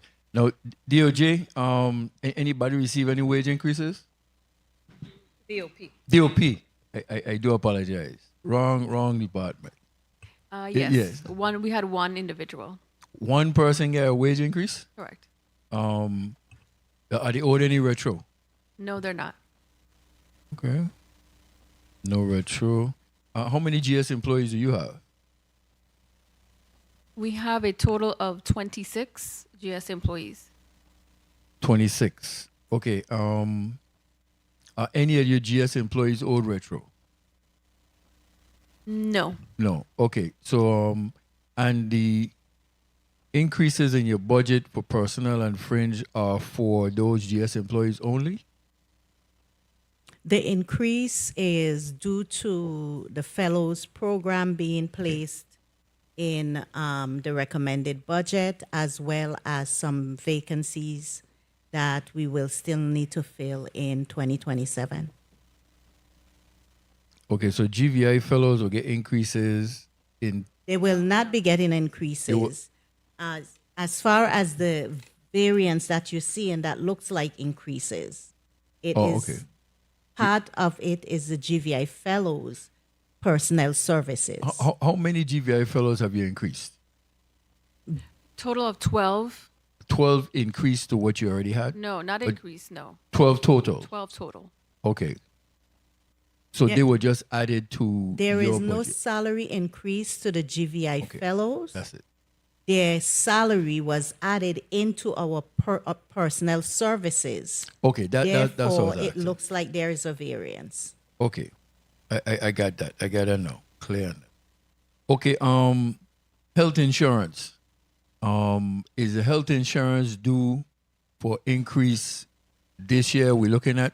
And based on your budget, are we looking at, do we have monies to address an estimated increase in health insurance? 1 minute. So while we do not have concrete or confirmed information on whether or not there'll be an increase, we did budget an estimated $19,935,999 in the budget. Wait, tell me the numbers again. 19 million. $19,935,999. 30 seconds. Okay, and that's to cover, that's to cover the active and retiree personnel person. That is the employer share if the insurance goes up. Okay, and like I say, so just the active employees, the retirees, the Correct. insurance go up, but doesn't cover them. It does cover the retiree. Okay, It's both okay. active and retiree. Active and retired. Okay, good. So yeah. Okay, now Time. If I just wrap up now, Mr. Chair, have you received all your allotments thus far? No, we have not. What's the last allotment you've received? 1 month. Was in May. May. Okay. And how much was that? That was the 32,091,692. 194,652. Yes.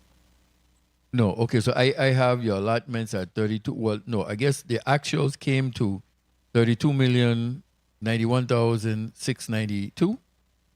That's what your actuals came to. But what is your allotment for me, if I have it correct? I do not have the allotment in front of me, but as far as what we have received thus far is $32,194. Oh, okay. 194,652. Okay, I guess I wrote it down wrong. So it's 32,194,652. 652. Okay. And then I guess and that's your allotment. That's not your allotment. That's your add up on your actuals, or is that your allotment That's that you the received? allotment. That's the allotment in May. Okay. Up to date. Up to date. Okay, good. Thank you for the time, Mr. Chair. Thank you very much, Senator DeGraff. Before we go on to the next senator, which will be Senator VLA, Director Richardson, do you receive a mid-year report from our insurance carrier Cigna in terms of a status of utilization? Yes, we do. We do receive a monthly utilization. It shows the experience rating by month. How are we doing? Actually, this year our numbers look way better than they do last year. Even, when we were here last year, they did anticipate an increase. I'm anticipating that it will not be as high as it was last year, but I do anticipate some sort of increase. They're currently in negotiations right now and should have more definite numbers by next month. Any early indication of what we're doing right to turn the tide? I do have to say that, as I mentioned in my testimony, we have revamped our wellness program, and we've included various initiative and proposals that we include gym memberships. We have seen an increase in participation in that regard, even to some of the other programs in my BioFit, where we're getting reports back of weight loss, better diet, better sleep. So the reports are coming back. The participation is there. Even to our webinars, we're seeing an increase. So that awareness that we're putting out is definitely helping. And I do think it does reflect on our numbers that we're seeing on our experience rating and the usage of the plan. Excellent. I'm hoping that we're able to keep that up because we certainly can't afford an increase. In regards to training, and I know that you spoke about the module that or platform that you have coming up in regards to training. How does that play into the need for ethics training as well as sexual harassment training? How would that benefit us in that area? So that platform will help us to automate and all of the trainings that we have. There's a customizable feature where we can utilize and have our new employee orientation uploaded there as well, our sexual harassment, and we can also automate our ethics training that we currently have in place. Thank you for that. At this time, the chair will recognize Senator Craig Viola. You're recognized for your 6 minutes. Thank you, Mr. Chair, and good afternoon to the people of the Virgin Islands. Good afternoon, testifiers. In reference to the questions the chair just asked, what is the utilization right now for the health insurance? Is it in the 80s, 90s? What is it? You go, Ms. Daly. Good afternoon, Valerie Daly, Chief of Group Health Insurance. Senator, I believe it's in the 80s. Okay, that's very good because certain months last year we were above 100. Correct. So if we're in the 80s, I want to send it out to Cigna. You don't need to have an increase this year. You don't need to negotiate an increase. If we're doing a lot better, leave the numbers the same. We're already paying over $200 million. Keep it stable. Don't have an increase or have an increased sake. Let's see how we could continue to push these wellness program and hopefully keep the numbers in the 80s or decrease the numbers. I know with your wellness initiative, you have one gym in St. Croix. Is there a possibility of getting additional gyms signed up? We definitely do see the opportunity. it would definitely, I do think at this point, it would not hurt to ask for additional wellness dollars from Cigna. We have 3 gyms on St. Thomas. We have 1 gym on St. Croix. We would like to see the consistency on both islands. Yes. We have waiting lists, and the participation and the need is definitely there. So you're going to make the request to Cigna to add some additional gyms on St. Croix? So that request would not come from us. would That come from the board? proposal was put in by the legislature to the Division of Personnel for approval. Ms. Daly, do you want to add to Talk that? a bit more. So, Valerie Daly, Chief of Group Health Insurance. So, Fit Force is an initiative presented by the legislature of the Virgin Islands. It's one of our highest performing initiatives to date. As the director indicated, we have a wait list of over 561 members waiting. We get calls every day. Even before I came up, we got a call from an agency asking when they can get on the program. However, we have been in contact with the legislature. I also have been in contact with. okay, so just hold up one second. There's not a lot that I don't have knowledge of, but it's when I'm just like trying to. So you say it's an initiative of the legislature? It was an initiative provided, a proposal submitted to the Division of Personnel for the Fit Force gym access, gym membership from the legislature of the Virgin Islands. Okay, so stop there. So in order to expand it to central government, what needs to be done? No. It's already open to central government. government. The legislature just provided a proposal to the Division of Personnel so that we can vet the proposal, vote on the proposal, and issue the funding to the legislature. Hats off to my colleagues, whoever did that. Who was the president? Avery wasn't here. He was not in the legislature. You cannot take credit. It was somebody else. But if that is reaping results, then we really need to have that discussion. Or I'm hoping that Cigna is seeing the results of all of these different initiatives and is going to push more of these initiatives so we don't have so many individuals that are ill. Because we're really seeing a lot more individuals exercising and trying to take better care of the body. And with the 85% utilization, that is really good because now when Cigna come and they're proposing, we have an argument. And our argument is going to be utilization. You justify to us why you're going up any amount because we are struggling in terms of paying insurance, both central government and also the employees. The employees are struggling a bit. Now, I looked at the number of employees in central government. And colleagues, if you look at that number on page 10 of her testimony for fiscal year 2026, it's down to 5,550 employees. That is the lowest number since I can remember. I mean, it has 2019 here, but that is by far, this chart is from 2019 and it's the lowest from 2019. But if you go back even further, I can't think of a date when we have had this small amount of workers in government. What's happening? What is the trend? So just note that the 2026 numbers is year to date. So we still have a few more months to go. But the 2026 number is an average, right? Yes. Okay. So I do have to agree with you because when you look from 2023 to current, you are seeing a gradual 15% across the board decrease. Yeah. So and then if you look at the semi-autonomous, you're seeing their numbers going up. So a lot of it has to do with benefits and salaries. You're seeing the semi-autonomous, their numbers went up. Yes. The legislature stayed literally the same, judicial branch stayed the same, and then you see the big drop in central government. Correct. But just in 2023, we had 6,529 employees. Yeah. That's 1,000 employees. That's not good, Senator. That's 1,000 employees less. The less employees we have is the less people paying into the government employee retirement system, the less people paying health insurance premium. So don't go with the argument that big business outside that want to say that they want a small government. And no, government is important in terms of providing services and making sure that all of these entities are able to survive, especially our retirement system.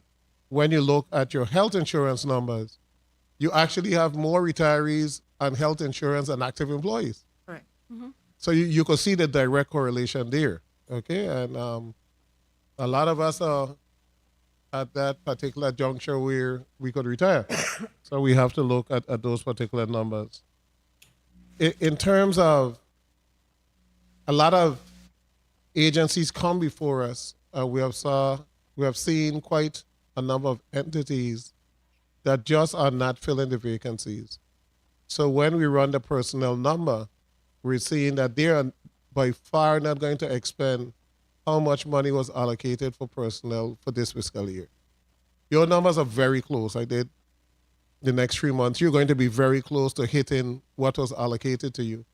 But we're seeing entities, $500,000 not spent, $750,000 not spent, all allocated to fill vacancies. Individuals retire, individuals quit, but the vacancy is not being filled. Are they channeling those vacancies to you? Because sometimes they say, oh, we have this amount of vacancies, but then we go on the personnel website, and what they're telling us isn't what is reflected on the website. So are they failing to let you know that these, or to do the necessary documentation, whatever, to list the vacancies that exist within those departments? Senator Viale, Florina Dane Hassel, Assistant Director, Personnel. That's a great question because, as you know, the vacancies are controlled by OMB and the departments, not by Division of Personnel. So the agencies have to first request it through OMB. And what we're seeing recently is that the amount of vacancies that are potentially out there, the PRFs are not coming down to fill those vacancies. So what you're seeing is basically correct. Okay. Because you hear that next hour, people are looking for employment, but if it's not going to OMB and then coming to you to list those vacancies, then it's like the vacancy don't exist. And then we get in the numbers here, and all the dollars are there till we were asking the question, oh, what's your vacancy savings? What are we going to, that money is just, well, it won't be spent, so it just disappears October 1st. So we got to do a better job of spending that. Now, in reference to the fellows program, I know that you said the numbers are rolled up, Ms. Kwashi. So if you look at the variance between what you received this year and for 2027, your increase is 846,340, but the fellows program was usually allocated over 900,000. Was the 900,000, was that fringe plus It's personnel? Fringe plus personnel and just a very small amount for other services and supplies. Okay. So what is literally the breakdown of the 931? Okay. Give that to you. Okay, so you do have a little variance to hire some additional individuals. We do not. A small number. We do not. You do not? So we do not. So the 843 is all? So 660,000 is personnel. For fellows? 1 minute. For fellows. Mm-hmm. 262,879 is for fringe. And then we have 37,000 that is divided 30 between supplies and 7 between other services. Okay, so the 660 from the variance, you left with about 180,000. 180 is for what? New positions, vacancies? 180,000 where? Look at the 30 variance. seconds. Your variance is Okay. 846. Your variance for personnel from what you received this year to the new recommendation is 846,000. Out of that, 660 is what was rolled up for the fellows. Right, So and y- the difference is for our vacant for division of personnel. Okay, that's what I was asking. Okay. Correct. Okay, so now the 56,999 that remains under the fellow program, what is that for? That's the supplies part? That's the supplies and other services. Okay. Now with, Mr. Chair, I'll finish now. For the health insurance retirees, that number is pretty consistent. We're going to expand that. We haven't seen any drop off in retirees with health insurance. Ms. Daly? The number is pretty consistent. And when the retirees drop off of Cigna, of course, we transition them So you over will. to United Healthcare. Okay. And what about the active? With this low amount of employees, what has been the impact and the premiums for health insurance? Those have not changed, Senator. Okay. Okay. Thank you so much, Mr. Chair. Thank you very much, Senator Bailey. Point of information, Senator DeGraff. Thank you. Director, in regards to the OCB situation with having an attorney in DOJ, would it have to come through personnel or OMB to put on, to remove that attorney from DOJ and put him under OCB? Would it have to go through personnel?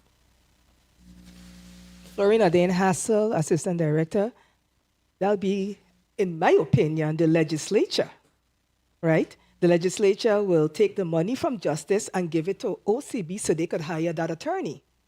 That's what I was thinking, but I just wanted to make sure I'm not stepping on anybody's foot or we bypassing anybody. I just wanted to be clear on that. Thank you. Great answer. Thank you. Thank you, Senator DeGraff. A point of information, Senator Bailey. Thank you so much, Senator. I thought you'd just waltz over to the chair and say, let's decrease justice budget and increase OCB. We don't have to ask for permission, okay?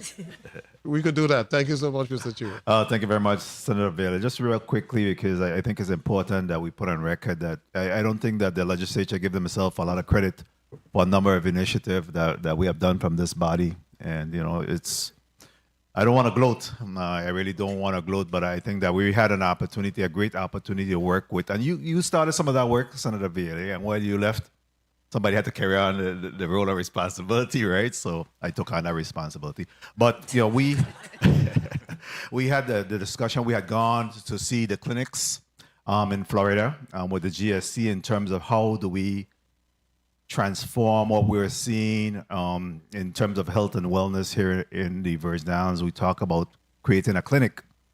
And we felt like at least, I had a strong advocacy for us to be able to take, even though we have the brick and mortar facilities, we still don't have individuals that's volunteering to come to these facilities. When we look at the numbers, we saw where a tremendous amount of our government employees weren't doing the annual biometrics that was required, and they really wasn't coming to this facility. So we had two suggestions. One, certainly we wanted to have a mobile clinic that goes out into the government agencies to be able to do the biometrics, be able to do the initial exams. That's something that I strongly advocated for at the time, as well as the fit force.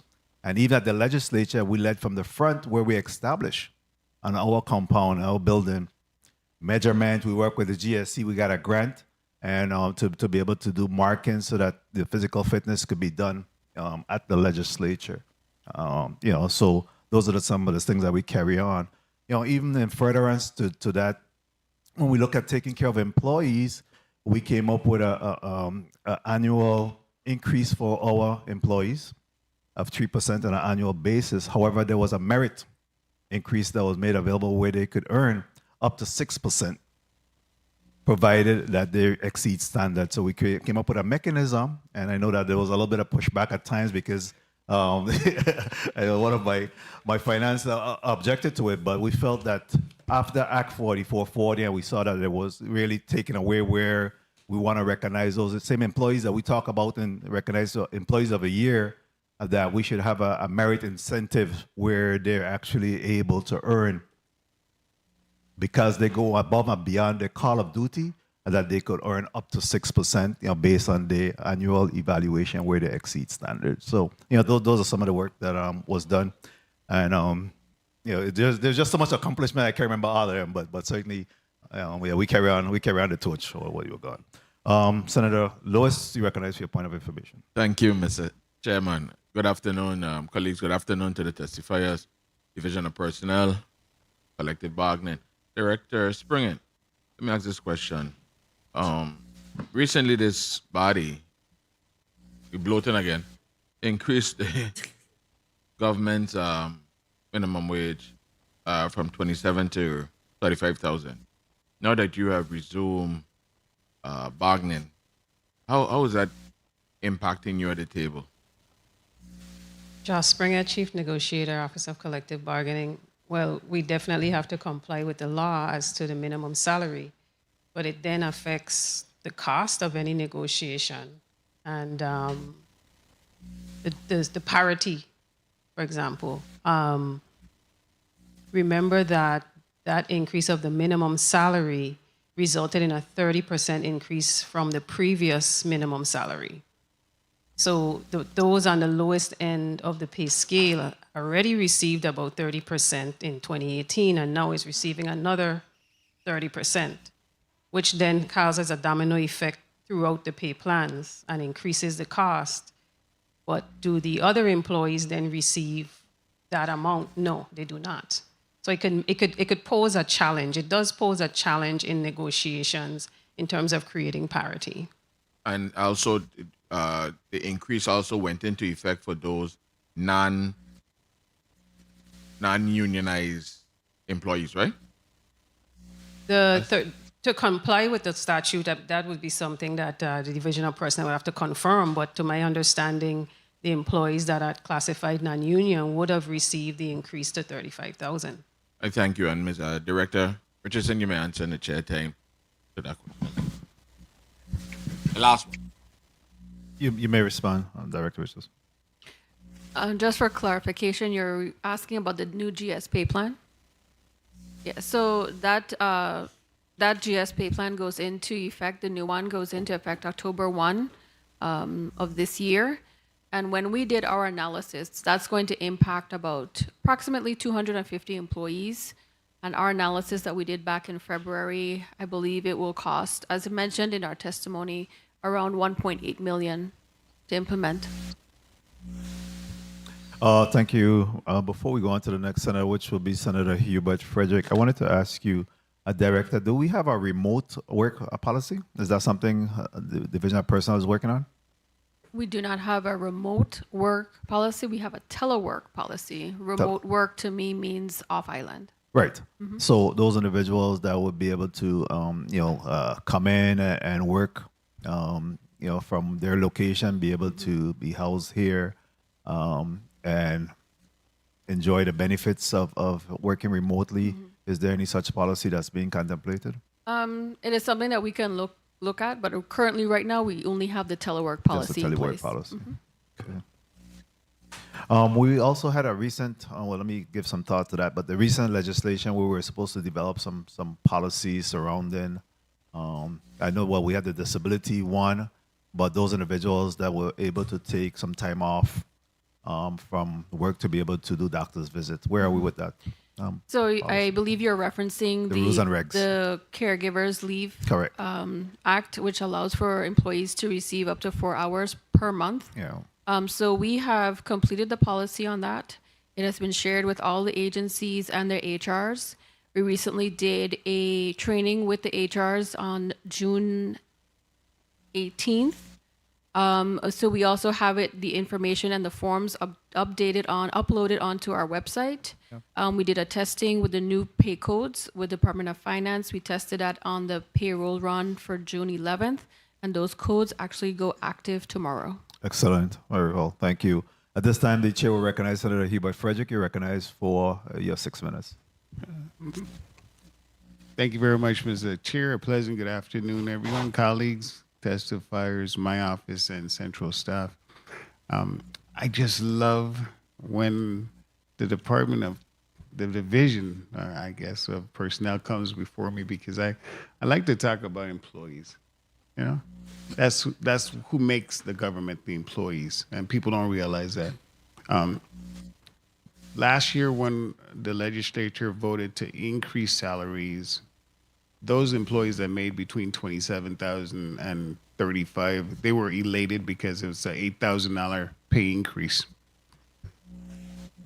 My office lit up with the employees that made $35,000. I knew what the effect would have been. And so I dealt with that. But this is something that this body wanted to do, right? Now we need to deal with those people who feel disenfranchised by that act that we did. So Director Richardson, help me help us get through this here. Because I don't want people to think that we weren't thinking about them as well. But we just only had a limited amount of money. And we tried to provide some equity to the people who are going to be impacted the most from the increase in the health insurance premium. That was around $20,000 extra, $20 million extra. And I think you just, Ms.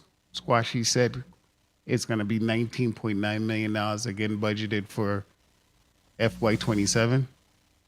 No, we indicated that that was the amount we recommended. I'm just not being sure as to what that increase would look like. But you know it's going to go up. Yes, it is. Right. So that's what we're trying to avoid the last time. And I'm going through this process so people understand the deliberation that goes on in this body so that no one is left behind. Employees are important. We can't run a government without employees. But we also have to help those who are less fortunate that can't afford to pay their bills. Doesn't make any sense to work 2 weeks and come home with $200, right?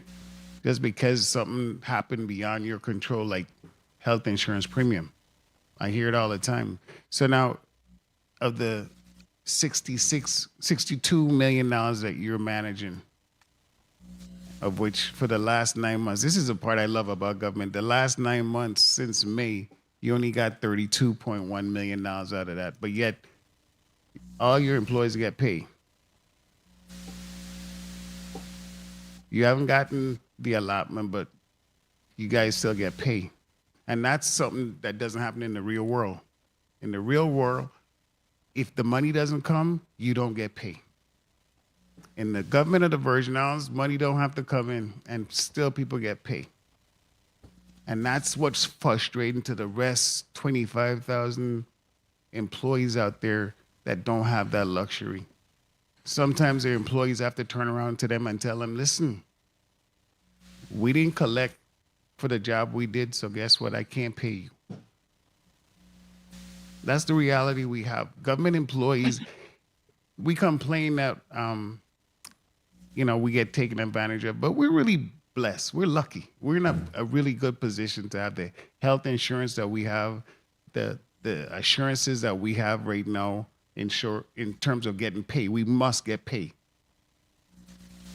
And it's only 5,500 of us now, right? 5,500.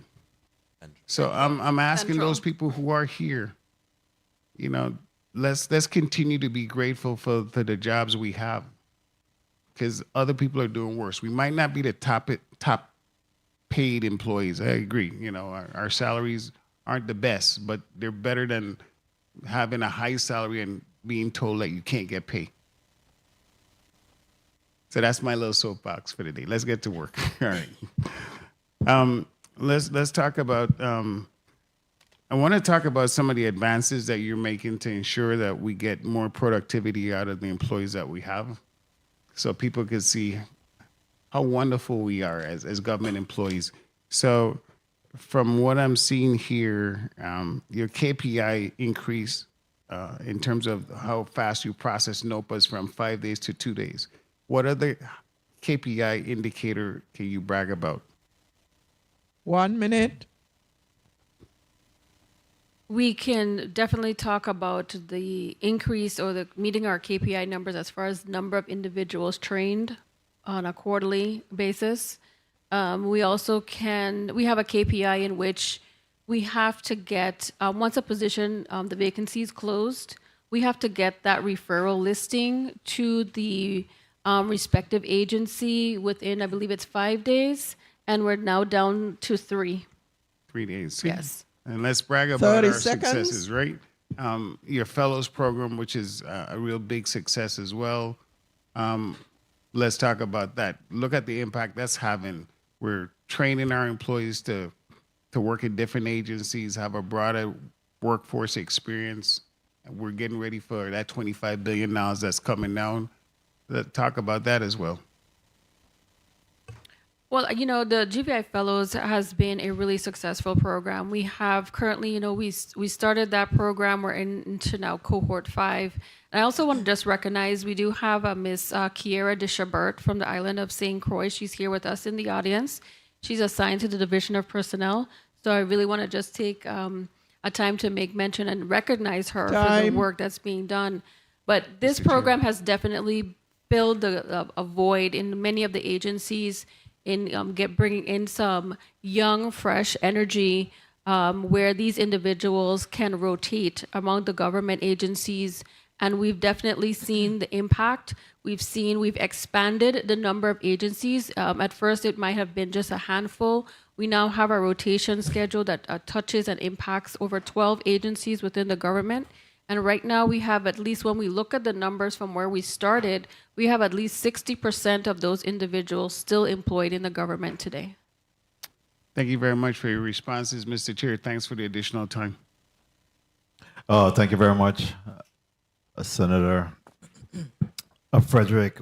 Even when you look at the employee count and the gender, or you look at the demographics, so we're seeing where there's female, is 3,788 females versus male, 1,762 males there in terms of the demographics of a gender.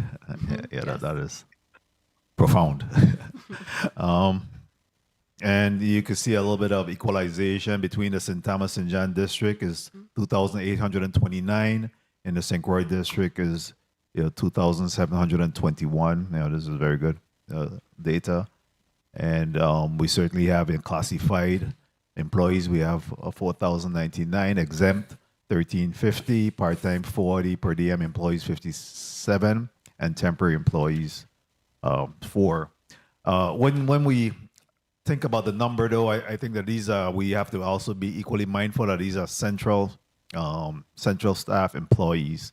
When you add the other branches of government as well as the semi-autonomous agencies, I think it brings it up to a little bit under 10,000 employees. Right. I remember the days when we had over 13,000, but I'm saying that when you look at the totality of the numbers, it's not as egregious as we think in terms of that the government is so streamlined, because in fact we have other branches of government as well as the semi-autonomous that kind of bring that number up somewhat. So let's take a 2-minute recess, and the Committee of Budget, Appropriations and Finance stands in recess for 2 minutes.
We're back on record. And of course, this is a Committee of Budget, Appropriations, and Finance. And we have before us this afternoon the Division of Personnel as well as the Office of Collective Bargaining. And Senator Blyden, you're recognized for your 6 minutes at this time. Thank you so much, Mr. Chair. Good afternoon again to my colleagues. Good afternoon, Commissioner Richardson, Assistant Commissioner Obe, Florine Hassel, and all of the other support management team there with you, and thank you so much for your testimony. Commissioner, Director, on page 7 of your of the post-alter report, on the training unit, I know in your test you mentioned that you have 2 positions under the general fund for the training unit, correct?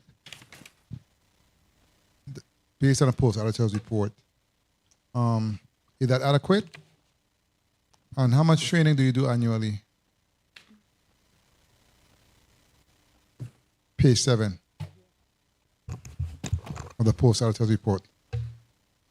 Valsina Kwashi, Deputy Director, Division of Personnel. Currently listed is 2 positions, but it's because of a reorging situation. Mr. Knight can handle the rest of your question. Mr. Knight? Oh, hi. Yes, sir. Gabriel Knight, Chief of Strategy and Organizational Development. Can you repeat the question, please? Yeah, on the post-alter report, you have 2 positions for which will cover training. How many trainings do you do annually or monthly under the division? We do weekly trainings.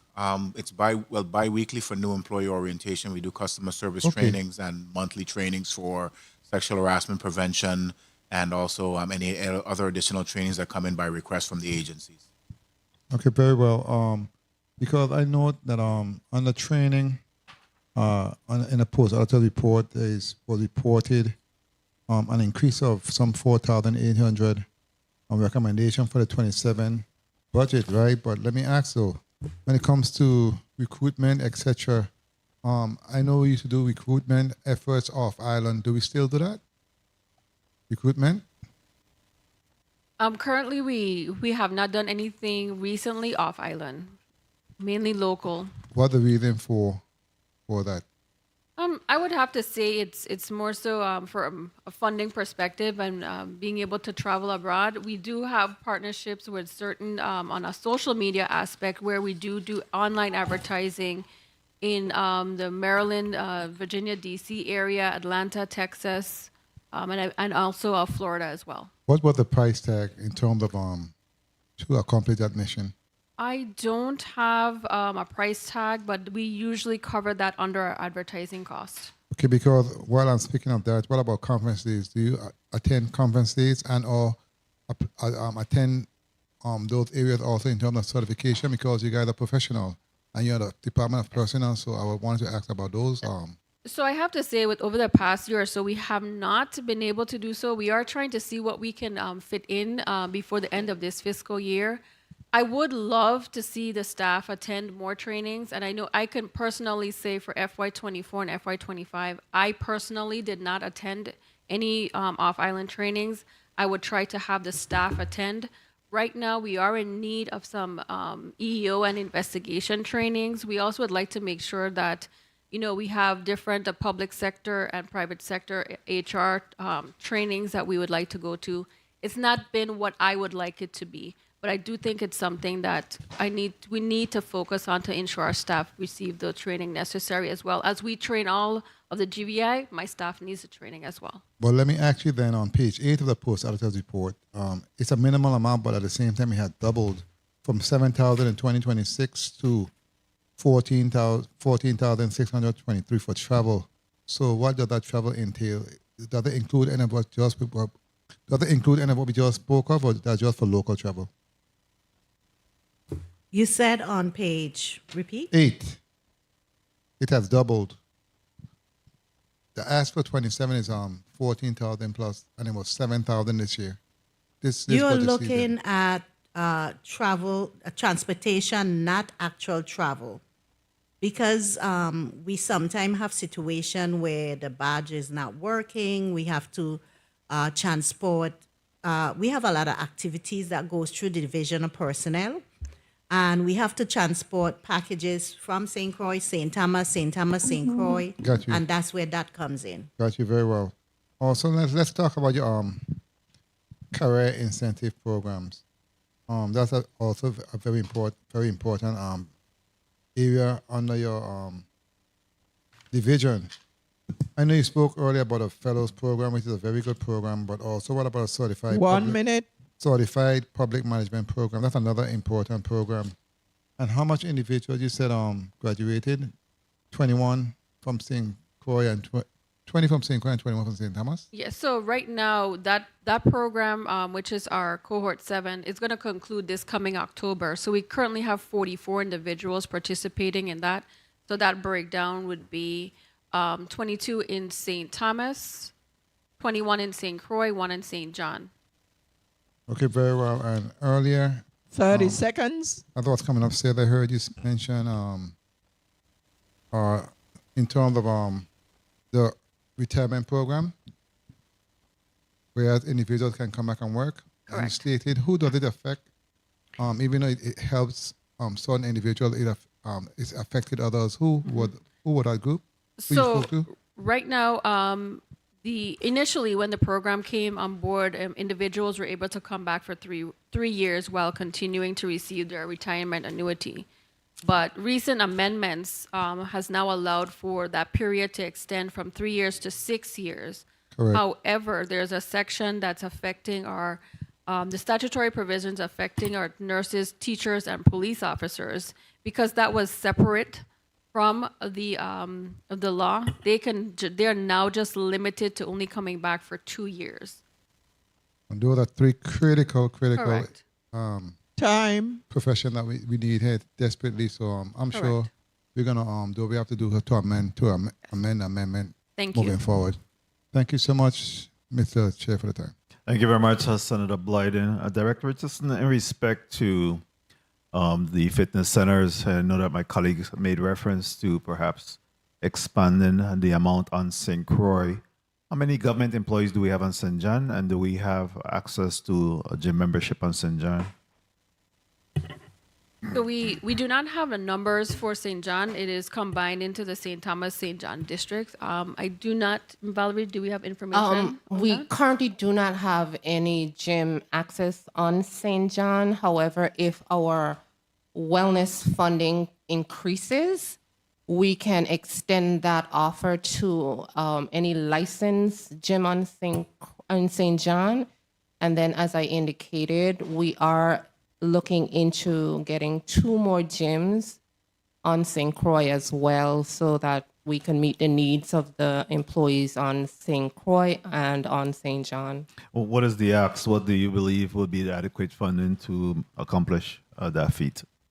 Currently, we have in our wellness fund $1 million. I would think 1.5 would be satisfactory to allow us to expand the gym membership on both St. Croix and on St. John. Very well. Very well, definitely consider that during our markup. So, Director, we're giving some thought to the role and responsibility of the Division of Personnel. All that you were involved in doing in terms of your mission statement with the Division of Personnel, do you find the name Division of Personnel adequate for that? Actually, from a national standard, it's kind of it's outdated. So right now, technically, it would be great if we could be the Department of Human Resources.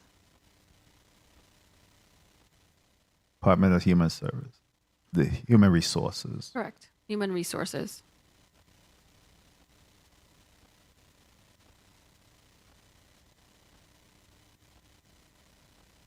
Yeah, we'll do some research on that as well. But I think there's probably some opportunity for us to look at changing that whole paradigm of division of personnel. I think that's played out by now. Yeah, I agree. Very well. Senator Ray Fonseca, you're recognized for your 6 minutes. A point of information. I'm sorry. Yeah, who? You? Point of information. Sorry about that, Senator Fonseca. Point of information, Senator Blyden.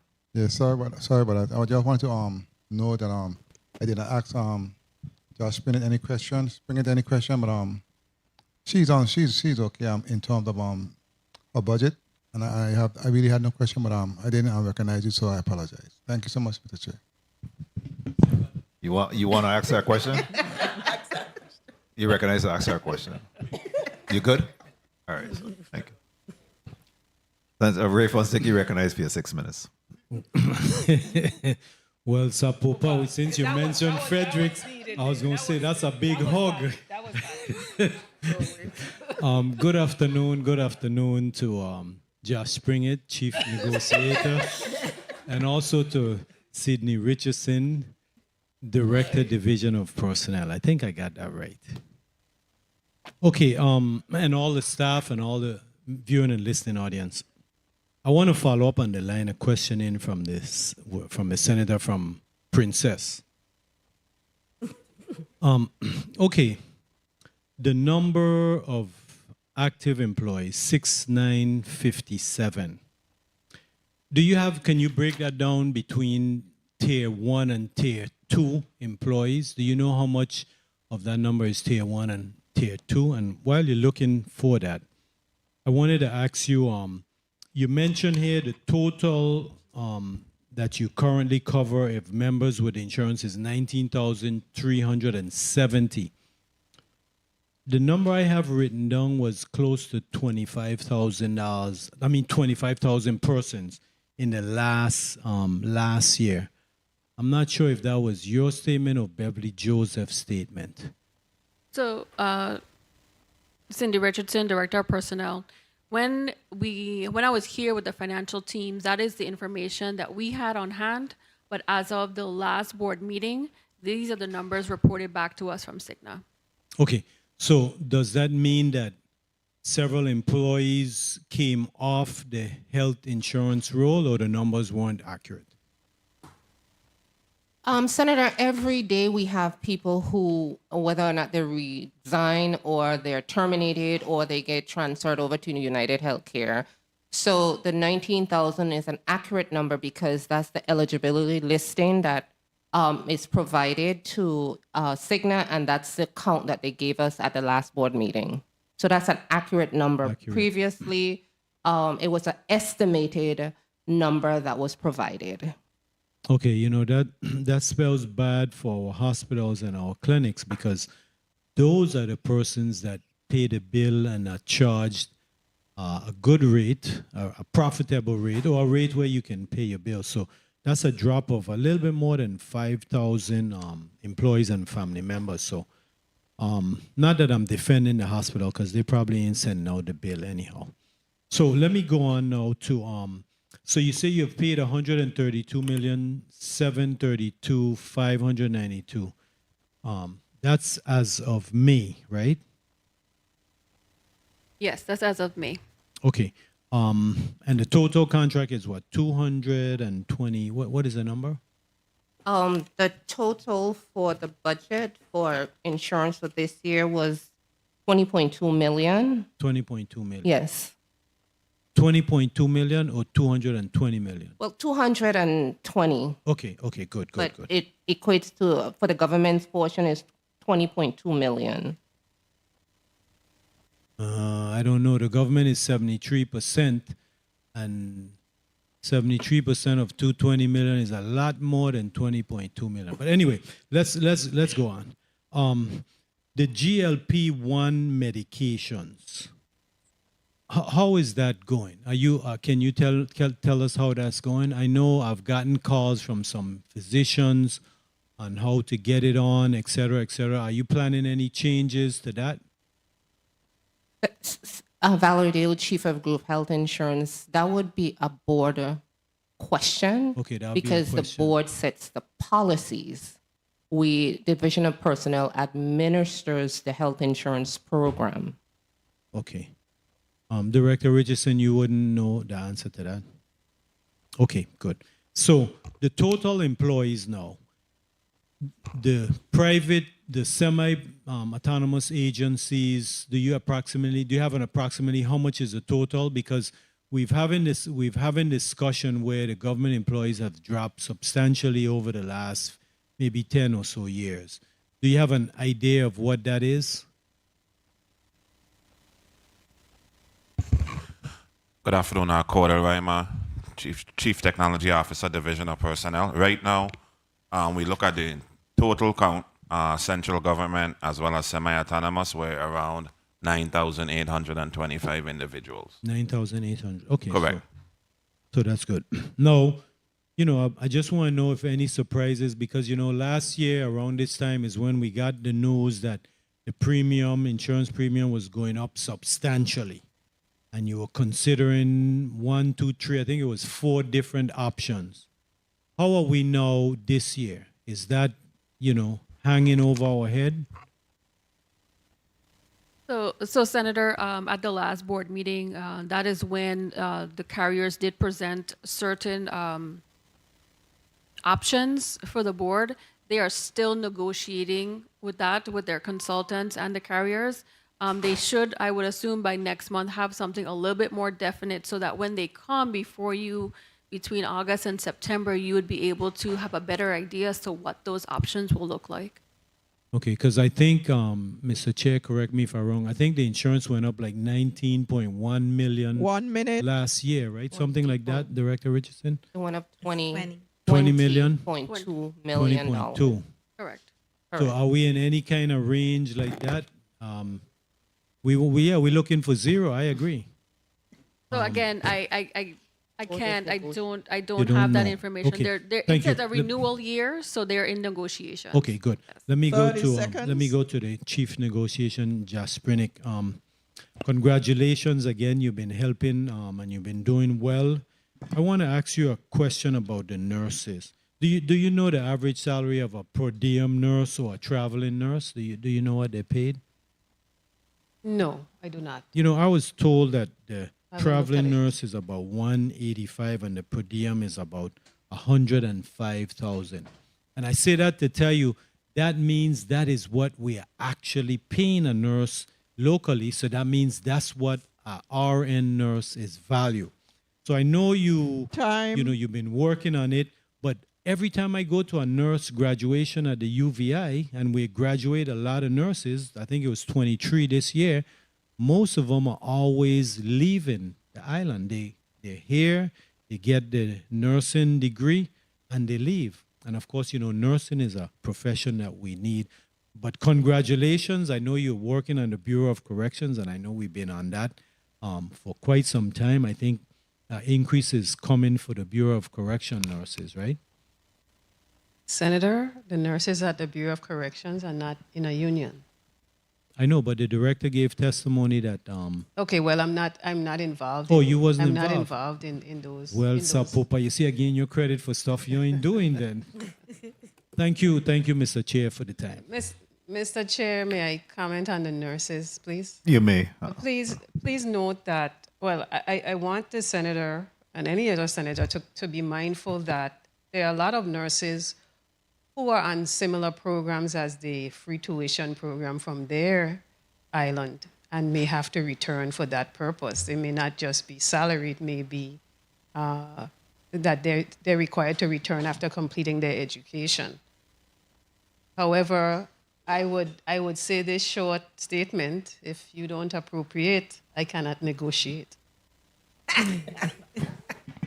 Thank you very much. I'm not sure that those from the other islands are allowed to have free tuition unless they graduate from high school here and then relocate. Is that what you're making reference No, to clarify, if, for example, they are from another independent island nation, Okay. St. Kitts, Yeah. the BVI, and so forth, a lot of those individuals are required to return to their home country Right. to serve, to return on the investment, similar to the UVI free tuition program. Okay. So we have to be mindful of that it's not just salary. There may be some obligations from some of those nurses. Very well, understood. Senator Viola, you recognize your point of information. Thank you. Thank you so much for saying that, because a lot of the nurses that are graduated from UVI, they're receiving free tuition, and some of them are also getting the nursing scholarship from the Board of Education, which requires that they work for the government of the Virgin Islands for X amount of years, or it must turn into a loan. So the other islands enforce their policy. So it's up to us now to enforce a policy where if we're paying for your education, that you got to give us back X amount of years. And you can't allow them to just leave. That's first. Second, when the hospital in St. Croix offered the nurses who graduated a job the next week, the bulk of those nurses went to work at the hospital. But when the hospitals allow the graduates to walk out the door, don't make them an offer, don't sit down and negotiate, then they go and they seek employment elsewhere. And that is what has happened this year. Snyder did not offer any nurse to graduate a job. And the same thing at Wang Louis. So some responsibility is on these entities to make sure that they hire these individuals, and they could clearly be able to list the provisions that you had free tuition, you had a nursing scholarship, you have an obligation to the Virgin Islands to work in the Virgin Islands. We're willing to hire you so you can fulfill that obligation. Thank you so much, Mr. Chair. Thank you very much, Senator VLA. My colleague made reference to Tier 1 and Tier 2 employees. Can you, for the benefit of the public, just speak to, because that's really a retirement or GRS issue. Can you qualify the difference between a Tier 1 and Tier 2 employee? Yeah, good afternoon, Court. I'm a division of personnel. We don't track Tier 1, Tier 2. We normally leave that for GRS, only because they're looking at contributions, they're looking at timing as well. Right. We more track individuals who may be able to retire and stuff like that from the data we capture. Very well, thank you. I think for clarity purposes, any employee that was hired before 2015 would be considered Tier 1 employees. 2015 and beyond will then become Tier 2 employees. October 1st. Court, I'm a division of personnel. October 1st, 2005, Senator. 2005, you're right. Correct. The Tier 2 took effect in 2015 to qualify those, to ensure that there's a Tier 2 that's developed. Before that, there was just the Tier 1. Tier 1 is anyone prior to October 1st of 2005, sorry. 2005. 2005, correct. Right. In 2015, when they would have become vested, is when we moved legislation to create the Tier 2. To correct, but right before those individuals were vested. You become vested after the 10 years.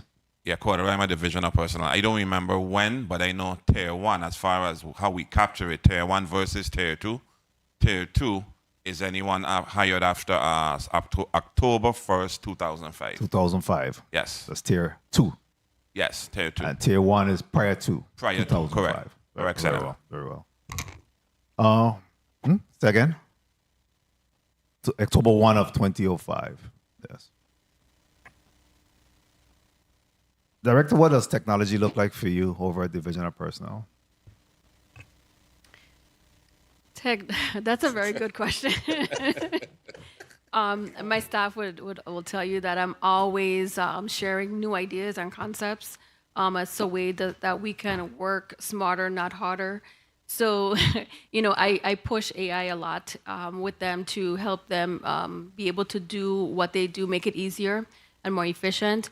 Right now, we are outfitting our computer labs with new computers to ensure that we are testing efficiently and making it a little bit more easier and making it mobile. It was also important for me to get rid of a lot of our desktops and just making my staff being able to work wherever they're at.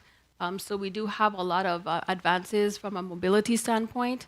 And also, too, we've also invested in an additional level of security and protection for our system because of the amount of data that we have.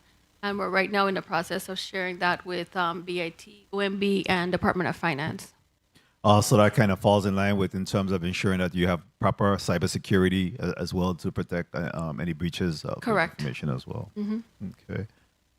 So what is next? What is the innovation and creation that Division of Personnel will work on? I mean, what is your next step or major initiative that you intend to undertake?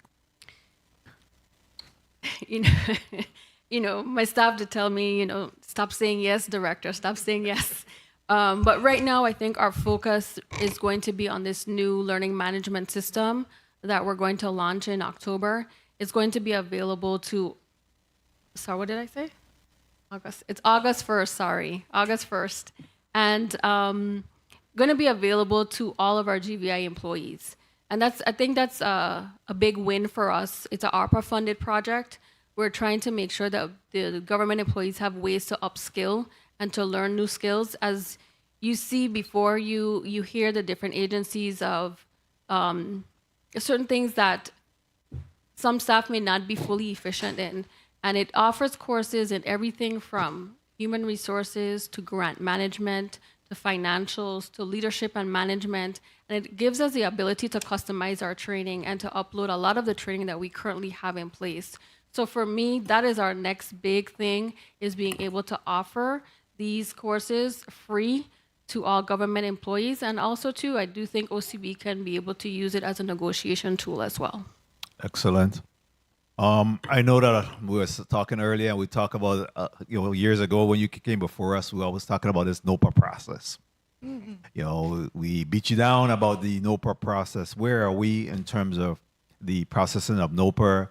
How many turnaround days do we have now? Are we down to the 72 hours that we had forecast and predicted sometime back, or 5 days? Where are we with the NOPA process? Well, gone are the days where we are not fully identified as the NOPA office. We are at the Division of Personnel, like we said in our testimony, we have a KPI to meet, and we have to have that done within 5 days. We are right now, once it enters the Division of Personnel, we have it out in 2 days or less. And the NOPA still requires the governor's signature? I mean, it goes through, ultimately then goes to the governor for signature, or how is that process It's work? automated. So once I have that final approval, it goes on to Department of Finance. It goes on to the Department of Finance. And then what's the turnaround time for employees to be able to at least start to see their pay? Quarter Rima Division of Personnel. As far as new individuals coming on board, once the NOPA is fully executed and fully approved, normally within 1 to 2 pay cycles at most, Senator. What would you tell an individual right now that's in the need of a job and seeking employment? I know we had we had Department of Labor here earlier today, and we had similar questions for them in terms of ensuring that every single person, we keep talking about wanting 5,000 employees to move forward with this disaster recovery process and everything else there. But before we address the 5,000, I think that if we have 1,000 here locally that needs a job, we should be able to slot them in. A lot of times we hear individuals that talk about the fact that they're being told that they're overqualified for certain position. So where are we in terms of the application process, or a person that may be just sitting waiting for a job?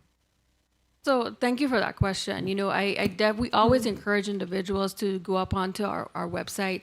We have over 120 job vacancies posted right now, and that number fluctuates daily.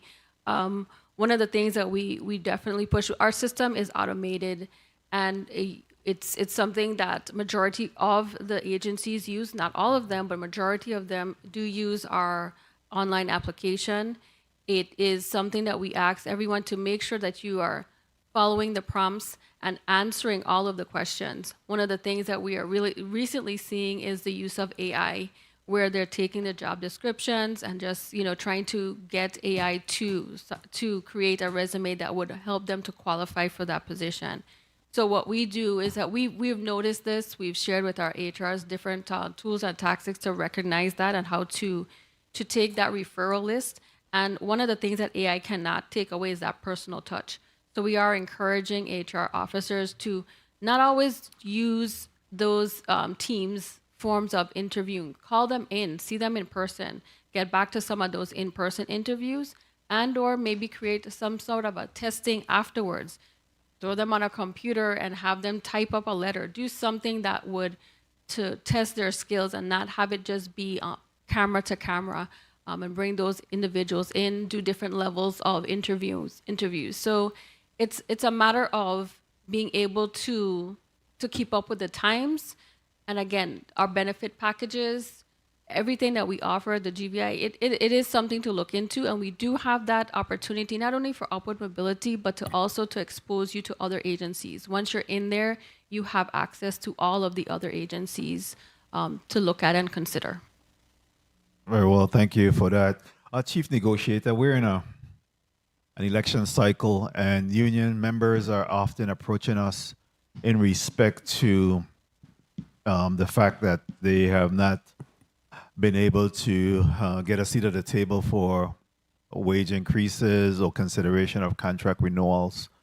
What is the response in terms of, what is the process by which some of these unions that have not been called, been scheduled, could really determine where they're at in terms of being able to be recognized by the Office of Collective Bargaining and the Chief Negotiator for coming to the table to have a discussion about renegotiation or negotiations?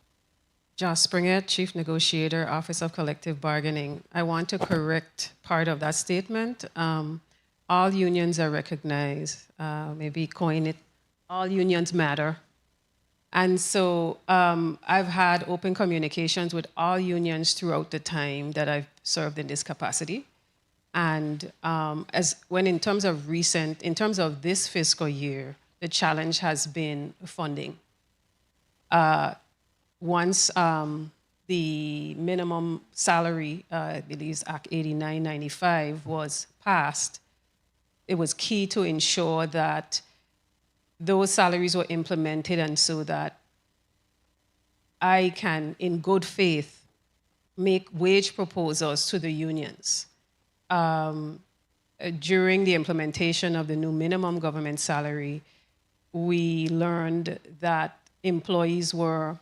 agencies did not have sufficient funding, or the funding that was provided for that increase did not cover all expenses, for example, fringe. And so those agencies had to first search their budget to cover that additional cost. With that in mind, the government determined it was best to pause negotiations to implement that salary.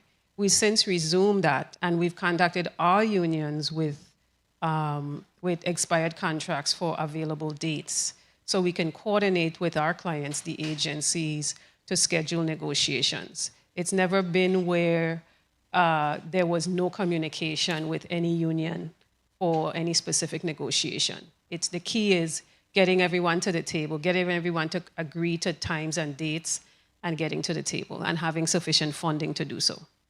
Also, what I'm hearing from you, there is a plan afoot to at least be able to schedule these unions. I see that you have a list of the 12 unions that you continue to have discussion with. So at some point, you're saying that you have already notified them, and that you'll be reaching out with some type of a scheduling moving forward? Yes, not just those 12. Those 12 have been ongoing for some time, but even the others that have not been, that have not started as yet, we've notified all unions of the status of negotiations throughout the implementation of the new minimum salary, and even to our staff shortage, because of course some of those unions have pending cases. And so we ensured that we kept them up to date. And I've always had an open door policy, so to speak, so the unions can reach me if necessary. Very well. And you're saying, based on your testimony, that there are 31 bargaining units? Yes, 31 bargaining units. And 15 labor unions yes. that are you involved in having discussion. And you said 1/3 bargaining, 9 are current. 9 are current. There's union contracts expire, and there's some union contracts that expire every year. And so sometimes the pace of expiration and the pace of negotiation may be different. Yes. Point of information, Senator Fonseca. Yeah, thank you, Mr. Chair. I want to follow up on the 12 unions that you're in negotiation with. Do you have a estimated financial impact, and what is the process of once you've reached an agreement? You contact OMB, Finance, the governor. How is the finalization of the agreement? I do not have an exact amount of the possible financial impact. As you know, negotiations can be very fluid, and so we could estimate a cost per bargaining unit, but I don't have the total at this moment. I could provide some conservative number to the committee. In terms of the process, well, I have the practice of seeking approval before negotiations to ensure that what I'm doing is in good faith. So the key process is obtaining the key data from the agencies, because staffing changes over time. And of course, with the new minimum salary, it gives us, it was key for us to also get an update as to the impact of that on any agency. And of course, people move, separate, transfer, and whatnot. So some numbers have fluctuated. Some people have retired, been promoted, and so on. So we get that information from the agencies. We also get availability from both parties, the unions, their agencies, and so forth. Of these 12, any of them include the IRB employees? Yes, it should include, if they're supervisors at the Bureau of Internal Revenue, they would be under the United Steelworkers And how about the regular IRB employees? Their contract has expired, yes, but you asked about the 12 that are current That's not ongoing. one of the 12? That is not one of the 12 that's ongoing at this time. Okay, thank you. Thank you, Mr. Chair. Thank you very much, Senator Senator Fonseca. I don't know why I keep both of you from Savannah anyway. So, original one. Okay. Chief Negotiator, in respect to salary is always a discussion when it comes to negotiation, but equally important is language. So how do you bifurcate? How do you separate out the issue of language versus salary when you having these discussions? Does it make a difference if you don't have the available funding at a given time? Does that still would not stop you from being able to at least have a language discussion with a particular union? No, it doesn't prevent that. Wages are usually one of the last discussions. And so if we are at a pause with some wage negotiations, we may proceed with language on another bargaining unit, for example. So some of the ones that are ongoing, we only have discussed language thus far. But now that we resume negotiations, it's appropriate to complete those where wages was the last, is what's remaining. And then go back to those that we've just started with language, for example. Yeah, well, thank you. Thank you very much. And I'm hoping that at some point you'll be able to slip us a note in terms of the figure amount that should be considered by this body, when we're considering markup in terms of, be made available to support the negotiations of some of these unions moving forward.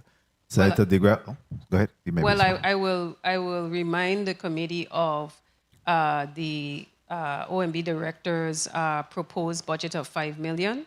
I know by law the government has to have a balanced budget, and so I'm mindful of that. Of course, if this was Christmas and that wasn't the case, I mean, we could ask for far more. But we have to be realistic in order to cover the cost of all agencies. So we do have the $5 million that was sent down as a benchmark. So, I recall Director Reimer referencing $5 million as the proposal. That's what I'm saying. We do have the $5 million as a benchmark for that. But from what you were saying, that salaries and this body, if you don't have the term that you use, if you don't have appropriation, you can't enter negotiation. If you do not appropriate, I cannot negotiate. Right, but we still have laws to follow in terms of balanced budgets.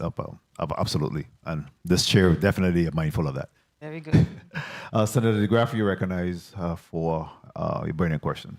Thank you, Mr. Chair. You're talking my kind of language, but I think about 7 million rather than 5, and then we could go from there. Director, you collect any revenues? Valsina Kwashi, Deputy Director, Division of Personnel. Yes, we do throw a training revolving fund, How and much? we approximately what was budgeted or stated to be budgeted is $45,000. Okay, thank you for that. Now, survivors are still pending, waiting on the retro monies, or it's on personal's end or on the survivor's end, as to why that's still up in the air in terms of them not having received the survivors receiving the retro. So we have the batch before the final has already been sent to Department of Finance in the tune of $230,900. We have a few stragglers still, and it's because we're waiting for documentation from the survivors, not because we don't want to pay them. Okay, and what's the balance on the retro owed right now to the government? I And do not retiree. have that full figure because there's a difference between the active being paid versus the survivors being paid. And the active being paid are paid through Department of Finance. Okay, so I gotta get that number from them. So just in closing, two things: the present and the future. The present, how many employees we're looking at could go home from the government, and with the fellows program, in terms of its success, how many actually transition into the government from the inception of the program? So, in regards to the fellows, GBI fellows, I believe we had a total of 58 to date that's participated in the program, and about 60% of them have remained within the government of the Virgin Islands. As it pertains to the number of, if I'm understanding your question correctly, you're asking how many individuals from the GBI can actually retire? Is that your Correct. question? Yes. So based on the last data that we pulled, we looked at individuals who had 27 plus years of service.